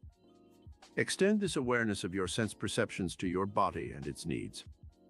Consciously be aware of the form and dimensions of your physical body. Look in the mirror at yourself and study your face carefully. See what mental impressions you create in the minds of others with your facial expressions. Put onto your face the mental masks of greed, hate, jealousy, fear, and worry. See how the facial muscles respond to these negative emotions. Now change the mental mask and put on the expressions of charity, love, trust, and confidence, and see how the facial muscles pull upwards gently, giving your face a totally different expression. Channel 3. The intuitive faculties. The power of the divine mind within you is activated by your intuitive faculties. Everyone has some psychic and intuitive ability. It can be developed so that you can receive divine guidance on every move you make in life.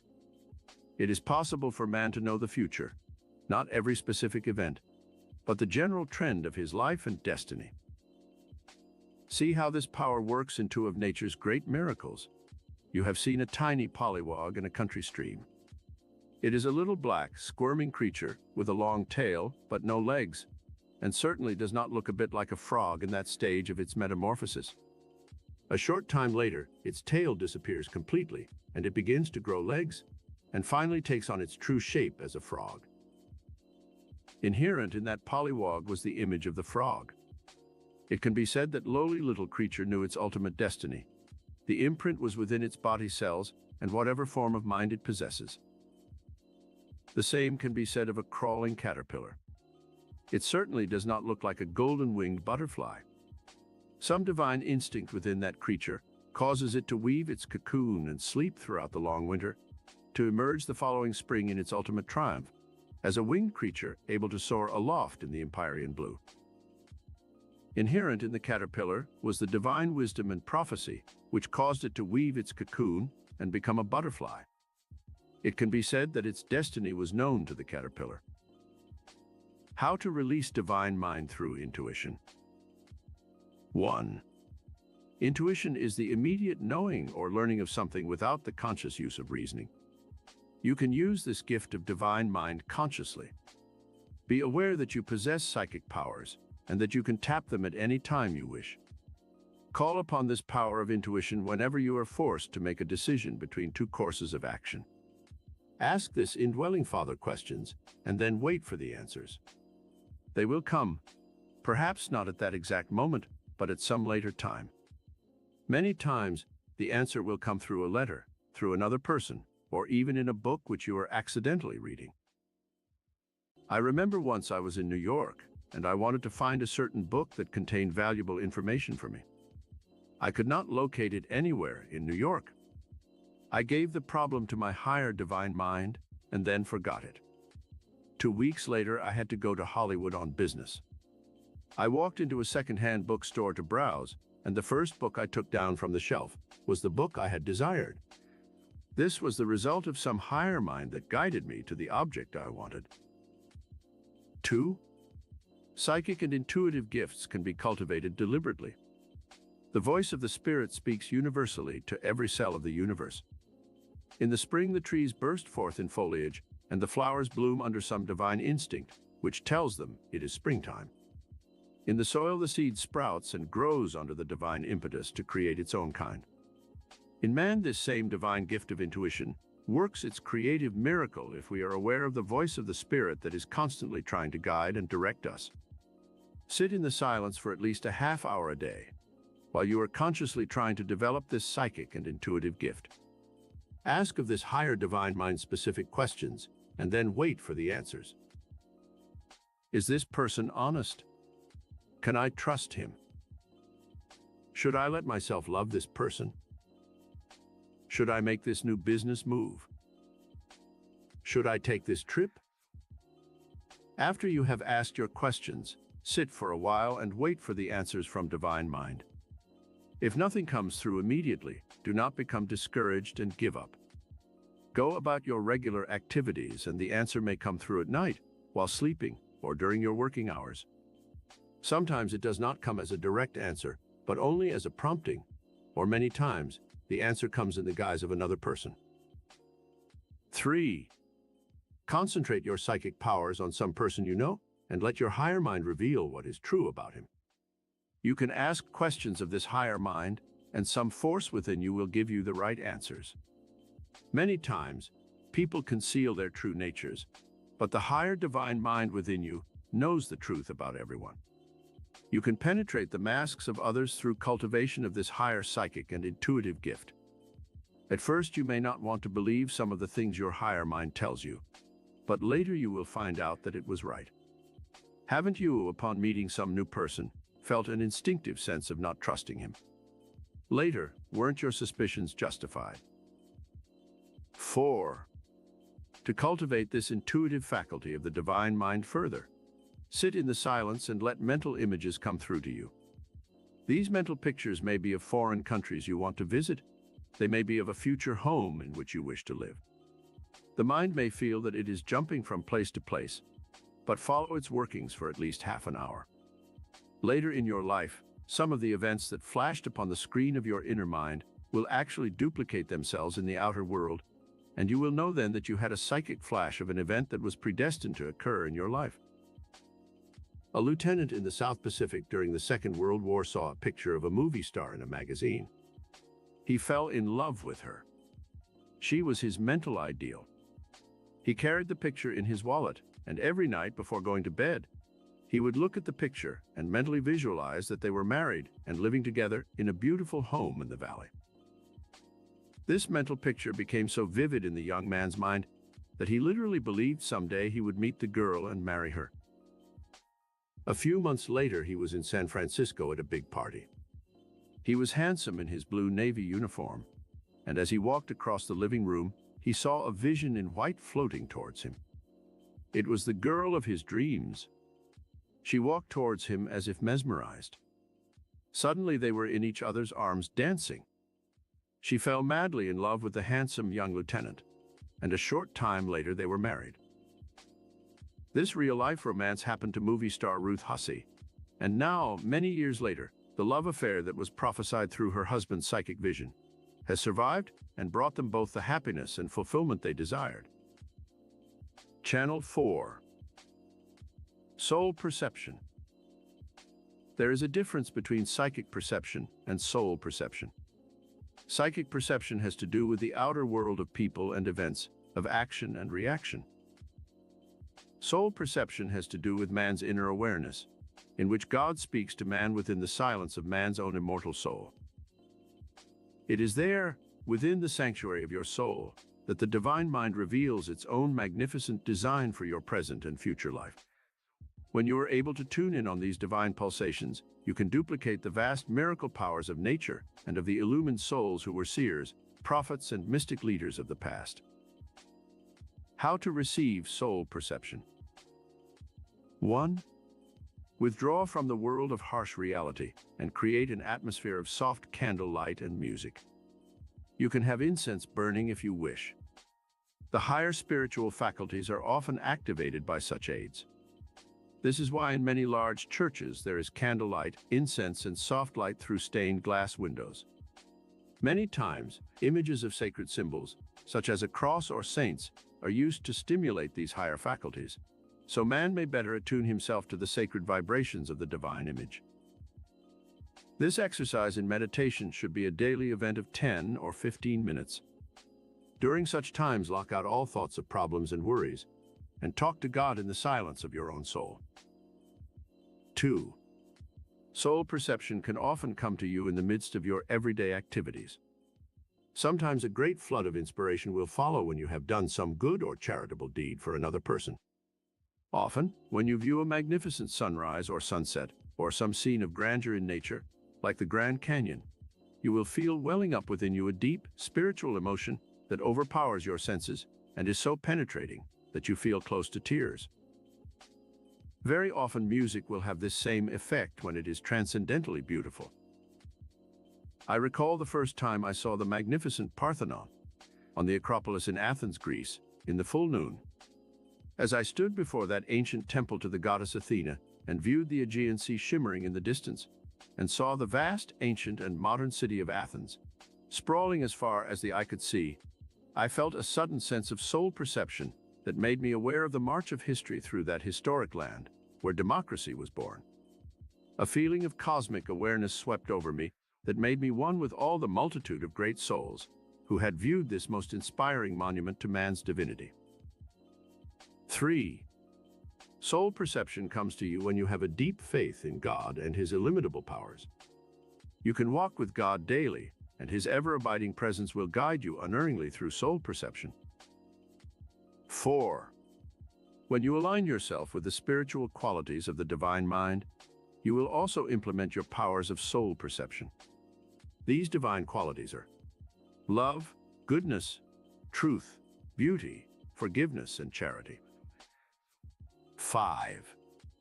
Faith and prayer put you in tune with the divine mind power that reflects throughout the universe. Man's consciousness is like the earth. It flourishes and flowers only when the sun shines upon its surface, giving it life and motion.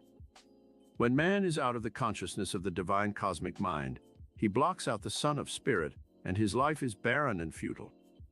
When he basks in the golden light of the spiritual sun, he flourishes and grows wise, and his gifts and talents flower, and he blesses the earth with his creative mind. Prayer releases a golden stream of spiritual light, life, and intelligence. Dr. Alexis Carrel said of prayer that it is a force as real as terrestrial gravity. In experiments conducted by scientists and ministers, it was found that when prayer was said over wheat and corn that was planted, it yielded 2 to 3 times as much as seed that was not prayed over. In an experiment with growing things, it was found that cursing the tender young shoots made them wither and die. Loving the growing plants made them flourish and mature. There is a miracle power in the atmosphere about us that responds to prayer and faith. 6. The power of divine love also helps man channel this divine mind power to all his actions. In tests conducted by a famous pediatrician in the care of young children, it was found that children who were not given love often died in the crucial first year of life. On each baby's chart, this doctor writes, "This child is to be picked up on the hour and loved." It doesn't matter whether it is a nurse, a stranger, or the mother. The important thing is that the children who are given this type of human love grow and become healthy, happy, balanced children. Whereas when they are denied love, they seldom survive the first year of life. Channel 5. The cosmic memory.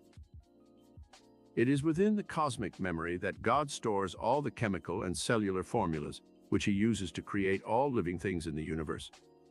The universe is built according to a master plan, which follows a mechanical design and structure. This is basically repeated in all created objects. The atoms, which make up all matter, are little building blocks that are actually invisible. When they are drawn together by the law of gravity, they become plants, trees, mountains, moons, and stars. The entire universe is created and sustained by a flow of invisible substance, which we call spirit or intelligence. As this intelligence flows throughout the universe, obeying some higher creative command, it arranges itself in shapes and forms that are imprinted upon a sea of spiritual protoplasm. There are fewer than 100 different types of atoms in the universe. From these, arranged in millions of different patterns and designs, all creation is formed. Everything in the mineral, vegetable, animal, and human kingdoms derives from these primary atomic building blocks. Science cannot understand the power that is behind the atom. It is still a complete mystery. In metaphysics, we can begin to understand something of this mystery of creation. The cosmic memory reveals to mankind many of its innermost secrets. We now know, for instance, the basic structure of all atoms. The electron is a negatively charged particle that forms a part of all atoms. The neutron is one of the fundamental uncharged particles of an atom. The proton is a fundamental particle of the nuclei of all atoms, carrying a unit of positive charge of electricity. The nuclei is the central part of the atom, around which the other parts revolve. They are held in place by the rapidity of their motion in a gravitational field, similar to the Sun, with all the planets revolving around it in their orbits. From this microscopic structure, the atom, God builds everything from star to snowflake. The infinite variety of creation attests to the fact that some very high order of cosmic intelligence is back of all creation. Regime to tap cosmic memory. 1. Study the universe in which you live. Try to understand the processes that go on within the universe. Study the world of nature. See how growth occurs. Try to probe the secrets of nature by observation and curiosity. Some of our great scientists have probed these cosmic secrets and given to men a vast variety of new products, foods, and treasures. 2. Look at a blade of grass or a grain of sand and try to see the process of creativity, which cosmic intelligence used to fashion these elements. A scientist in France studied snowflakes for 40 years and never found any two alike. No blade of grass or grain of sand is ever like any other. Even twins are never exactly alike. The cosmic mind is an original artist that never creates any two things exactly alike. Study flowers and fruits and see how the cosmic mind fashions these delights to the eye and the palate. Take an orange or a pomegranate apart. See how nature has separated the segments with a layer of skin. How carefully she has placed the seed within the fruit, where they will not be disturbed. Try to comprehend some of the mystery of creation by a careful study of the laws under which the cosmic mind of God works in his creation. 3. Observe the law of growth that is in the universe. Then attempt to duplicate it in your own life. Your mind must grow and evolve. Your consciousness must grow from the physical to the spiritual. You must evolve through study and try to expand your interest to encompass many different branches of knowledge. 4. Work with the laws of the cosmos rather than against them. There are 3 laws which you should observe: the law of usefulness, the law of productivity, and the law of action. Any object that loses its usefulness in the scheme of things is automatically discarded by nature. Try to maintain your usefulness to an advanced old age. Keep on producing and creating all your life in some way. Have an avocation as well as a vocation, so that you can keep your mind and body constantly stimulated by new interests. Then, last but most important, observe the law of action mentally and physically. Keep yourself busy and never stop creating something for the world. This regime will assure you of keeping in tune with the cosmic mind where all intelligence resides. You will reflect more power and energy once you are in tune with the infinite mind of God through his cosmic memory. Summary. 1. The divine mind power currents flow throughout the cosmos, including yourself. 2. The miracle power is tireless in creation and is the divine mind within man, the Father within, who performs miracles. 3. The 5 channels worked out in detail through which divine mind works. 4. The laws ruling your conscious mind, your sense perceptions, and the intuitive faculties in man and how to tap them. 5. Soul perception in man and how to channel its power. 6. Power of faith and prayer to work miracles. 7. The cosmic memory and how to tap this power for creative miracles. Chapter 12. How to attain the 5 aspects of miracle healing. The miracle healing power of divine mind extends to all realms of God's created universe. We see this metaphysical power at work in nature, where the animal kingdom has a wisdom and instinct that far surpasses the intelligence of the higher human kingdom. Only when man is able to tap the powers of divine intuition is he able to attain a flow of this metaphysical miracle working power. You will never see a horse or a cow smoking like a chimney stack. You cannot make them drink alcohol or other poisons. They seldom overstuff on rich foods and suffer from indigestion. They seem to know how to avoid most of the calamitous diseases that are the scourge of humanity, such as heart trouble, cancer, high blood pressure, ulcers, and diabetes. When an animal becomes sick, he seems to know how to heal himself. Most often he will stop eating completely and let the miracle-working forces within his own body heal him. Humanity is on a pill and miracle drug binge. Man takes pep pills to give him energy to face his day, then pills to slow him down at night so he can go to sleep.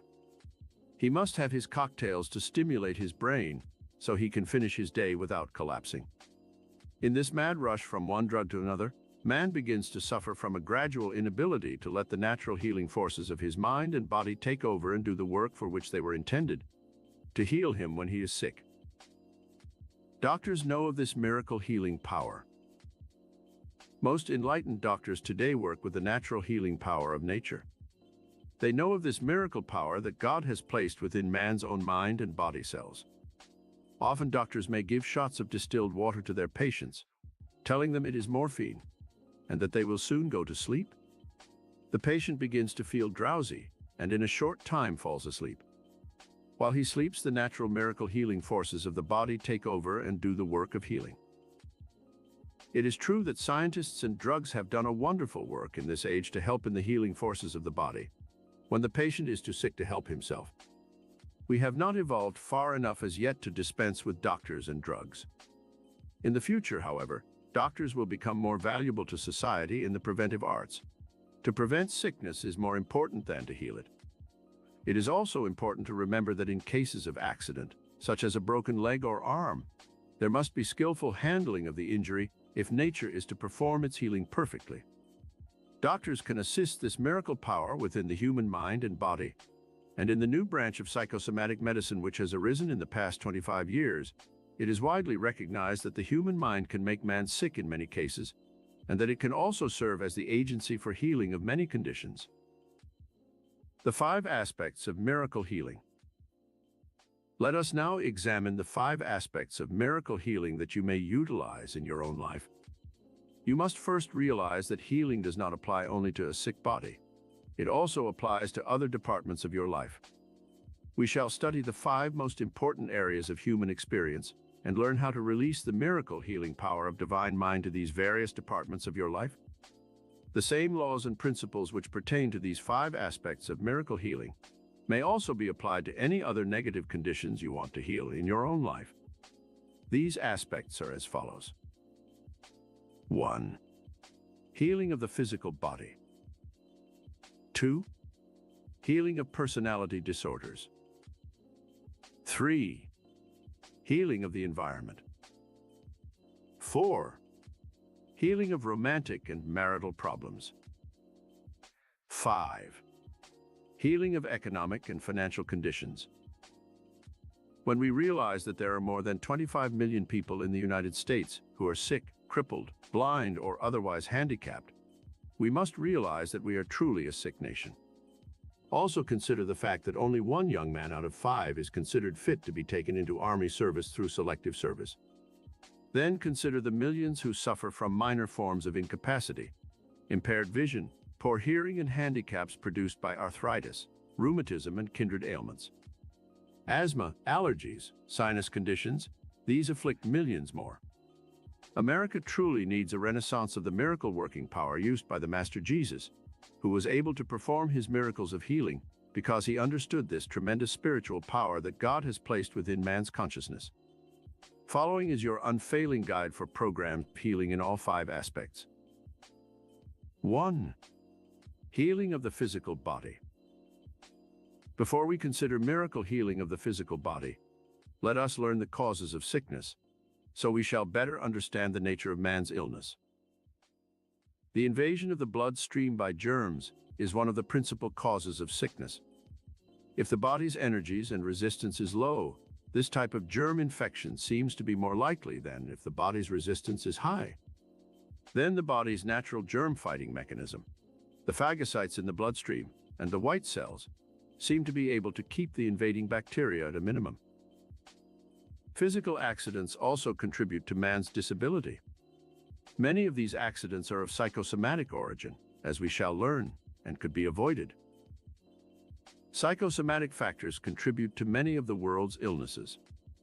Many doctors are of the opinion that nearly 85% of sickness can be traced to psychic disorders, that is, emotional disturbances that involve the psyche.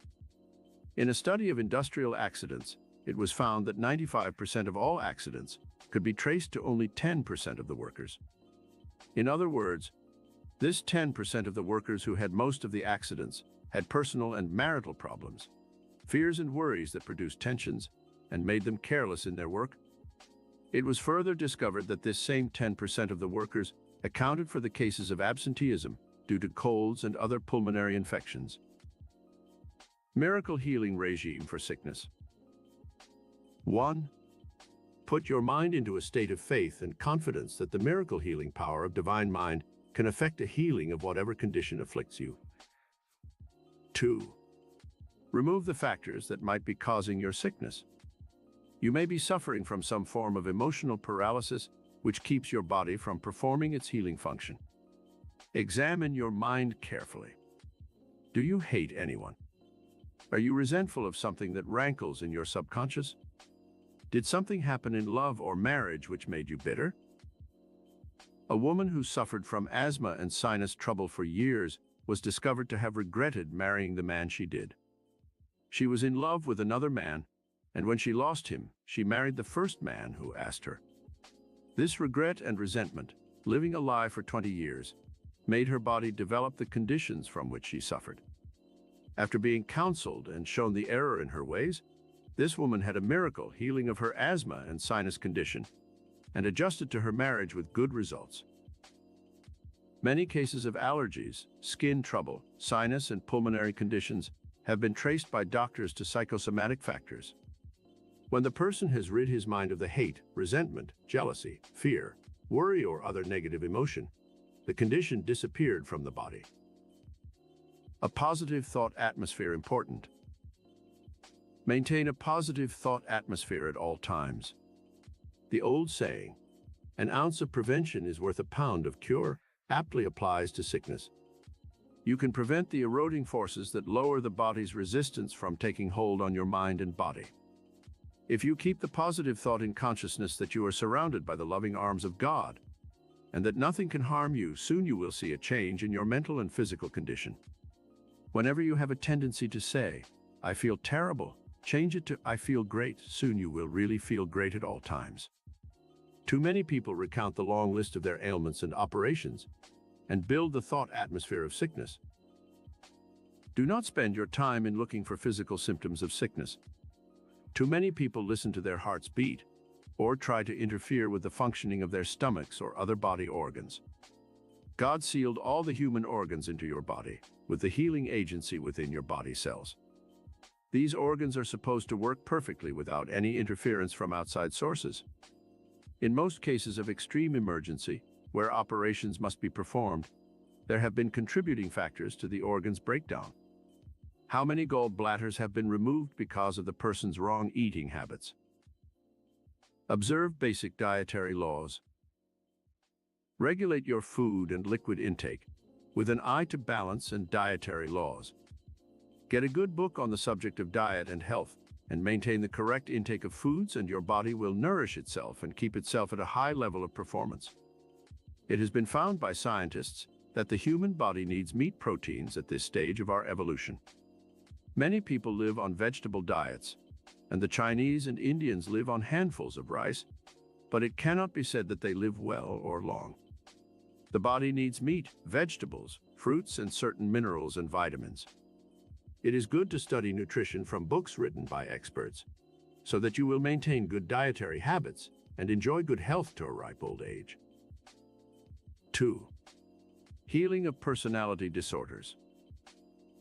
Personality disorders are of many different types. They range from self-consciousness and inferiority to disorientation and maladjustment. A sick mind can be as real and distressing as a sick body. Many people who suffer from personality disorders do not need psychiatric help. They can often help themselves if they know the causes of their condition. Following are the most frequent causes of personality maladjustment. Fear of failure. Frustration in love and marriage. Unhappiness in choice of work. Resentment, jealousy, and other negative emotions. Discord and friction at home or in business. Feelings of inferiority and inadequacy. Sexual suppression and lack of fulfillment. Unresolved worries and fears. Insecurity in early childhood. The miracle healing regime for personality disorders. When you have discovered the cause or causes for your own particular type of personality disorder, set to work first to rid yourself of the cause of your condition. You should practice daily to adopt a positive course of action in handling the problem. If it is fear of failure, build your confidence by adopting the attitude that everyone has some failure in his life. Then pick little things that you can do successfully and achieve these. When you once build the mental habit of success, you will banish the fear of failure. Check back over your life every night before you go to sleep and analyze the negative or distressing emotional experiences that afflicted you in your early life. Very often, these early childhood experiences cast a pall over a person's entire adult mental and emotional life, causing symptoms that vary from stuttering to fear of speaking before an audience. Stuttering overcome through metaphysics. A young man who came to our classes in Carnegie Hall was afflicted with stammering and stuttering. In talking to him in a period of consultation, I discovered that he had been beaten by a foster mother when he was a child. When he had unburdened himself by telling me all about these distressing conditions of his early youth, I told him that he was now an adult, that his childhood was behind him, and that he must try to understand and forgive the foster parent for her mistakes. I gave this young man a series of positive affirmations which he was to repeat every night upon retiring, and when he faithfully followed this regime for 3 months, he had reached a point where he only stuttered when he became excited. It is only a question of time before he is fully healed of his personality disorder. When you discover the particular emotional block that causes your personality disorder, rationalize it. That is, reason it out with yourself, and then give yourself positive suggestions that will help overcome this condition. The following is a good suggestion for general use. I now understand the reasons for my personal problems. I now appeal to the divine mind within to take over all these personality problems and to dissolve them completely. I have faith in the miracle-working power of my higher mind. I am confident, peaceful, poised, loving, and joyous. My body operates under the power of my higher mind. It is now healthy, vital, and strong. I rest in the loving arms of God, secure and serene, and sleep peacefully, knowing I am being refreshed, restored, reinvigorated, and rejuvenated while I sleep. How hatred and resentment cause sickness. If you have any hatred or resentment within your mind for any person or any condition, try to change it to love and forgiveness and understanding. Most negative emotions create sickness. The personality can become warped through greed, selfishness, worry, fear, or hatred. Many times these negative emotions will give one symptoms of high blood pressure, heart disease, ulcers, and other physical ailments. A man who hated his business partner developed a very bad case of ulcers. He was advised to have an operation, but he was afraid, so he went to a psychosomatic doctor. When the doctor discovered he hated his business partner, he told the patient to get out of the business as quickly as possible. The man followed his advice, and within 3 months' time, he was completely healed of all traces of his ulcers. Change the emotion of hate to love whenever you have any mental or physical symptoms that cause distress. Love is a healing emotion. 3. Healing of the environment.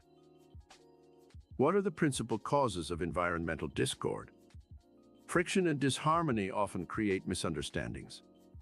We do not like certain things people do, or they become antagonistic to us for any one of a dozen reasons. We may work in an office where there is jealousy, resentment, and envy. Or it may be that the work one does is not to his liking and he resents it. Again, a person may feel he is inadequately paid, and this causes him to chafe against his employer and his working environment.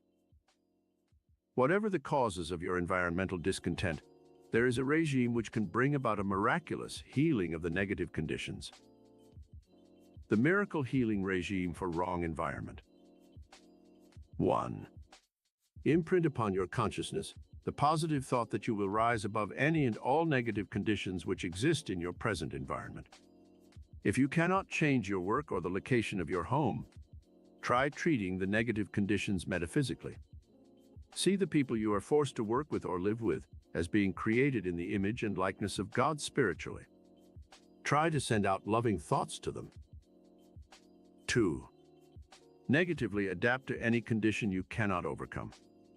For instance, you may have to stay in your present place of employment because you have put in too many years to make a change now, or you may be in line for a promotion or pension. Negative adaptation means simply that you will live with the condition until such time as you can more easily change it. How one girl found romantic happiness. A girl who came to my lectures told me she disliked her office job. The other girls seemed to be malicious and gossiped about her constantly. She had a bad breaking out on her face that further added to her embarrassment and feelings of inadequacy. Boys didn't ask her out on dates, and she was already 24 and was afraid she would become an old maid. What should she do? She couldn't quit her job because her widowed mother and small brother depended on her income. I told her that most of the trouble was within her own consciousness. I urged her to negatively adapt to the situation for a while, until she could take positive steps to change the conditions which caused her such distress. Her approach to life was all wrong. She began using the metaphysical principle of love and understanding. She developed a sense of humor, and when the girls made cutting remarks, she learned to turn them into a joke. Soon the other girls were laughing with her, not at her. She was less aloof in her attitude towards her working companions. After 3 weeks of this metaphysical treatment, a man she had long admired in another department of the firm asked her for a date. He fell in love with her, and they were married. I attended her wedding. She looked radiantly beautiful. Her skin had cleared up, and she was poised and well-adjusted. She is now the mother of 2 children and has found the happiness she always desired. 4. Healing of romantic and marital problems. One of the most common areas of difficulties that affects human relationships is that dealing with romance and marriage. At some time or other, every person has some such problem which disturbs his tranquility and happiness. Metaphysical miracle power can be released to heal such problems. First, let us examine these problems in the light of reason and find out the causes of most romantic and marital problems. Mismating often brings 2 people together who have no reason for marrying. What should they do in such a situation? Divorce or live together with friction, misunderstanding, and the subsequent chaos it produces for their children. Then there is the problem of philandering, indulged in by one or both of the marriage partners. This leads to jealousy, accusations, and sometimes violence. Often 2 people will suffer from sexual maladjustment, frigidity on the part of the wife, or impotence on the part of the husband. Such a problem can make a marriage miserable and must be handled delicately if the marriage is to survive. Then there is the problem of quarreling, nagging, friction, and general bad temper. This type of negative atmosphere can destroy a marriage and cause the parties concerned to suffer from feelings of guilt and misery. The miracle healing regime for romantic problems. 1. Realize that no marriage is perfect. Each person must bring to the union vast patience, love, and understanding.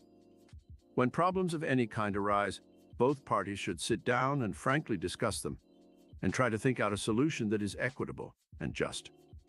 Try to rise above the petty level of human thinking into the realm of divine love, where each sees the other as encompassing the spiritual qualities of the soul that can make a marriage a blessing instead of a curse.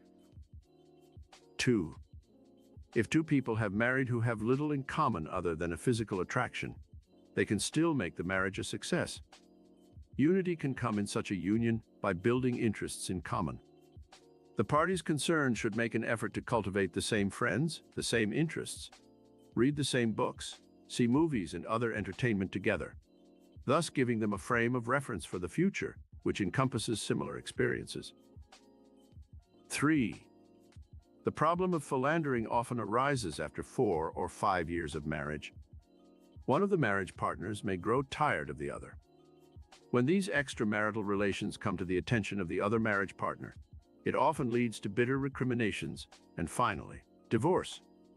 How can such a breach be healed in metaphysics? Let each partner in the marriage realize that to err is human, to forgive divine. Try to be understanding of the other's weakness. Then try to work out a basis for future understanding and harmony in love and sexual relations that give satisfaction to both parties. Infidelity led to this woman's crippling. An instance where infidelity led to a crippling condition of the wife came to my attention some time ago. The wife found out her husband had been going around with another woman, his secretary. She developed paralysis of her limbs and became a chronic invalid. Of course, the affliction was a psychosomatic one in which the woman's subconscious mind wanted to be crippled so she could punish her husband by making him wait on her. It immobilized her so she could no longer give him the comforts in the home he had grown so accustomed to. Upon examination by many doctors, it was found there was nothing physically wrong with this woman. One doctor who had studied psychosomatic medicine finally arrived at a solution. He told the husband to leave the wife in an upstairs bedroom. He advised him to have parties 2 or 3 times a week down in the living room and not to have the wife down.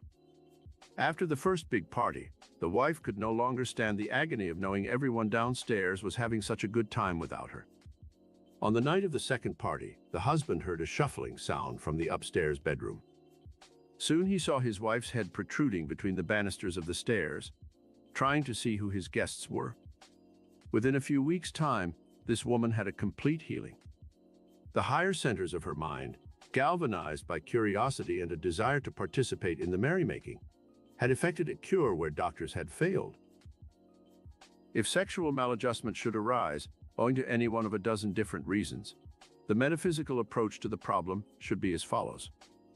First, try to discover what the trouble is, how it had its inception, and if necessary, probe back to the early childhood of the mate to see if conditioning occurred in childhood that might have caused the difficulty. The mate should show more tenderness and solicitude in lovemaking, for very often a woman who becomes frigid in the love act has been shocked in some way or repelled by some early experience that actually makes her hate and fear the sexual act. In such instances, the husband should show consideration and understanding and try to adjust his needs to the wife's existing limitations. Sexual frigidity overcome through metaphysics.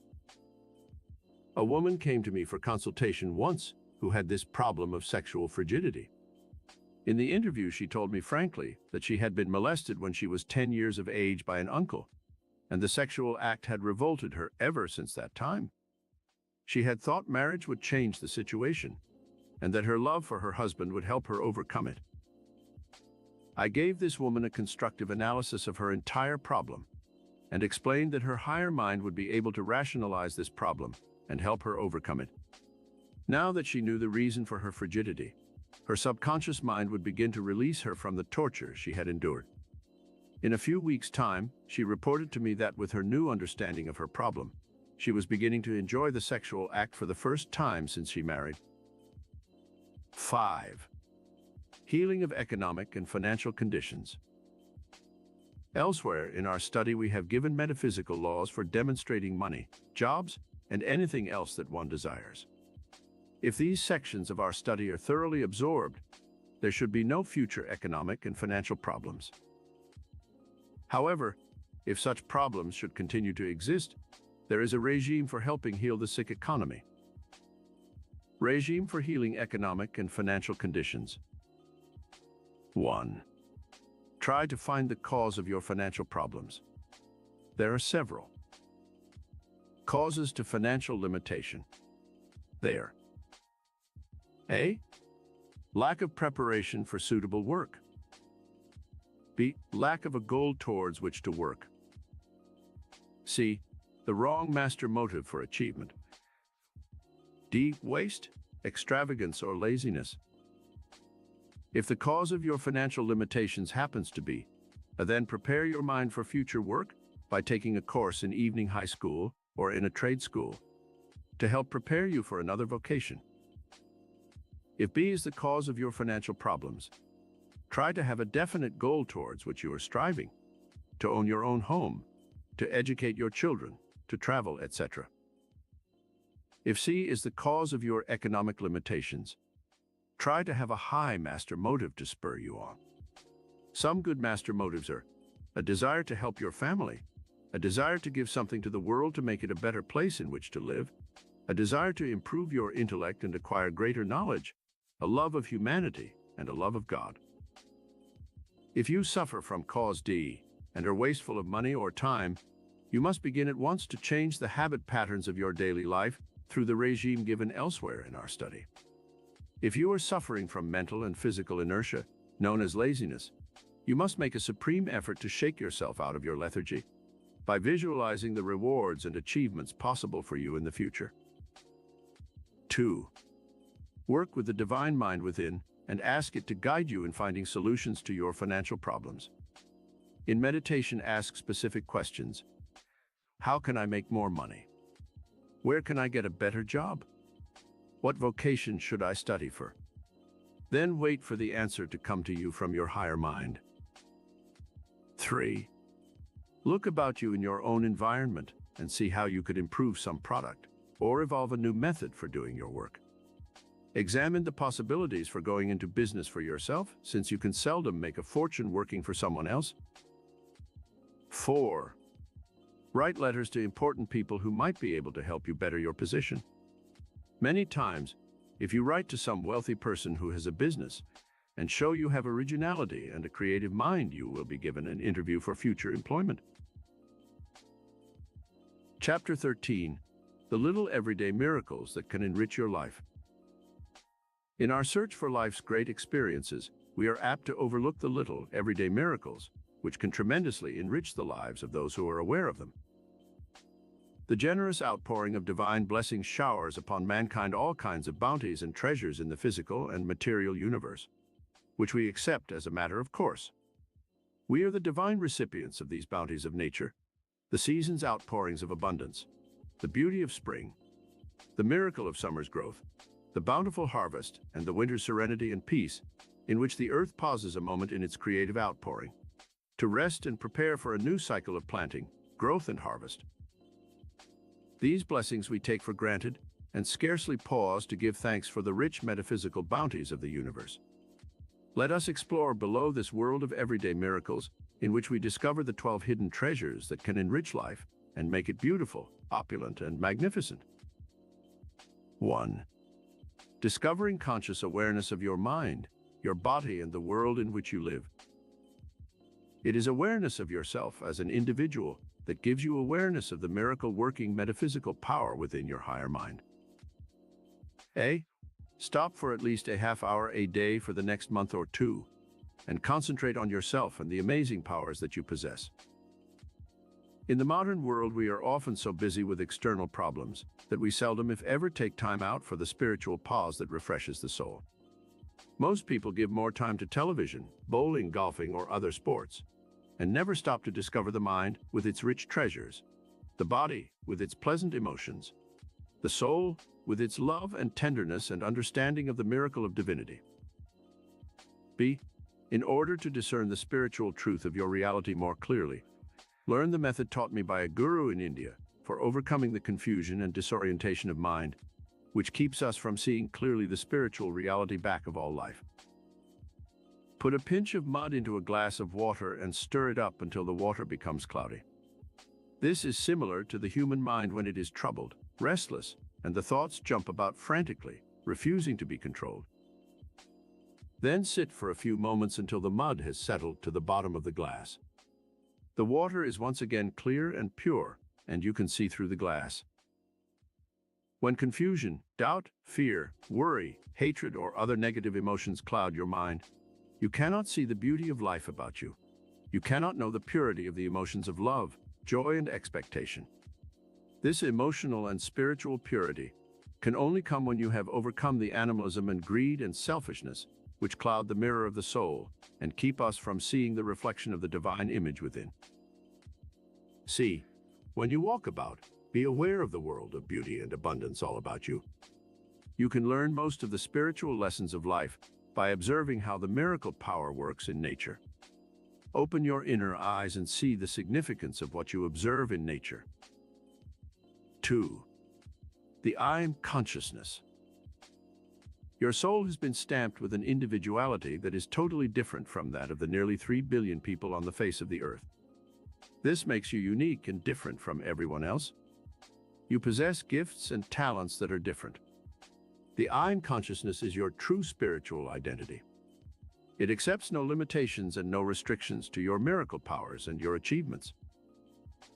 This spiritual identity must be consciously built and expanded through a regime of thinking. Here is how you can build greater miracle-working power through the I am consciousness. A. Think of the identity you wish to assume in your life and imprint your brain cells with that image. The French philosopher Descartes said, "I think, therefore I am." Your life is shaped by the thoughts you think. Let the I am consciousness be built of thoughts that are dignified, noble, expansive, generous, kind, loving, and beautiful. Practice this regime of I am thinking every day of your life. B. Express your divinity in words that have the creative life spark. Every day get in the habit of thinking and saying such positive words as, I am perfect. I am healthy. I am rich. You may not actually be rich in money, but you are expressing the spiritual state of being in which you are rich with the blessings and hidden treasures which we are studying. I am joyous. I am created in the image and likeness of God. I am peaceful. I am loving. These I am statements will make you that which you have created in the I am consciousness of your higher mind. C.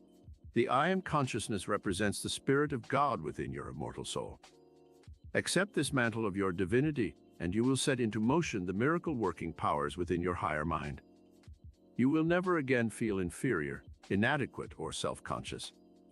You will be fortified by a new sense of dignity, majesty, and might. The authority for this I am consciousness comes to us from the Bible. When Moses went up into the mountain to speak to the Lord, he heard a voice from a flaming bush. This is symbolical of the ascension of man's mind into the higher consciousness of the God mind within.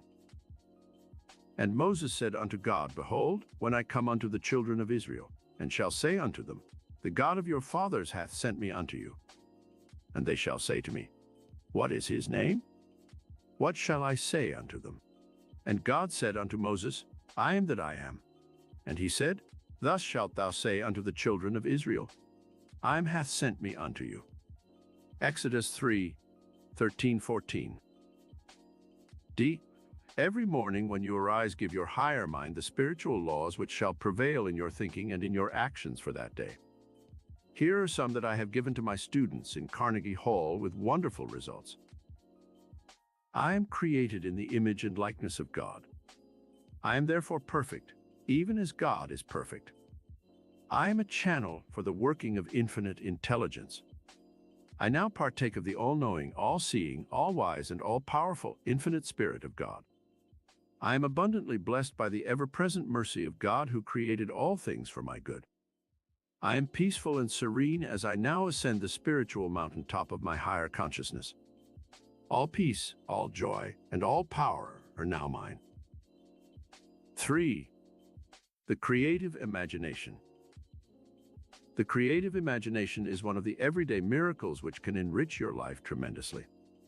Elsewhere in our study we have shown how the imagination can be used, but now let us see how it can set into motion inner forces that enrich your consciousness and radiate into your external world. Imagination is man's most precious mental gift. With it, man has been able to create incredible beauty in the world of nature. Here is how you may use this gift of creative imagination to stir your higher mind into dynamic action.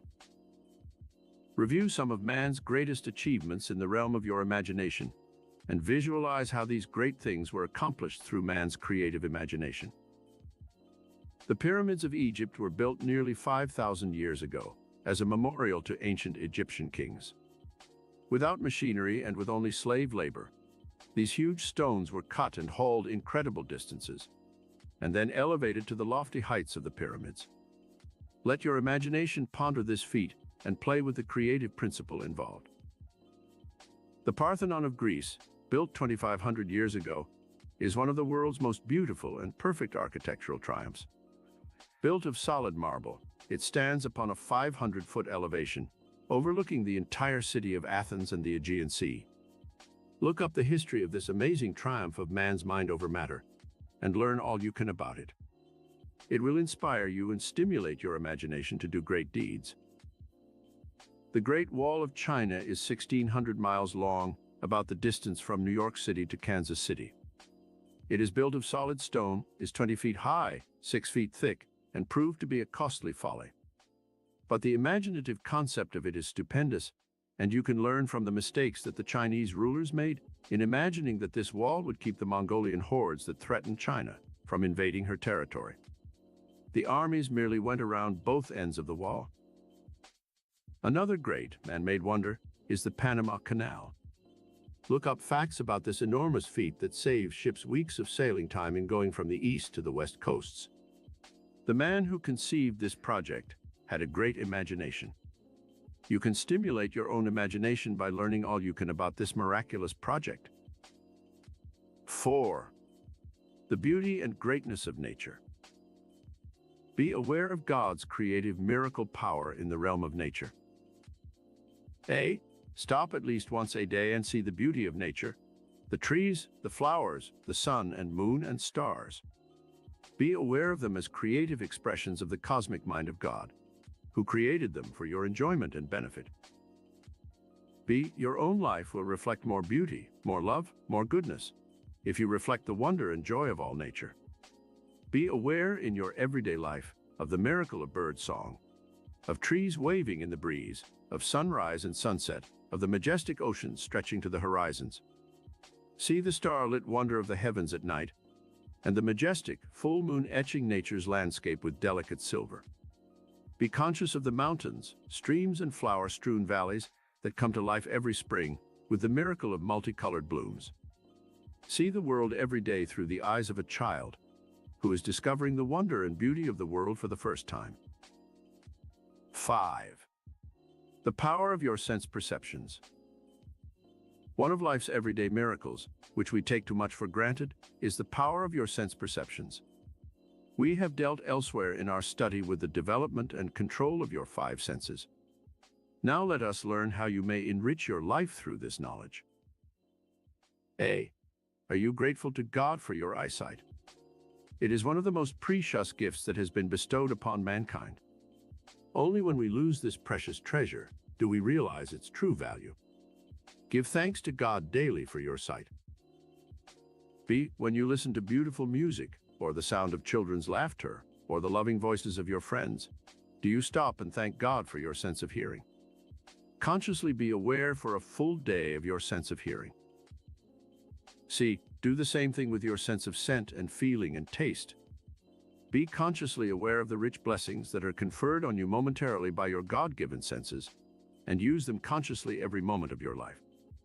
They will continue to enrich and bless your life as long as you live. 6. The precious gift of your emotions. Your entire reaction to the outer world and to other people is through the medium of your emotions. We have learned of the power of positive emotions for coloring life. Now let us learn how to enjoy the everyday miracle of the emotions and see how they can enrich life. Your emotions are like the keyboard of a piano. If you play on only one octave of the keyboard, you have a limited type of music. If you extend the range to 2 or 3 octaves, you have more beautiful music. This same rule applies to your emotions. Each day exercise the full range of your positive, life-giving emotions, and you will live in a mental and emotional atmosphere of peace and happiness. The positive emotions that are most enriching are sharing your good, love, peace, compassion, joy, forgiveness, enthusiasm, and truth. B. The emotion of happiness must be cultivated each day. Happiness is not guaranteed, not even by our Constitution.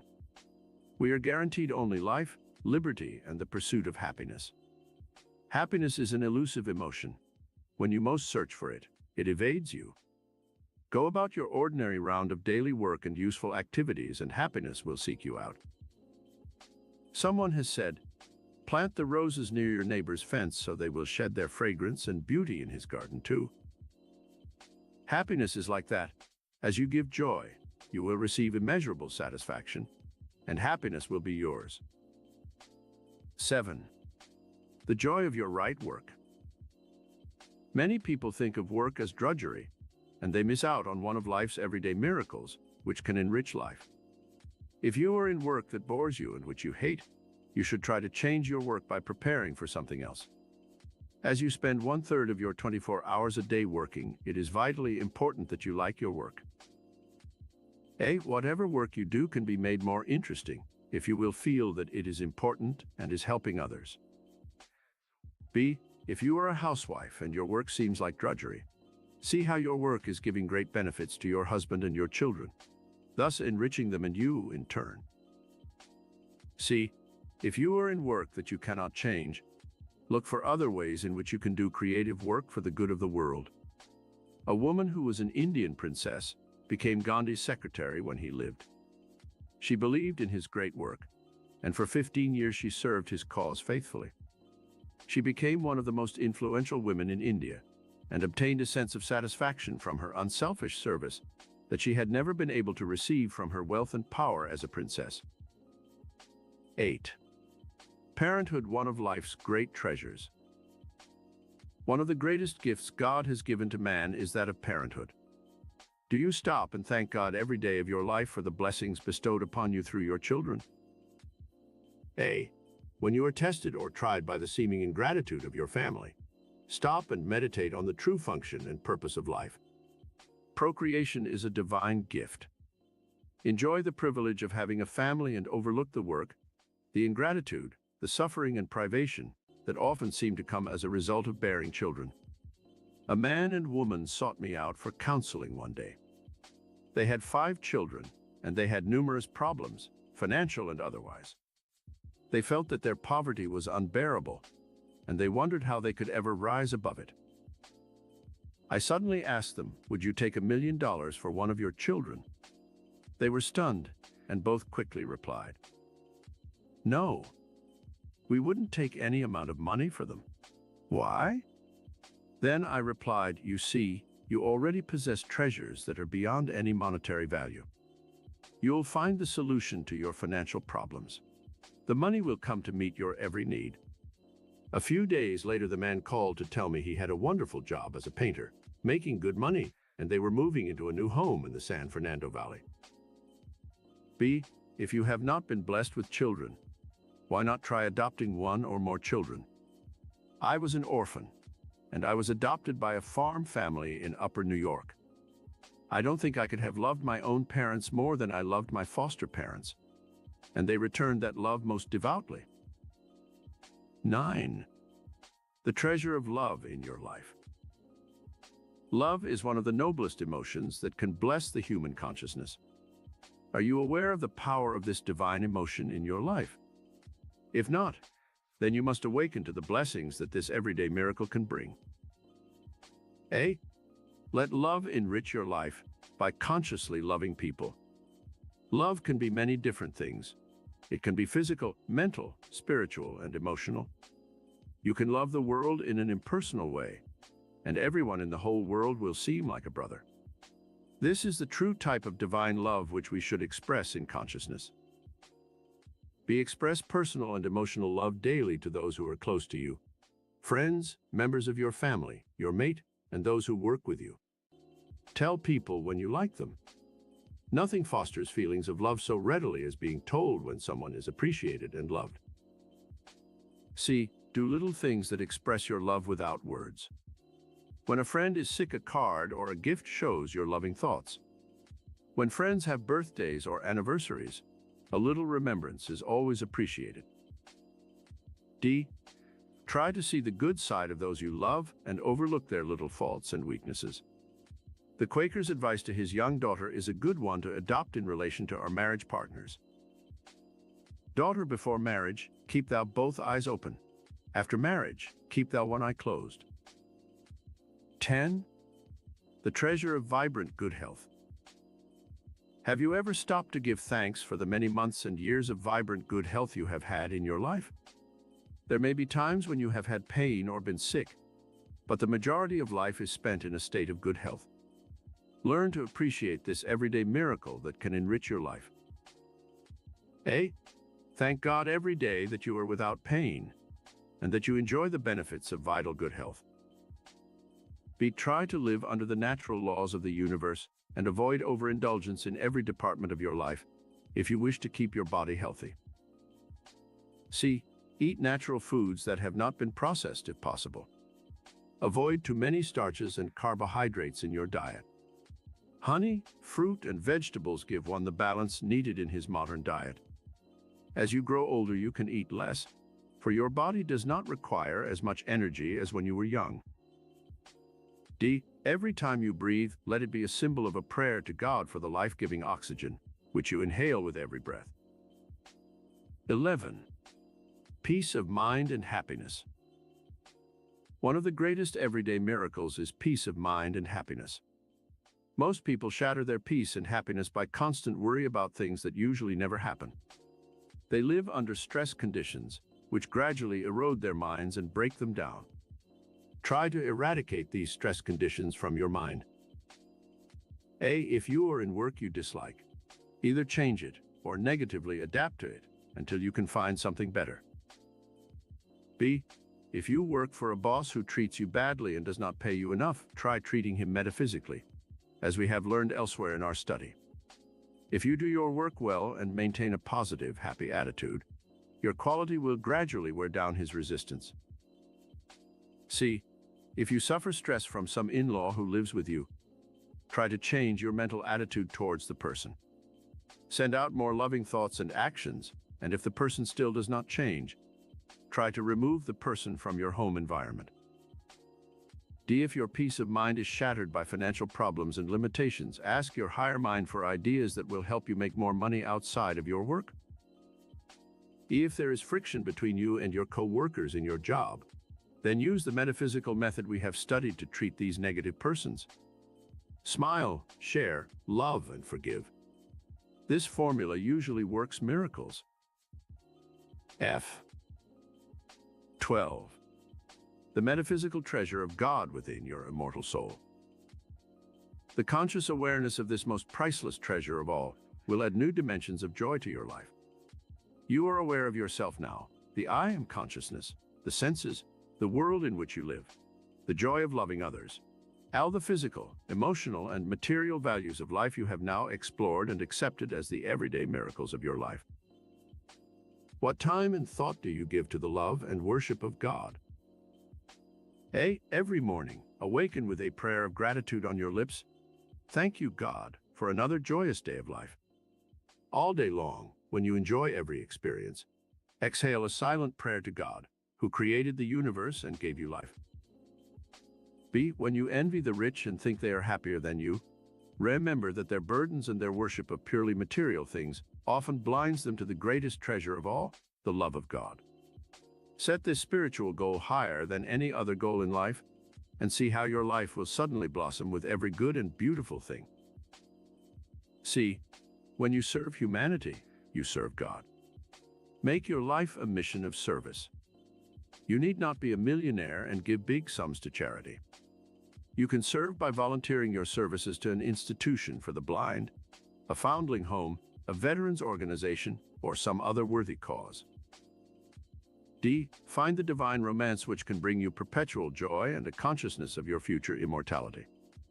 Man, in the generic sense, is searching for his lost spiritual half, the Godhead with whom he can merge throughout eternity. Never lose sight of our true earthly goal, for sometimes we are blinded by an awareness of our physical and material needs. Remember the spiritual injunction of the Bible. Man shall not live by bread alone, but by every word that proceedeth out of the mouth of God. Summary. 1. The 12 everyday metaphysical miracles that enrich your life and enlarge the awareness of your mind and its hidden treasures. 2. The I Am consciousness and how it enriches one's life. 3. The expression of divinity in our thoughts. 4. The affirmations for building the I Am consciousness. 5. God's creative miracles in nature are available to you. 6. The power of sense perceptions for enriching your life. 7. How the emotions create miracles of everyday treasures. 8. Your treasure of love can change your life. 9. Peace of mind and happiness, the everyday metaphysical miracle. 10. The metaphysical treasure of God within your immortal soul is available to you always. Chapter 14. Your metaphysical Shangri-La of peace and contentment. Can man ever truly find peace, serenity, and contentment on this troubled earth plane? In a world where we have had 4,900 years of war and 5,000 years of civilization, it can safely be said that there is no peace in the outer world of confusion, discord, and physical existence. However, in the metaphysical inner realm, there is a way by which you may know peace of mind and contentment. Let us explore this realm and discover the mystical land of Shangri-La, where all miracles are possible of achievement.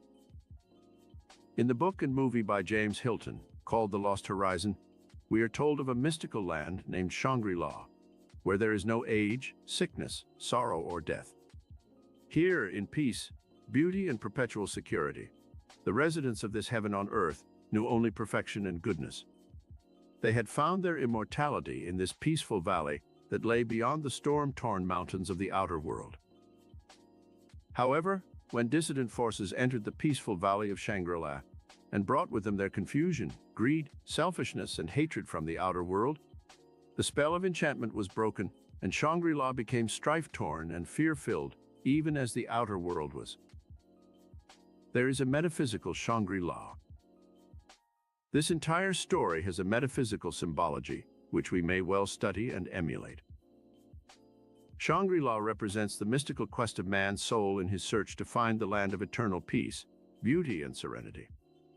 This state of consciousness does not exist in the outer world of confusion, discord, and selfishness. The land of Shangri-La was shut out from the outer world by towering mountain ranges. So too, this inner, peaceful spiritual state of Shangri-La is concealed from man's higher vision by the mortal mind mountain crags of fear, hate, worry, suspicion, and doubt. When man once learns how to scale these lofty peaks of the mortal self, his vision becomes gloriously expanded, and he is able to see beyond this earth's horizon into the vast vistas of God's unlimited and expansive universe. Man's eternal soul quest. Throughout his existence, man's soul quests for fulfillment. He finds love, marries, rears a family, and knows a sense of contentment and accomplishment. But is it complete fulfillment? No, for his soul has a vague sense of unrest, and he longs for spiritual completion, cosmic fulfillment. He searches in the outer world of reality for fame and fortune, youth and beauty, money and jobs, social life and friends. These are all evanescent and subject to the law of change. The president pays dearly for his moment of glory in the White House.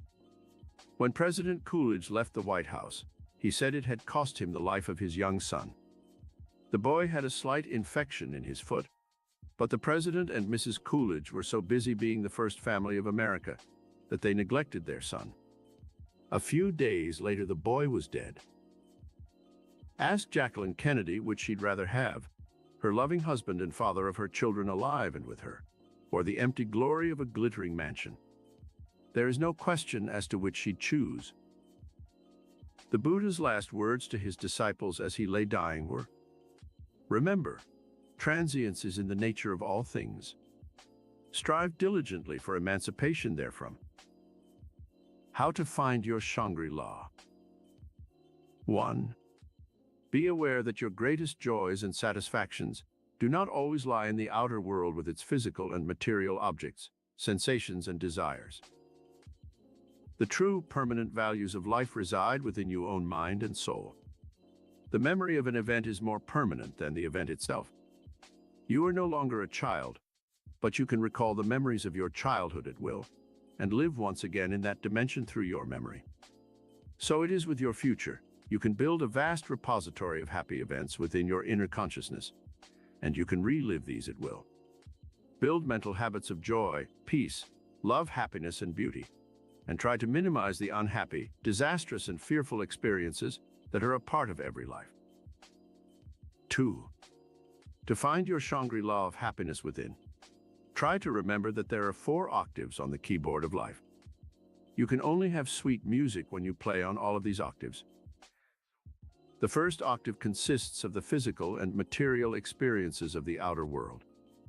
Your work, making money, and your business accomplishments. Your play and relaxation. These are all very important and should not be neglected, but they are not all of life. There is still another octave to be explored. The second octave consists in mental and intellectual enjoyments. Art, music, literary treasures, the beauty in nature. All these things should be in your life, for they bring much pleasure and enjoyment. The third octave consists of emotional enjoyment. Friends, loved ones, the sharing of beautiful and exciting experiences with your mate and your children. The emotional octave on the keyboard of life adds riches of mind, body, and spirit to every life. The fourth octave is that of the love of God and of humanity, of worship and prayer to the divinity. This final octave on the keyboard of life is where man knows some of his noblest and grandest experiences. The principles of truth, honesty, goodness, charity, forgiveness, love of humanity, and love of God. These are all experiences that vibrate to the higher spiritual octave of the cosmic consciousness of God Himself. To find your inner Shangri-La, you must live in this awareness of the spiritual values that make up so much of the hidden mystery of man's life. 3. Do not try to find your private land of Shangri-La by escaping from life and its problems and seeking out the mountaintop of some hidden island in the Pacific. You still must live with yourself even there. You may shut out people, but you cannot shut out your own appetites, desires, fears, and perplexities. You must build your mystical land of Shangri-La wherever you are by retiring into the inner sanctuary of your own soul. And there, through meditation and mystic contemplation, you may explore the mysteries of life and find the true meaning that is hidden behind the physical and material facade of life. 4. Discover your Shangri-La within the minds and hearts and souls of other people. When you once learn to share your life experiences with others, you will find that you will be more in tune with life, and you will never again be lonely or friendless. Learn to love people, to be tolerant of their weaknesses, and to forgive them for their errors. Suddenly, the true beauty and purpose of life will dawn for you, as you share your hopes and dreams with others. Now is the perfect time to live. Do not wait for the perfect time to be happy and to begin to live. There is no such thing as the perfect time in this outer world of changing reality. Some people tell themselves, "I'll wait until the children are grown, and then I'll begin to do things." Others say, "I'll wait to marry until the war is ended and we have peace." Such people would never have married for 50 centuries. For most of that time, we have had a state of war somewhere in the world. Others say, "I'll wait until I have a big fortune and then really start to live." Most of these people who put off living until some better time never get around to it and they die, never having fulfilled themselves. Now is the perfect time to live. Take the tools and materials you have this moment, and with the inspiration of beauty in your mind and soul, shape of the malleable clay of life a magnificent destiny. An artist had a dream one night in which a mystical voice told him to carve a beautiful Madonna. He searched far and wide for the perfect piece of wood to make his masterpiece, but he could not find it. One day he came across an old twisted piece of driftwood, and the voice within him said, "That is the wood for your Madonna." The artist took the driftwood home and began to carve his Madonna. From his mental concept there emerged a beautiful and graceful figure that somehow fitted itself to the curves and outlines of the driftwood perfectly. So too you must carve from the substance of your life a beautiful and lasting memorial to your life. The materials may not be to your liking, but you can utilize your life experiences to the best of your ability and fashion a destiny that will be noble, worthwhile, and magnificent.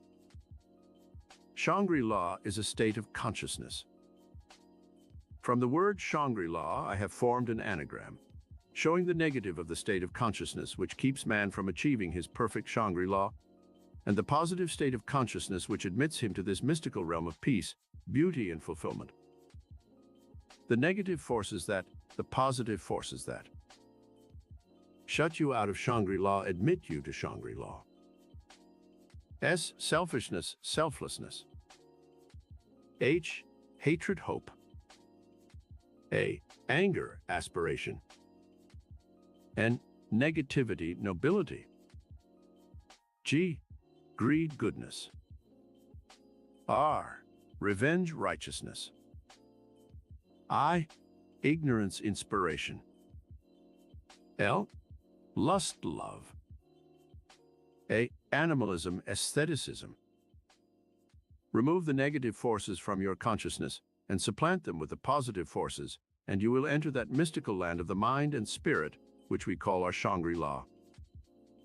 When you remove the negative barriers of the mortal mind senses and rise on wings of the soul, scaling the lofty mountain peaks of Earth's barriers, you suddenly enter that peaceful, sunlit valley of the soul where joy and love reside. When you broaden your mental and spiritual horizons and have complete detachment from the bonds of materialism, you will discover this mystical land of Shangri-La within. This spiritual awakening comes only when you have learned the great principles of non-attachment and non-resistance. The effortless flow of spirit can carry you on wings of faith and hope to the celestial heights of peace and beauty. The horizons for which the soul searches throughout eternity may be found in the majesty and grandeur of nature. In the peace and solitude to be found in the midst of a great forest, the sunlight streams through the tall treetops, like light shining through the stained glass windows of a beautiful cathedral. The true wonder of life lies in the symphony of love in the human heart, when we have lowered the bars of selfishness to admit others into the paradise of our newly discovered Shangri-La. This type of love is sacrificial and anxious to give, to share, to create, and to beautify all whom it touches. The hidden valley of your soul. Shangri-La lies within the hidden valley of your own immortal soul, when you have awakened to the glorious spiritual truth that your soul is immortal and eternal. Spring is a symbol that God has given to earth to remind man, after the barrenness of winter, that the earth can still bloom with the multicolored flowers of spring. So too, Shangri-La is the eternal springtime in the human hearts and souls of those who love life and who love others, but who love God even more. Then we enter into that divine romance which lasts, not for a lifetime, but for an eternity. We become serene and peaceful, secure and happy in the loving embrace of God's golden magic circle of love, which bridges the mystic gulf between heaven and earth. Summary. 1. The mystical inner realm of peace and contentment is the metaphysical meaning of Shangri-La. 2. How hate, selfishness, and confusion destroy Shangri-La. 3. Regime for finding your mystical land of Shangri-La. 4. Shangri-La is a state of metaphysical consciousness, the negative forces that shut you out of Shangri-La, the positive forces that admit you. 5. How to broaden your mental and spiritual horizons. 6. Eternal springtime in man's heart and soul is ever available. 7. God's golden magic circle of love is metaphysics in action. Chapter 15. The metaphysical realm of infinite powers. For centuries, man has searched for proof of God's existence. Man's deep spiritual needs necessitate a belief in a higher power, with an all-pervading intelligence, which can motivate and control all life. The realm of the infinite is God's domain. Scientists who have investigated spiritual matters agree that some superior and infinite intelligence exists in the universe. For want of a better name, we call this infinite intelligence God. Voltaire said, "Even if there were no God, it would be necessary for man to invent him." We cannot conceive of a watch without a watchmaker. No canvas could exist without a painter who created it. So too, creation cannot exist without a creator. Always a cause precedes an effect. This is the law of all metaphysical creation. God is the causeless cause, the initial motivating intelligence which always was, and without which there is no creation. To explain God away is impossible, for the finite mind of man cannot conceive the infinite mind of God. Shakespeare said, "There is a divinity shapes our ends, rough hew them how we will." The secret power behind life. This divinity, the secret power behind all life, is a high order of infinite intelligence. We cannot conceive of God as a physical, corporeal being such as man, for this would be to limit him to the finite. As God is infinite, all-powerful and all-intelligent, it is most unlikely that we can find him in nature or in man. However, being infinite spirit and infinite intelligence, God does reflect in all his creation, and man may tap this power of the infinite and perform miracles of creativity, even as God does. It is this reflection of the infinite mind of God within man's soul, which causes man to become a creative being and accomplish such magnificent works. The main proof of God lies within his own created universe. When we see how perfectly the universe operates under the impetus of God's infinite intelligence, we realize that the cosmos itself is the greatest proof of a higher intelligence which regulates all things. Our complex solar system, a metaphysical demonstration. Think of the profound intelligence that could create such an amazing thing as our complicated solar system. Out in space we see billions of stars, all rotating in their orbits without collisions or accidents. We see perfect order, harmony, and unity in the entire solar system. The Milky Way, that path in the heavens which seems completely devoid of other planets, is actually made up of billions of stars, so distant that they cannot be counted or seen by our modern electronic telescopes. These are worlds bigger than ours, complete with their own suns and moons revolving around them. Creation is infinite and extends in all directions endlessly. The creative and infinite mind of God is constantly evolving new worlds and new solar systems. Science now has proof that God's creation is constantly expanding and growing. New worlds are coming into being as old ones die out. The sun gives of its substance every day, pouring out millions of tons of energy, which sustains our Earth 93 million miles distant, and yet the sun is not dying out, as was thought some years ago. With the new 200-inch telescope at Palomar, scientists have observed that by some cosmic metaphysical miracle, the sun is constantly replenished as it gives of itself. How infinite intelligence works. To see how this infinite intelligence of God works in his universe, we have only to observe some of the cosmic phenomena which make life possible on this planet. Our Earth is just far enough away from the sun to keep life from freezing or burning out.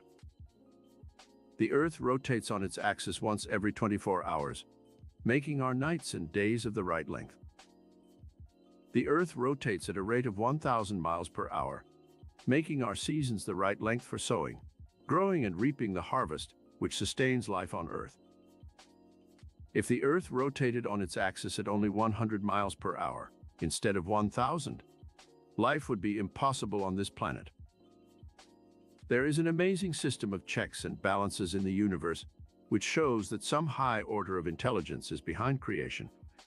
For instance, if insects bred 1% faster than their death rate, man would soon be crowded off the planet.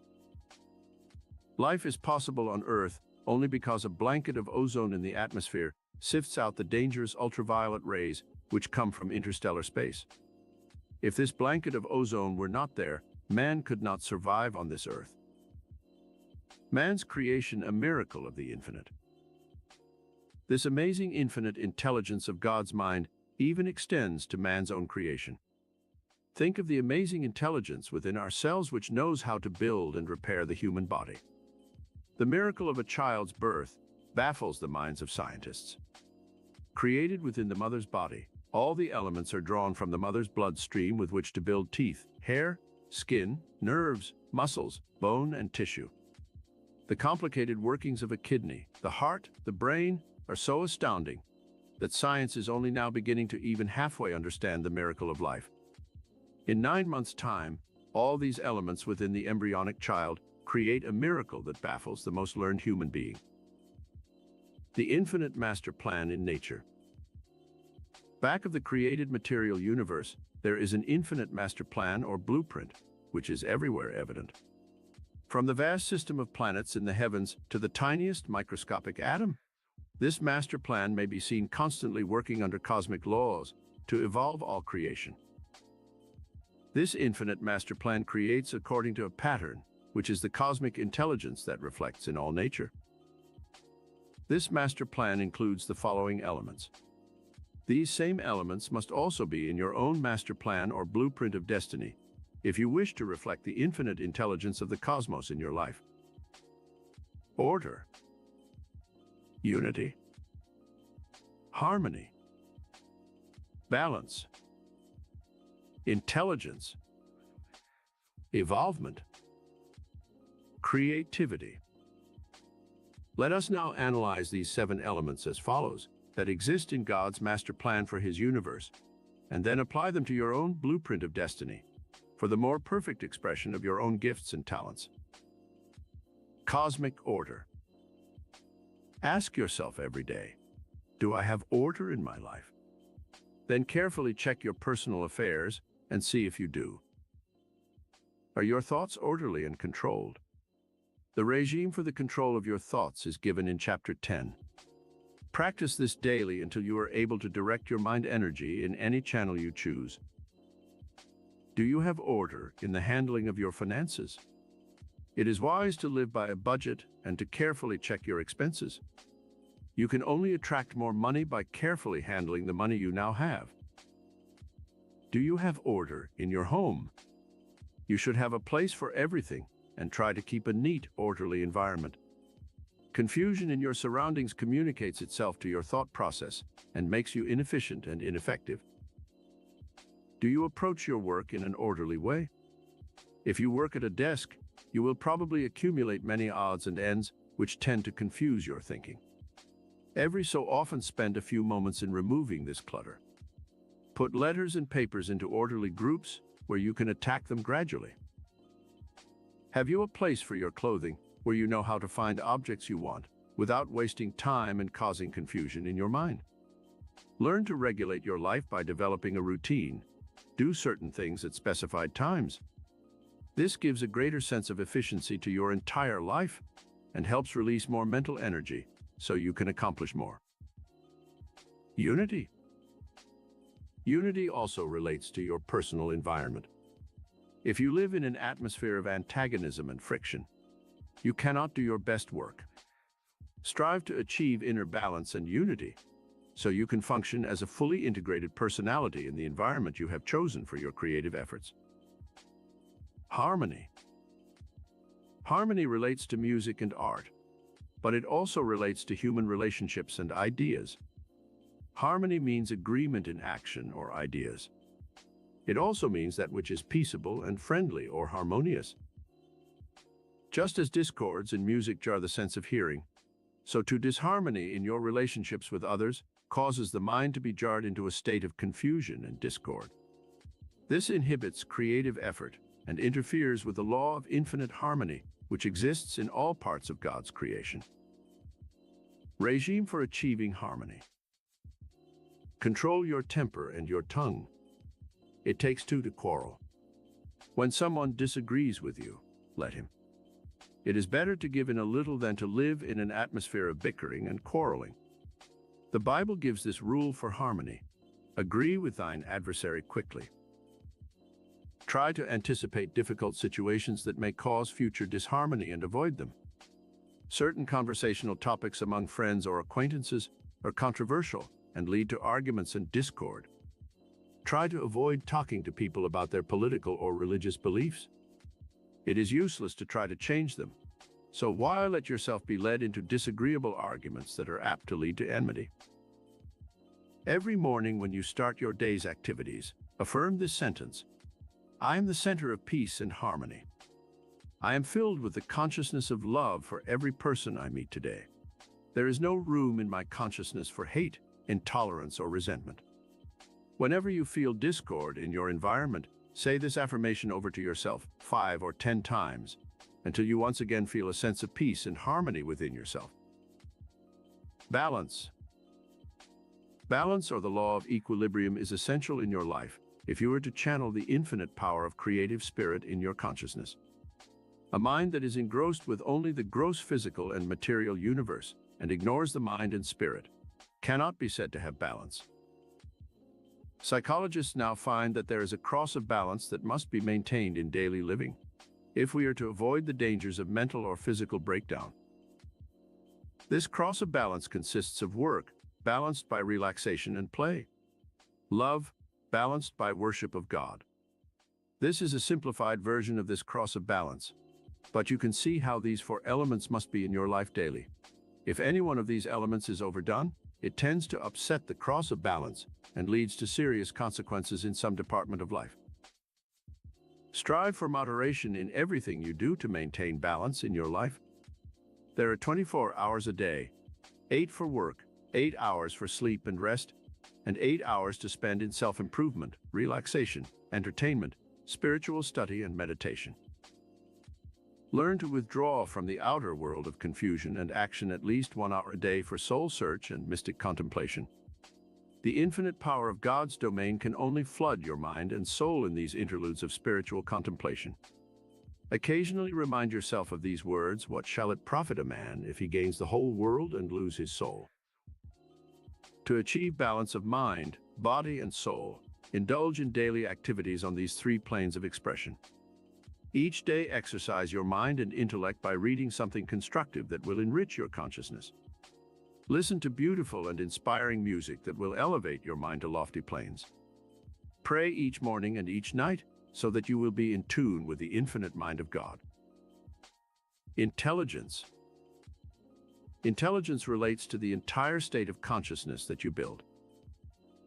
Never stop studying and improving your mind. No matter how old you are, study a new language, take a course in art or music or dancing. Write a short story or a poem. Try your hand at some hobby to keep your mind young. Take up golfing, gardening, woodwork, or modeling in clay. Anything that will keep your brain cells active and healthy. Read good books and keep up on news of the world by reading such current publications as Life, Look, Time, and Newsweek. The Reader's Digest is excellent for giving you short, informative, and interesting information about many different subjects. Intelligence is more than book learning. It comes from life experiences. Absorb as many different kinds of constructive experiences as possible. You can learn from other people, even from their mistakes. Study the lives of the great men of history and emulate their great thoughts and deeds. Sit in meditation at least half an hour a day and develop the higher mind within you, and ask it for intuitive guidance. The highest order of intelligence is that which your subconscious and superconscious minds can give you. This higher mind power, which reflects the infinite mind of God, knows the secrets of the universe. You can tap this higher intelligence when you wish to. Evolvement. The great law of evolution in nature is at work everywhere in the universe. New forms and new creations are constantly being evolved by the infinite intelligence of God. This is not a static world, but one of flux and change. Apply this law of evolution to your own life. You must constantly strive to evolve to a higher and better position in your personal life. This law of evolution should apply to your personality, your work, your social relationships, and your finances. If you do not evolve and grow, then you will inevitably retrogress. If you do not use the muscles of your arms or legs, they soon atrophy and you cannot use them. When you fail to grow and evolve under this infinite law of evolution, you will be immobilized, and soon you will be unable to act in a decisive and constructive manner.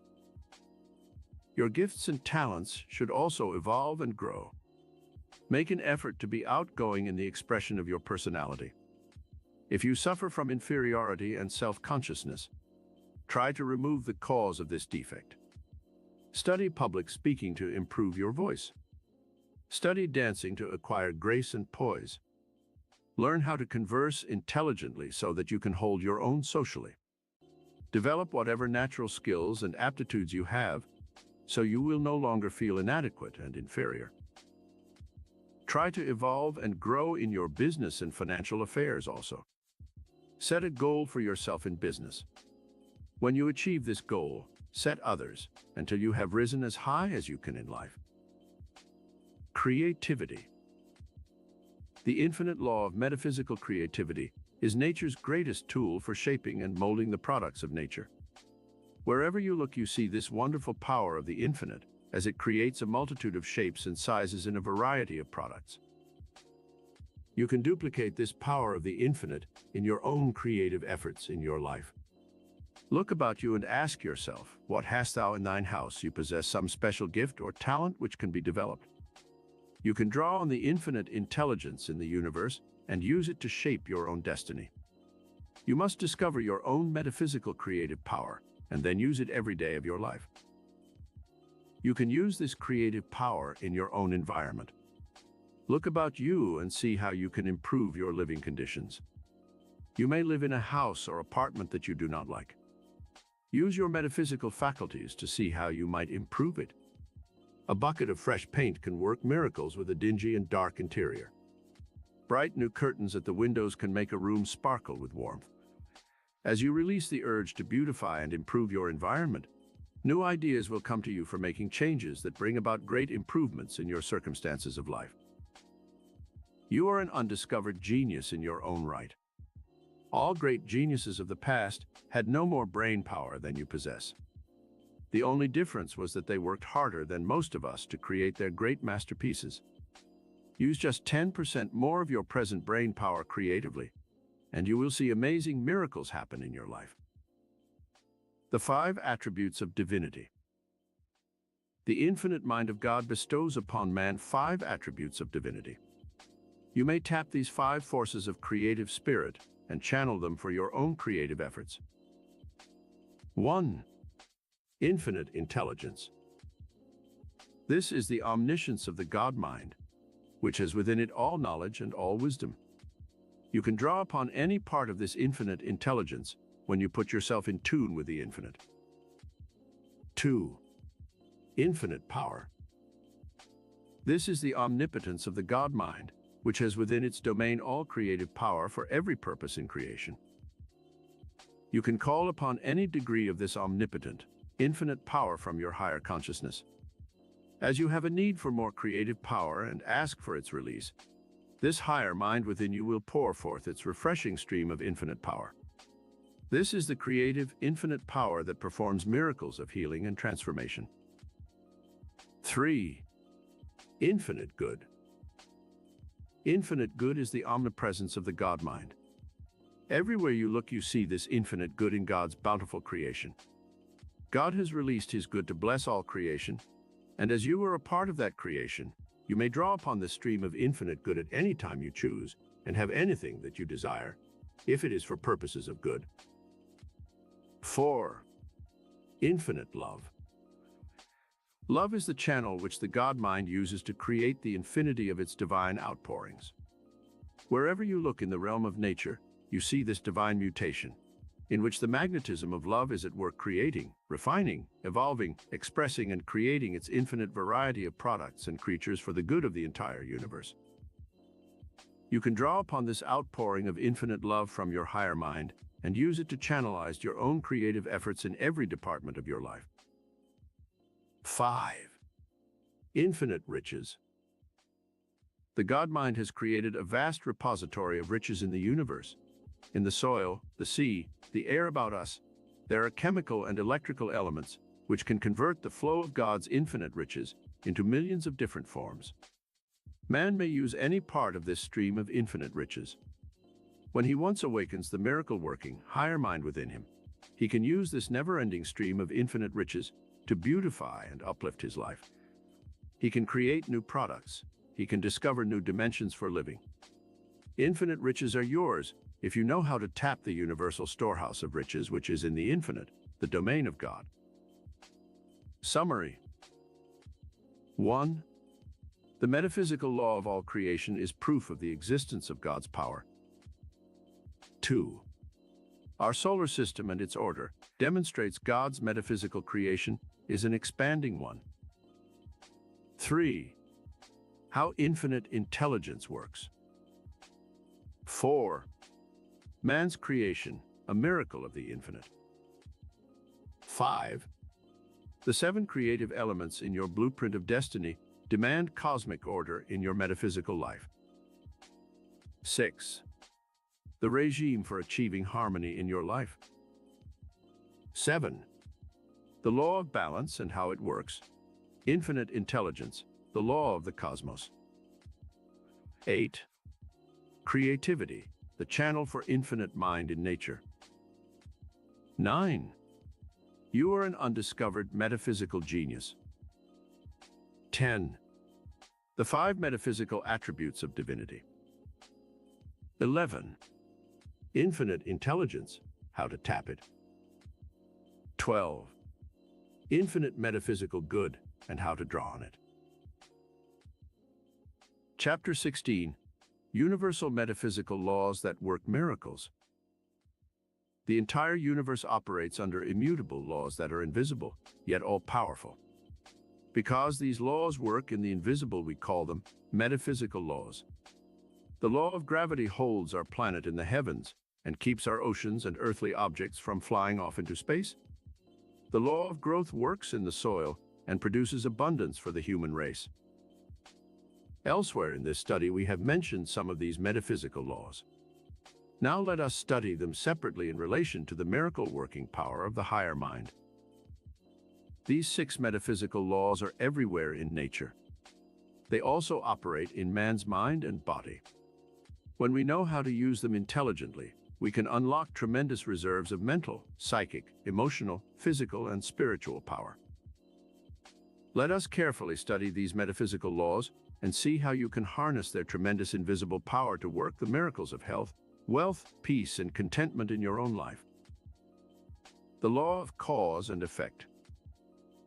When you see an effect in the outer world of matter, you can be certain that there has been a cause set into motion somewhere in the inner world of mind.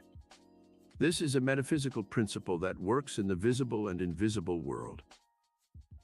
When you see a chicken, you are looking at an effect produced by some cause. The cause was the egg. But before that egg was laid, there had to be another cause, and it was another chicken. This chain of cause and effect continues on, and you can trace everything that happens in the universe back to some original cause. So too in your own life, the things you are now doing, the work you are in, the home in which you live, the mate you have married, the friends you have, the money you do or don't have. All these things are effects, but somewhere in the background of your life, they were set into motion by causes. Most of the causes of your life you can control.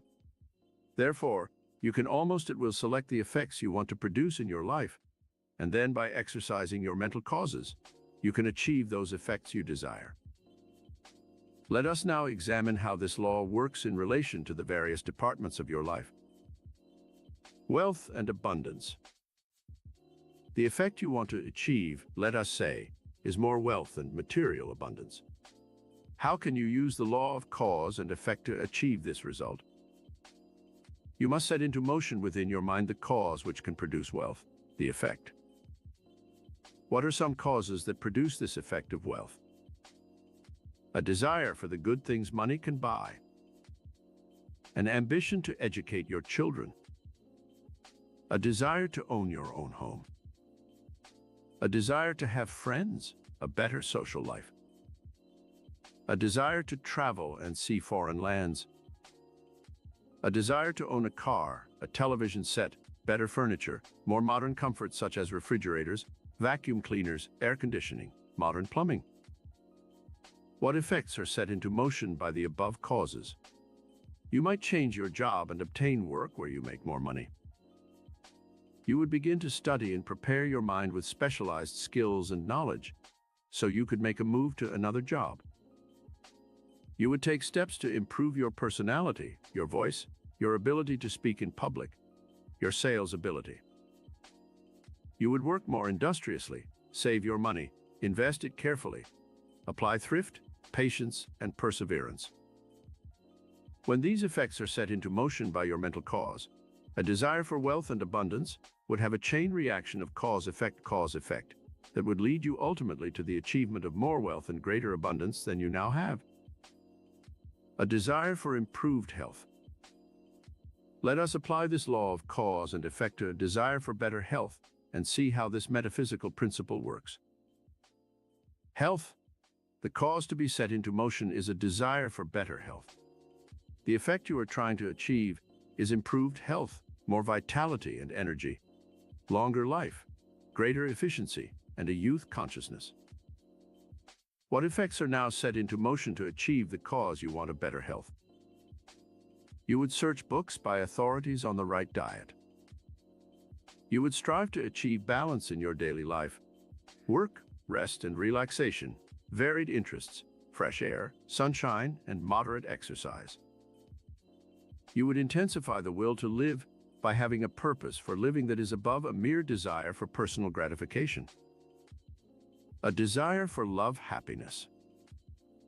Let us apply this metaphysical formula now to a desire for love, happiness, and see how cause and effect work in that department on your life.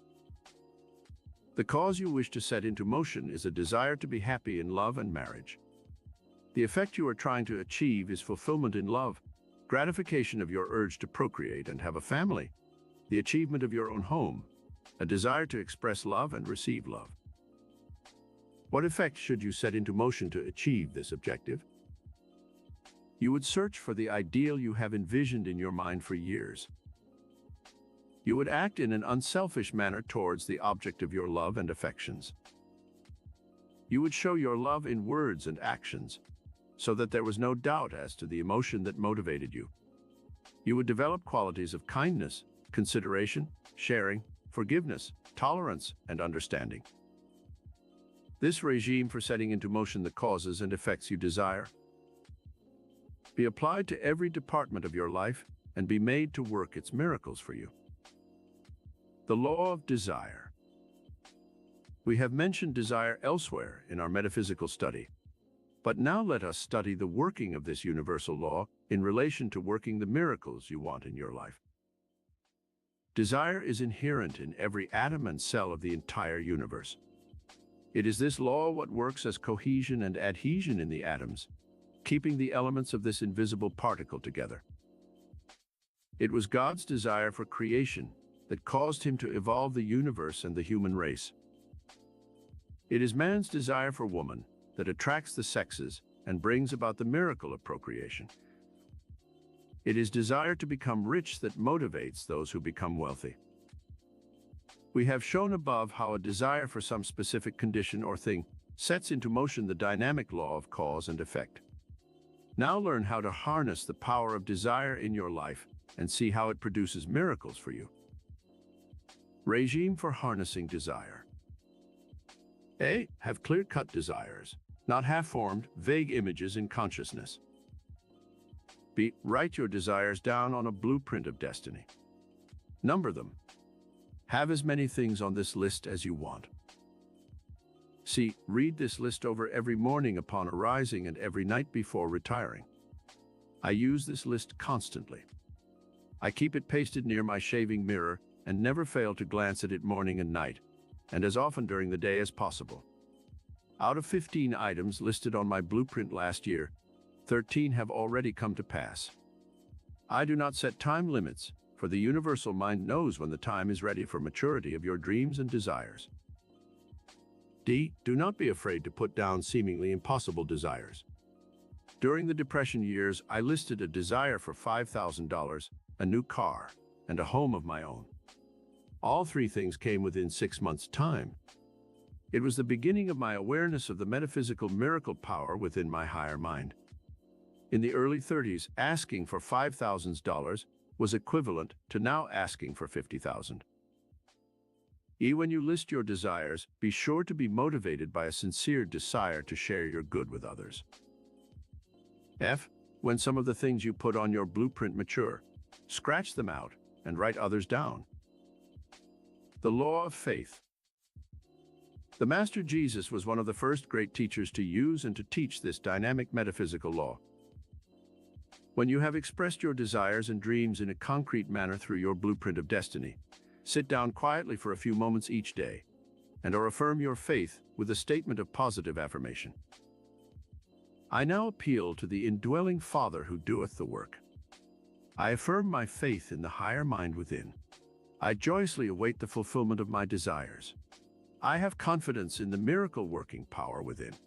I am patient and await my good with joyous expectation. Regime for harnessing faith. A. When you have set your desires into motion, begin to act as if the thing were already fulfilled. B. Stop using negative words that kill your faith and inspiration, such as, I'm afraid, I don't think I can do it. I'm worried about the future. I can never succeed, or any other negative phrases which you might now be using, and which destroy the metaphysical power released by your higher mind. See, read of the miracles performed by the master metaphysician Jesus in the Bible, and study the laws he released. D. Do something each day to show your faith in the things you have asked for. E. Talk with a positive, confident tone, and express at all times the positive conviction that you will achieve the dream you hold in consciousness. F. When something that you asked for has been fulfilled, thank the indwelling Father for the miracle of fulfillment. The law of capillary attraction. We see this metaphysical law at work everywhere in the universe. Plant a seed in the soil, and it is able to attract to itself the moisture and nourishment it needs for fulfilling its pattern of destiny. This same law of capillary attraction works for you mentally. You are able to form mental concepts of things you want to materialize in your life, and through capillary attraction, you will attract the persons and conditions that you desire. A man came for consultation with me. He had 3 children and could not keep a job. He worked as a carpenter, but he wanted his own business. He was a good handyman around the house and loved to tinker with machinery and electrical appliances. After talking to him a few moments and learning of his secret desire to own his own business and be his own boss, an inspiration came to me. I told him to take his savings and buy a second-hand truck and to paint on its side. Home repairs. Handyman Inc. Then he would go from house to house seeking out any repairs that needed to be done. Within a few weeks' time, he had all the work he could do and had to hire 2 men to help him. Soon this man had a fleet of 4 trucks working for him, and within 3 years he bought a home in San Fernando Valley with a swimming pool, and now his children are on their way to college educations. The law of capillary attraction worked for this man the moment he knew what he wanted to do. Regime for harnessing law of capillary attraction. A. Plant the seed within your own mind of the things you wish to attract. The law of the harvest works for you to attract the elements you need for fulfilling your destiny in the moment you know what it is you want of life. B. Express your innermost dreams and ambitions daily, either to other people or to yourself. This gives your inner desires greater drive and energy. C. Remove the veil of doubt and confusion that might be clouding your mind and which can keep you from attracting the things you desire. D. Realize that nature matures her products slowly and gradually. First the soil is prepared, then the seed is planted, then it is watered, weeded, protected from insects. Gradually it matures, and finally the crop is ready for the harvest. This same cyclical order must be observed in your own life. Work with the laws of nature and be patient for the maturity of your dreams and desires. E. Release the dynamic energy of your higher creative mind by having high goals and purposes behind your life. A desire for $1 million with which to have a wild time furnishes less motivation under the law of capillary attraction than a desire for a fortune with which you can do good for the world. The law of reciprocity. The law of reciprocity is a metaphysical principle which is at work in the entire universe. The earth gives us the substance to sustain life, but it demands in return the seed, which can produce the crops of abundance. The law of reciprocity is tied in with the law of the harvest. When you use this law, you will always get back more than you give out.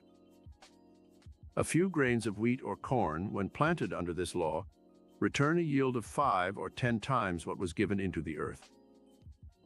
You may not see the monetary returns for the kind acts you have done to others, but the returns may have been there in the forms of satisfaction, better health, and happiness.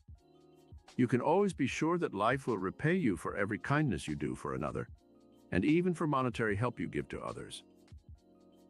Regime for using the law of reciprocity. A. When you ask something from life, be sure that you are willing to give something in return. If you want friends, you must give time, attention, love, and kindness. If you want money, you must give ideas, work, creative imagination, and effort. If you want health, you must give time and attention to diet, exercise, and suitable rest. B. Seek out friends who are on the same mental, intellectual, and social plane as yourself. The law of reciprocity demands that giving and receiving be equal. You can pour out all kinds of bounties on certain people who are either unappreciative or unlearned, and nothing will be returned by them. This is one-sided giving and does not follow the law of reciprocity. It is like planting seed in a desert place without water or nourishment. Nothing can come of such a wasteland. This was the case of a woman who had an alcoholic husband. She tried everything known by her to help her husband, but the more she did, the more he abused her, until finally she had to take her 3 children and leave her home. Of course, she might have used metaphysics to help her overcome this tragic problem, but at that time, she acted in desperation, fearing for her own and her children's lives. Sometimes in life we must know when to retire from a barren situation and not continue on endangering health of life when the person is not willing to change. C. Reciprocity means a mutual exchange. You may not always get back the equivalent of what you give out, but perhaps you will receive some other return that will be mutual. D. If you do not receive back what you give out, do not let it make you bitter and cause you to stop giving to life. Remember the biblical injunction, "It is more blessed to give than to receive." You will be blessed in your life in direct proportion to your desire to continue helping others and doing good for the world. The law of dynamic action. The first law of the universe is action. Everywhere in nature you see this law at work, constantly changing, refining, transmuting, and evolving all creation. Scientists now find that people who keep their brain cells busy and active throughout their lives do not grow old and do not get sick as quickly as those who fail to use their brain cells. Mental action of the various brain centers is tied in with your body organs. When all areas of the brain are active, the body's organs are activated also, and the flow of magnetism, electricity, and life current keeps the body cells young, vital, and energetic. Regime for using the law of action. A. Have a daily action regime in which you plan your day and write down what you will do. B. Have a weekly study program in which you plan your reading and studying program to keep your brain cells exercised. C. If you are finished with your education, make it a point to study something else, either through night school or through correspondence courses. D. Subscribe to a Book of the Month club and keep up on the literature of the day. It helps keep your mind youthful and up to date on current events. E. Take an active interest in some sport that will get you outdoors at least half a day a week, and which will serve to exercise our body as well as your mind. F. Join some social club or dance class as you grow older that will force you to get out at least 1 or 2 evenings a week and break the habit of television that is making many Americans old before their time. G. Enlarge your social contacts and make new friends so that you can keep active in your social life. This will tend to give your mind new impetus and a variety of stimulating activities. How to use these metaphysical laws. Jot down on a sheet of paper each of the above metaphysical laws. Use a different sheet for each law. Then study one law for a period of a week, applying its principles as given above to every day of that week. Do not go on to the next law until you have thoroughly applied and practiced the principles given in the preceding one. Example: Law 1. Cause and effect. Monday. I set into motion the law of cause and effect in my business. I started by telephoning 10 different firms, suggesting they use our services. I wrote 10 letters to heads of companies, suggesting they use our products. Tuesday. I set into motion the law of cause and effect for attracting more money to myself. I set the cause into action by beginning the study of writing to help increase my income. I obtained books on short story writing from the library. I enrolled in a course in short story writing in evening high school. I bought a book on touch typing to help me for the future. This cause can be any one of dozens of avocations to help you increase your income. Wednesday, I took the first step today to set into motion the causes which can bring me more friends and a more active social life. I joined a local club which meets every week on Wednesday. They are people of my age bracket and my social position. This process should continue throughout the entire week. A definite course of action should be plotted each day to set into motion the causes which will produce the effects you desire. The second week, use the second law of desire. The third week, the law of faith, etc. There are other metaphysical laws which can be set into motion to help you achieve your innermost dreams and desires, and which we have studied elsewhere in this work.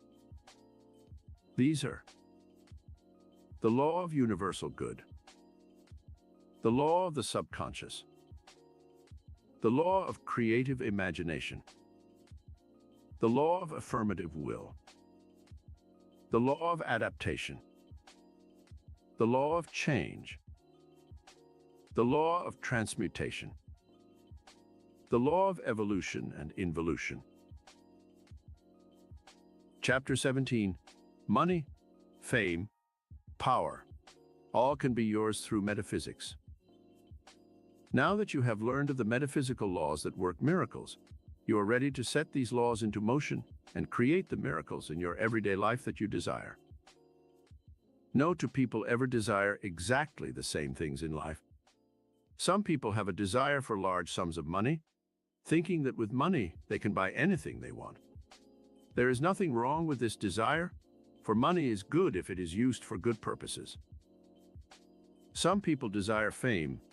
They wish to have acceptance of themselves and their creative gifts. It is all right to use this miracle power to achieve fame and recognition, if it does not blind one to the true permanent values in life. Others desire power, social power, business power, or personal power, so that they can command the respect and admiration of others. They want to become leaders of men and be recognized as being superior in social, political, or industrial circles.